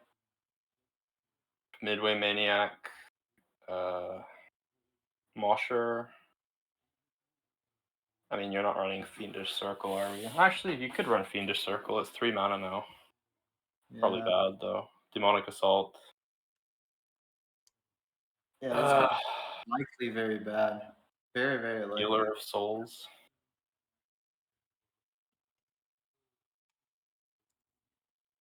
I don't know. There's enough demons, but none of them are like really good, and Zoo just kind of sucks. So I'm gonna assume this card sucks.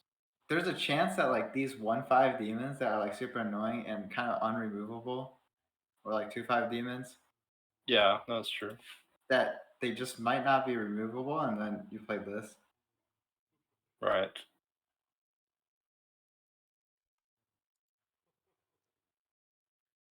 I'll still give it a.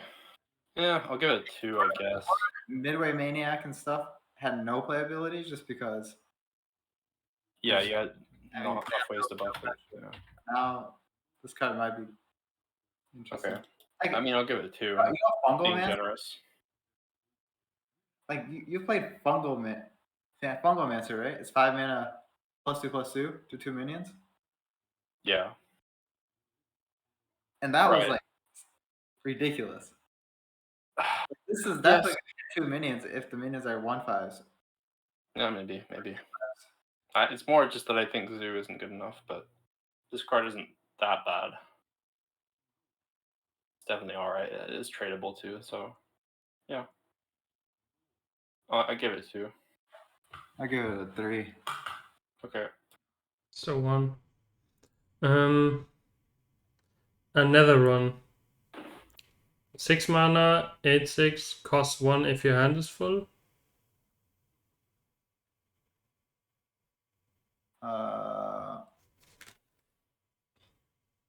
Like getting your hand to a reasonable size seems doable, but getting your hand to be full seems actually somewhat difficult. You can philosophy it, and then you can play 2 of them. Yeah, you can also like, I mean, one of the ways you would do this is you would You could tap on 2 without playing a 1-drop, and you tap on 3, and then your hand is full, and you can play it for 1 with the remaining card. Mm-hmm. Yeah, you It can't. kind of seems. You can't to play make- 2 of these on the same turn, unless. Oh yeah, you're right. You're right. So Because- never mind. Oh, you mean philosophy? Then you play 1, yeah, and then you have to tap and then play another. I mean, you probably play this card in like if you're running Dark Alley Pact, you probably play this card, right? I think it's just too important.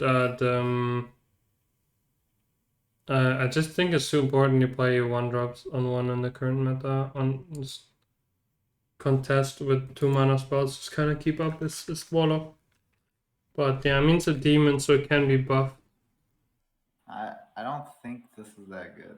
I also don't think this is good. I don't think this will be played. Okay. So 1. Mm-hmm. I think this card is good though. The entitled customer. Customer, especially if you reduce this with the rod, Mm-hmm. and then you play this on curve 5, and then it deals 9 AoE. Dude, but the problem is where's the healing in Warlock? Like, do they? You have the 4 mana guy, right? That gives you the Baker, Yeah. Yeah. and then you You have also have the 1 mana spell. that you just have the got 2 mana released. spell already. 2 mana spell as well. And some of the neutrals. Yeah, and then you have some neutral There's cards. something too. else that I can't remember. The Baker is a neutral card. The 4 mana 3/2 that heals according to your hand size. Yeah. If you're playing Delete Warlock, which I don't know if you'd run this card, but you have more Probably. healing there. You probably don't play this card in Delete Warlock. You don't think so? I think it's like just a solid card. Deal damage You equal have- to your hand size to all other minions. So just like Yeah, it's not on bad. turn 6 you gain full board control. You Sure. delete everything. It's like, isn't this just better than Twisting Nether most of the time? No, it is better than Twisting Nether. I was just like wondering if you have Soul Rend, do you need this card too? But yeah, you might do. There's So a it's light probably alright. pig. 3. I would give it a 3, yeah. Cool. Okay, last class. Provoke 0 mana tradable, choose a friendly minion. Enemy minions attack it. 4. Wait, what? Is this one just worse than the Hunter one? No, I don't think it's. I think it's better than the Hunter one. Well, the Hunter one is your minions attack an enemy minion. This one is...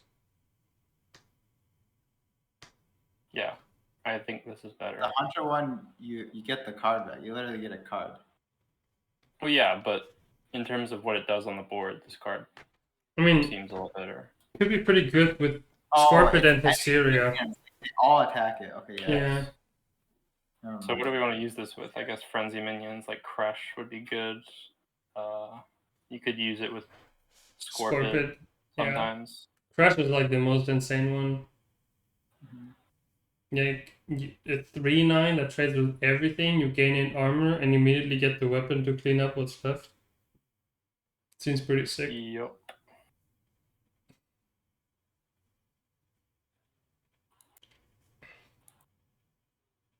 I think this is really good.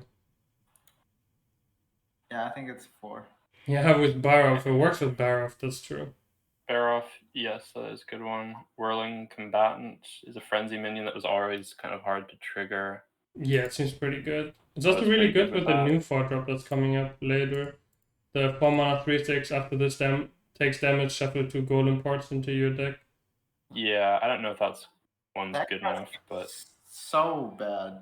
yeah. What the? It's a 4 mana 3/6 that some shuffles 2 2/1s in your deck every time it takes damage.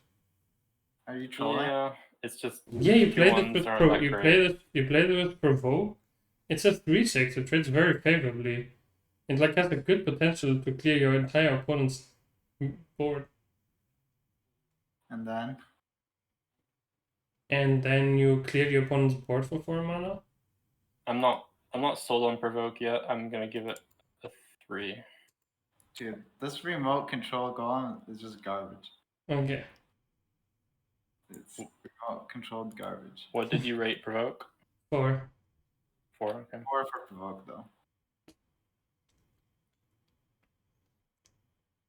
Read the docs, or should we do that last? I don't have the whole thing. It's like not here. Yeah, I saw it earlier though. I remember seeing it and thinking it was really good. I saw it. I thought Trying it to was find good, and then I watched reveal streams, and it seemed terrible. But It's okay. quite slow, but if you get the end result, it's kind of insane. So first play 2 pirates that deals 2 damage to a random enemy twice. Not the best. And then wait, hang on. No. Play 3 pirates, draw a weapon. That's the first one.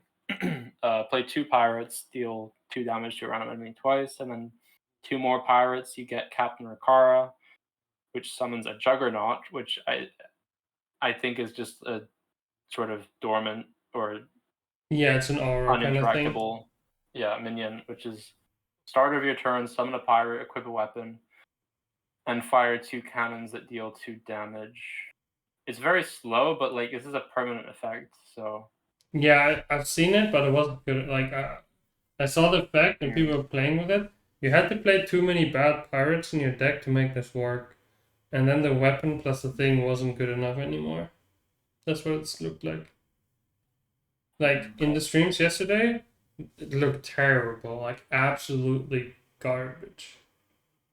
Okay. and in terms of the pirates themselves, they've added some. Yeah, for example, you have the 2 mana 2/2 pirate, battle rider pirate. I mean, that card's insane to me. Yes. I mean, that has to be a 3 for me, even though I think it might not be played. And then the other pirates that are already in the game, there's What do we Bloodsail think deck about count. Timbers though? If we're Should we talking come back to the quest later, or? Yeah, we can talk about it at the end, but for me it's a 1 regardless. Okay. Yeah, deal 2 damage to a minion if you can control a pirate, deal 5 instead. I mean, this works in some control-ish archetype, right?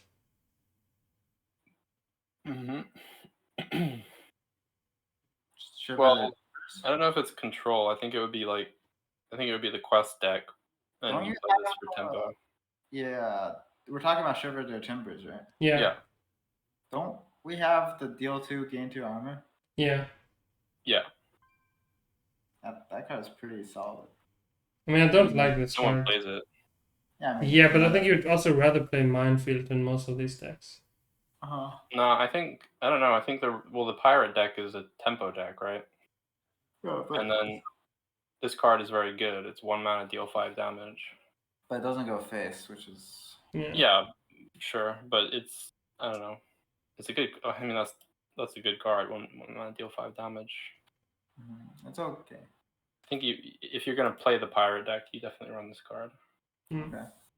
Sure. All right. Because you can't you won't have a bunch of armor to shield slam or anything like that. So you know. Yeah. I'll give it a 2. Sure. Next. For me as well. Harbor Scamp, draw 2 mana 2/2, draw a pirate. This is a good card, right? Yeah. Yeah. If there's like good pirates, honestly, if we're playing like a control meta, you could probably play this with the 5/5, right? Just play this. Scoundrel? Yeah. Yeah, but it's kind of like counterintuitive because you draw a card to make your opponent draw a card. I guess. Yeah. Seems weird. Yeah. All right. I mean, good pirate, the Sword Eater, 4 mana 2/5, right? That's a good pirate. Right. Yeah. That's the best one. There's also Anchorman, which is like meh, but not the worst. Okay, I'm gonna say next because like I'll give it a 3 and go next. Okay. The card's just not very interesting. Yep. 3 mana 2/4 at the end of your turn, gain 3 armor. Bad. Like why? Since when did this pirate deck become defensive? Yeah. Once we saw this card. I'll give it a 1. Yeah. Okay. Next, Same. heavy plating, 3 mana, tradable, gain 8 armor.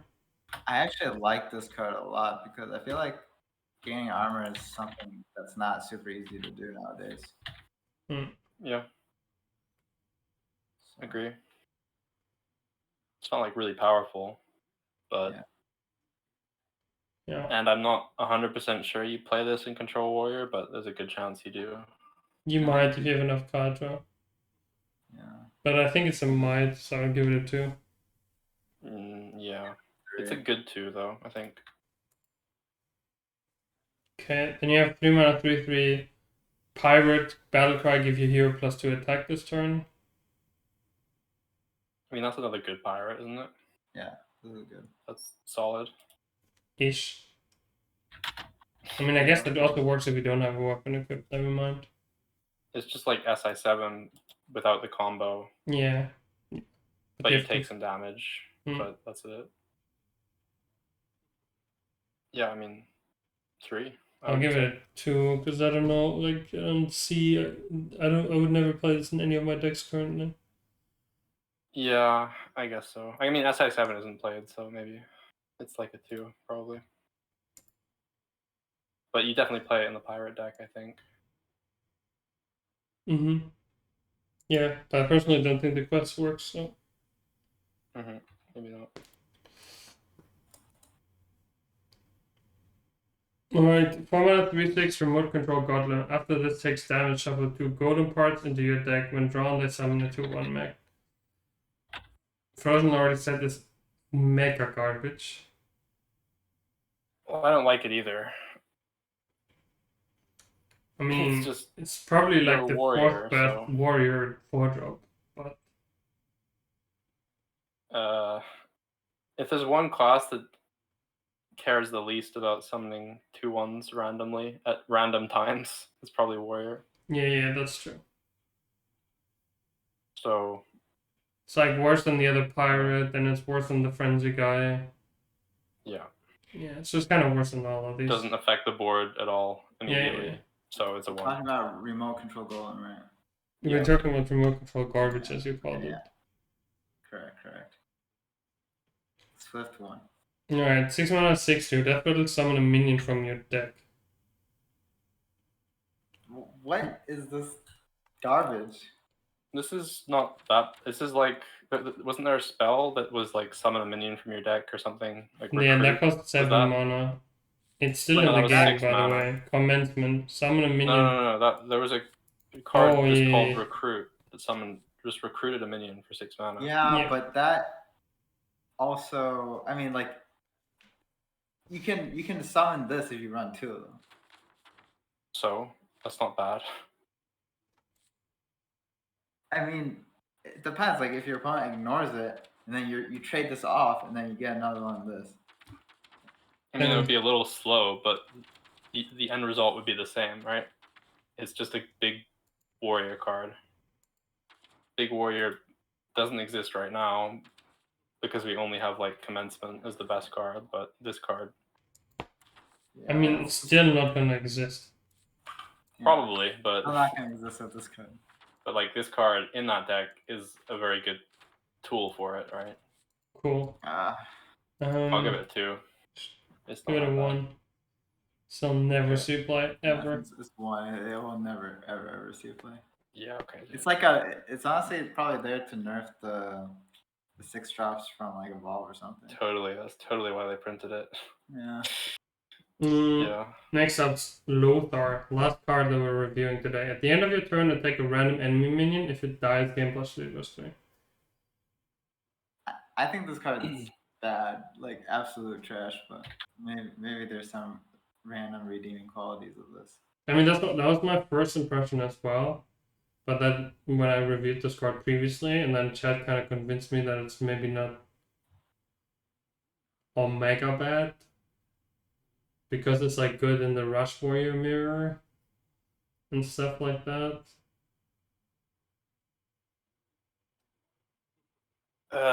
It's not amazing. It's not the worst thing ever, but I'm mainly worried about playing this into a really wide board and it just doesn't do what you want it to do, and then But yeah. So I've Chad reconvinced me to go to a 2 from a 1 from this last time we talked about it. It's like Yeah. it's like depending on what kind of matchups there are around, this might actually be kind of annoying.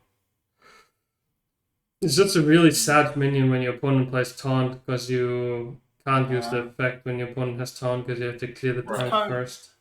This card is at its peak on turn 7, right? So Yeah, exactly. You want to curve like it works in Arena Warrior because you're just curving. I could see it maybe being playable in Rush Warrior, maybe. I'll give it 2 as well. yeah, 2. I guess it scales with hand buff a little So bit. is there any neutral cards? Did we change your opinion about? That I can remember. We haven't rated the quest yet, but I guess I'll trust you guys and say that it's a 1. Yeah. Just trust chat. Okay. Any We'll neutral fire cards that we've changed our opinion on? Elwynn boar, Turbonuts, right? After what we've seen, playable in every class in every deck. Ah, just I think kidding. the only support card was the neutral one, right? Pretty much. I mean, like, yeah. Yeah. I don't think. Don't really think we changed our opinion on anything. Oh yeah, the spice bread baker. Do you mean the one for Warlock for Handlock? Yeah, maybe Slightly better. Yeah. Instead of being because it can completely get reduced because it can get reduced to 3. Yeah, I think like the 1 mana cost reduction is probably like a decently big deal to like play a few things in the same turn. How do I add you guys to the spreadsheet? I need your what is it? Email or? You can click share and then you click get. Wait. Yeah, but then if I do that, won't everyone in stream have the link to edit as well? Yeah, you can do like can a I get a different link? I mean, I don't need to edit this. Yeah. Yeah, I'm just checking because I need to go pretty soon. So if you did want to, yeah. No, I think we're done. I think we're done. Yeah. Okay. Cool. All right. Thanks, guys. I'm gonna shoot off then. The only other card we didn't talk like we want to do at the end was the 3 mana 3/4 battle cry. If you control a quest, discover a spell. I think I gave it a 2 or a 3, and it's about a 2 or a 3. The 3 mana 3/4 that discovers a spell if you have a quest active. Yeah, 2 or 3. Like I can only really see it. It doesn't go in Demon Hunter. It doesn't go in Druid. I think it goes in Hunter. It doesn't go in Mage. Doesn't go in Paladin. It could go in Priest. Does not go in Rogue. It definitely goes in Shaman. And I don't think it goes... Might go in Warlock as well, but not sure. It definitely doesn't go in Warrior. I mean, it seems okay, but yeah. Yeah, Scorpion might just be better still. I think Scorpion is Scorpion is pretty good though. I think Scorpion is one of the better cards we currently play in the game. So this card, like even if it's like 5-10% worse than Scorpion, it's probably still a playable card in these sets. Yep. Agree. Okay. See you guys. See ya. Have a good one. See ya. Yeah, I think they did a decent job though on because I'm like pretty excited to try out a lot of different things. I think there are some cards that like will make maybe existing archetypes better or I think overall there's a bunch of trash cards, but there are some like really good cards that are like just make like an archetype by themselves kind of. Or make existing cards better. I mean, a lot of the quests have like the ability to completely change the way that you've been playing a class. And with the different stages, some of them might only be needed to be completed for the first or second stage. Probably like the first stage is never good enough, but the second might be. But yeah, I'm pretty tired. I had to wake up at 5 a.m. or 6 a.m. So I'm probably gonna head out. Yeah, I'm also gonna not stream much more. Okay, thanks for joining though. Yep. See ya. See ya. Alright guys, as I promised, we hit 35k followers today. So to top it all off, the end of this, I don't know, I'm pretty excited. I can't wait to actually play with these cards. I feel like I'm probably going to be wrong on a bunch of the things that I've predicted. Especially the quests, they're so hard to evaluate on how easy or how difficult they are to complete. Like for example, the rogue quest might, like this, the rewards are really, really nice. Like some of the cards are just insane. So this might actually just be like way better than we expect, depending on like how good the quest line is, or like the hand buff paladin. No idea if this works out or not. And then, for example, Beast Hunter or Raza Hunter, they could be interesting. Also, like in Druid, we have the Oracle decks, which just go white people happy and then try to buff it. But it's really hard to evaluate if this will be good or if it just gets cleared by one AoE and then you're really sad. So I don't know. There's a lot of things I'm looking forward to playing, and there's a lot of things that I have honestly no idea how good or strong they will be and how nice they are to like. I can say how I feel about them, how I would evaluate them now, but could totally be wrong. I'm sure I don't like this. I'm sure I don't like the warrior stuff except for provoke. That's the only thing I feel reasonably confident about. The rest, I don't know. I feel like it has a lot of potential, all of it together. How on earth did I give Entitled Customer a 3? Because it's literally better than Twisty Nether. What do you mean? It's really, really good card. What were you gonna give this? A 2 or a 4?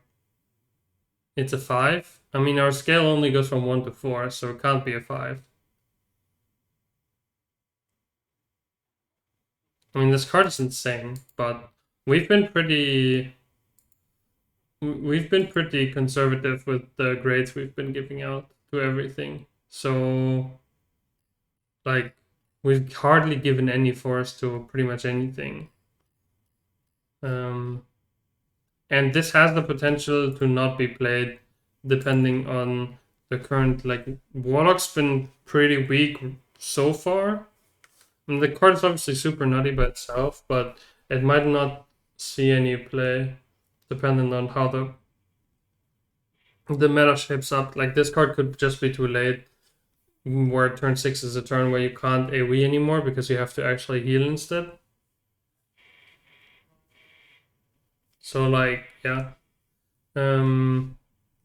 Could not be that good. That's why we gave it a 3.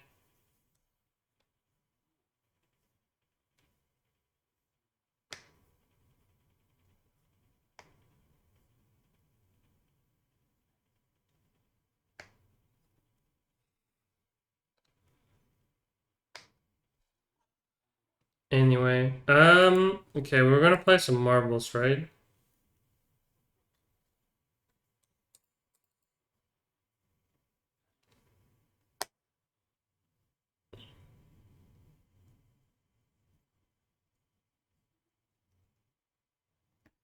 Highlights. I'll try to get this cut up into pieces and then upload it to YouTube. So, to kind of take care of all of this.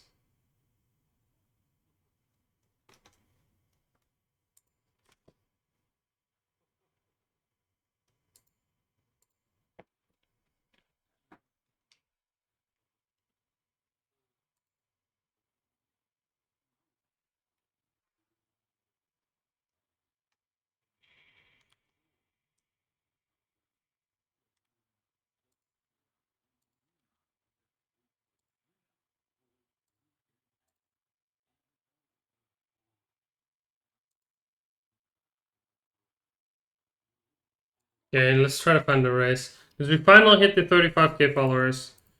I'm just going to check that I actually do still have a bundle to give away and that I'm not lying. That would be bad.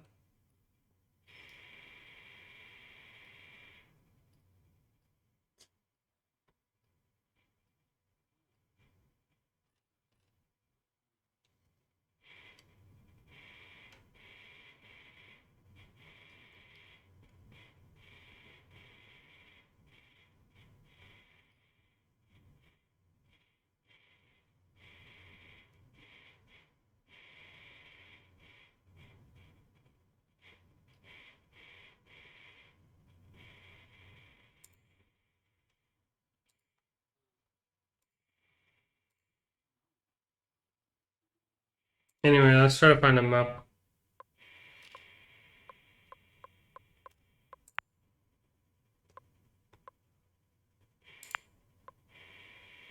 Let me see what Temple of Steve looks like.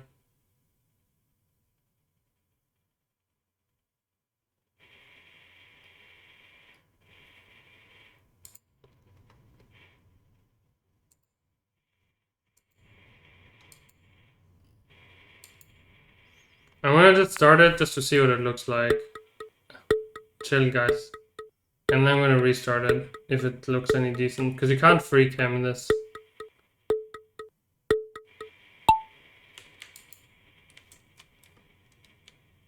This looks boring. I don't want to play this.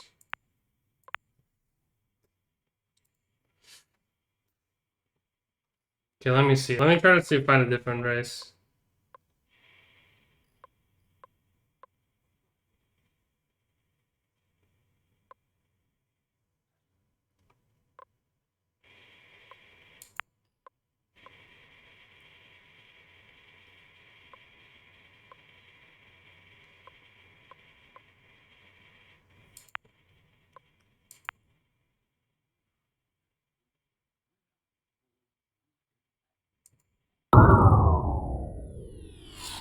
Yeah, I'm gonna press start again just to see what it looks like, and then I might restart it if it looks cool.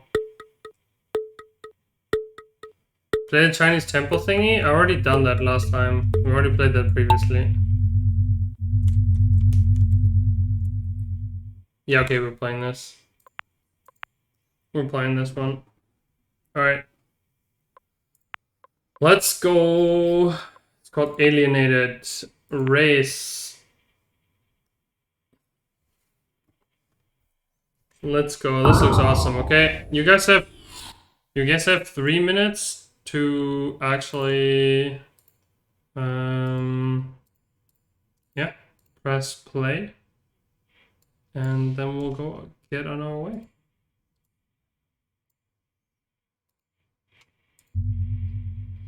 Okay, I'll be right back. I'll give you 2 minutes to enter the thing, and then we'll go play some more. Winner gets a standard bundle for the upcoming expansion. I mean, now you know all the cards. Some pretty exciting stuff, so it should be good.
530 people watching and 140 mobile players.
Channeling the luck.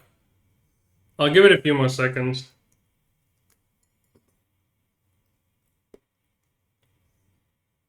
Because the number of people is still going up.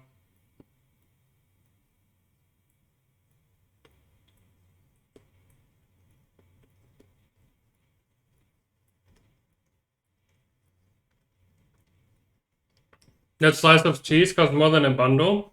Well, my dad was here from Germany, so he brought some cheese. So that one was kind of cheap at least.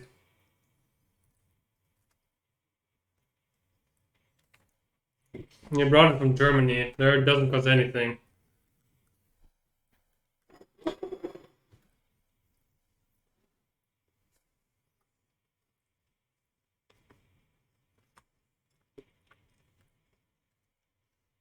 But yeah, like a pack of Gruyere in Norway, which is like way nicer than the Norwegian cheese, just straight up cost 10 euros. Like 10 euros for a pack of for small block of cheese.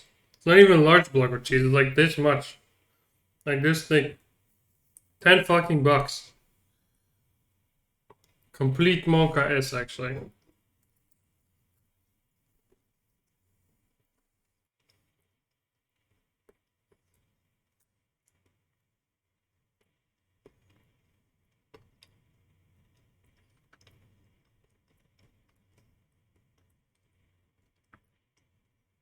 Like, I don't know, when we had this like Masters Tour tournament or tour stop in Oslo, everybody was talking about how they had to sell their kidney to be able to go for lunch or dinner. People from all the other countries. I was like, this is every day for me.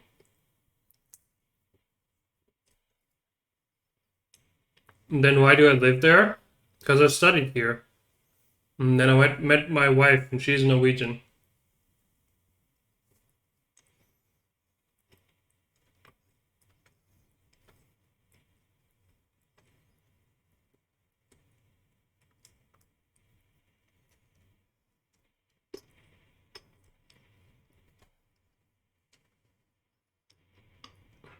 Yeah, usually I would get a Norway salary, but since I'm streaming, you know, I could live anywhere.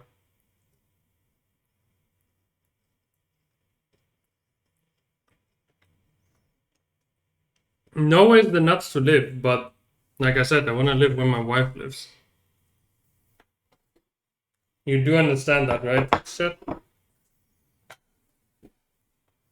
Okay. I'll start at 200. 200 people. We're at 196 people.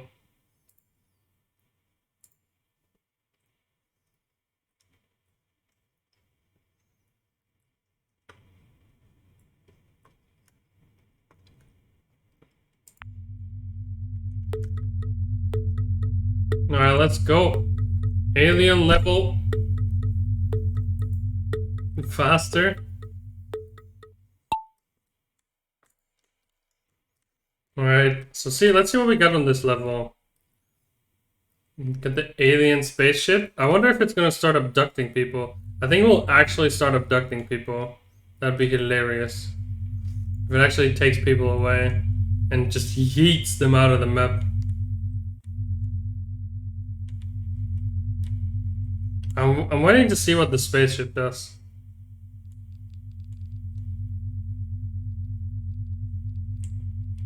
Doesn't really seem to be doing much of anything. The hell is happening? Oh, people are getting yeeted off the map. Guys, don't go on top of there. You're gonna get yeeted off the map, and then you're gonna be... Derek died. Derek died. Unlucky. Move the cam. No, I'll move the cam.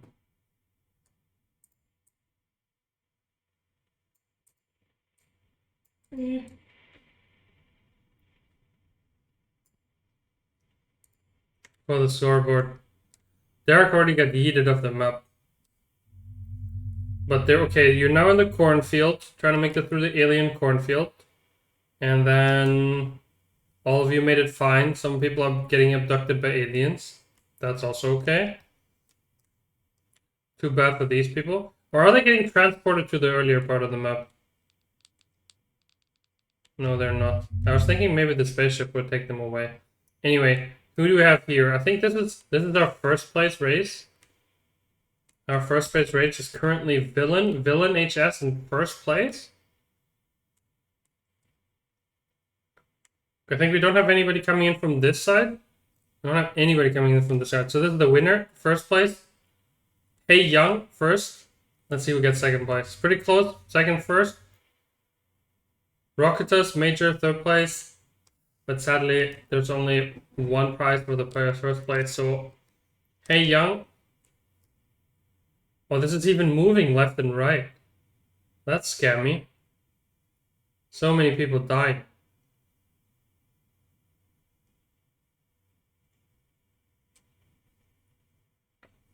So many people dying, getting abducted by aliens, getting yeeted off the map. I don't think you can die anymore. Can you still get yeeted out of here after the map is over? Because people seem to be almost falling out. Oh. Oh. Does that count? Does it count if you die after you reach the finish? We should wait until the end to see what happens. Maybe he still gets yeeted out. The winner. Monka-S. Monka-S. Numitors, I think, is the last guy, and then people in the thing will be safe. So, hey Young, if you're in the channel, hello, welcome on your bundle. Following since August 10th, 2020, welcome.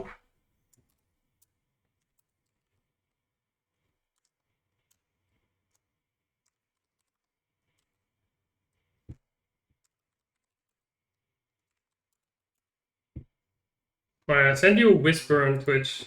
Please reply to the whisper so I can send you the code for the bundle. And thank you everybody. Let's see how many people get yeeted off the map. Derek Brown.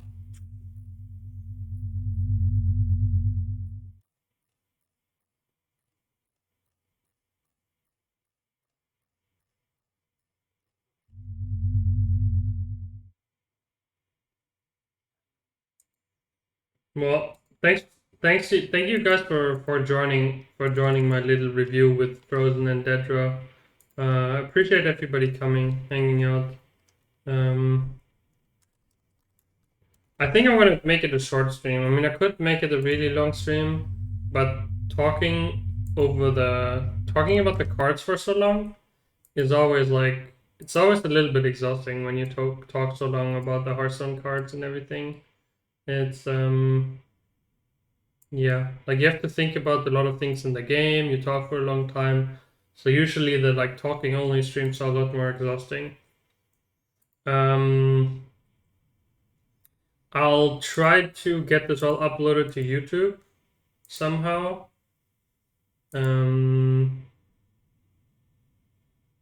You'll still have the review spreadsheet that you can still check out at any time. That should be good. And yeah, thanks again for joining. So we have a few more days until the expansion. We can kind of plan, see how we do this. So today is Wednesday. On Friday afternoon, I'm gonna do the lecture. So Friday afternoon, I'm gonna do the science lecture.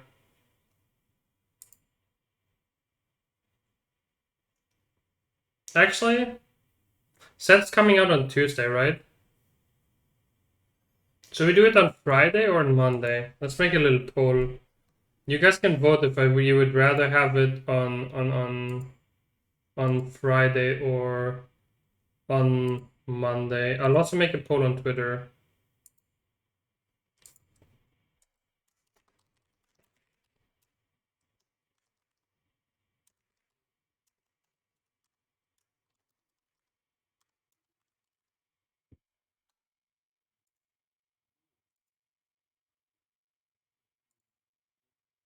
Yeah, we have like 2 minutes to vote. I'll also put a post on Twitter, and then I'll try to accommodate as many people as possible to be yeah, so that as many people as possible can join the whole thing. Should be kind of fun. Yeah.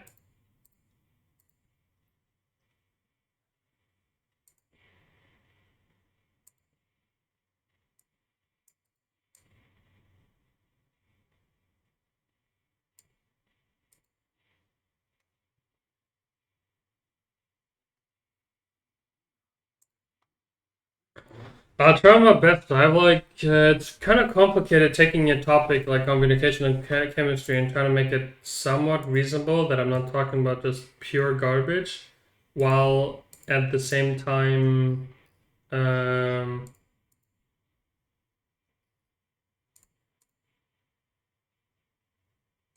yeah, like it's kind of hard to like,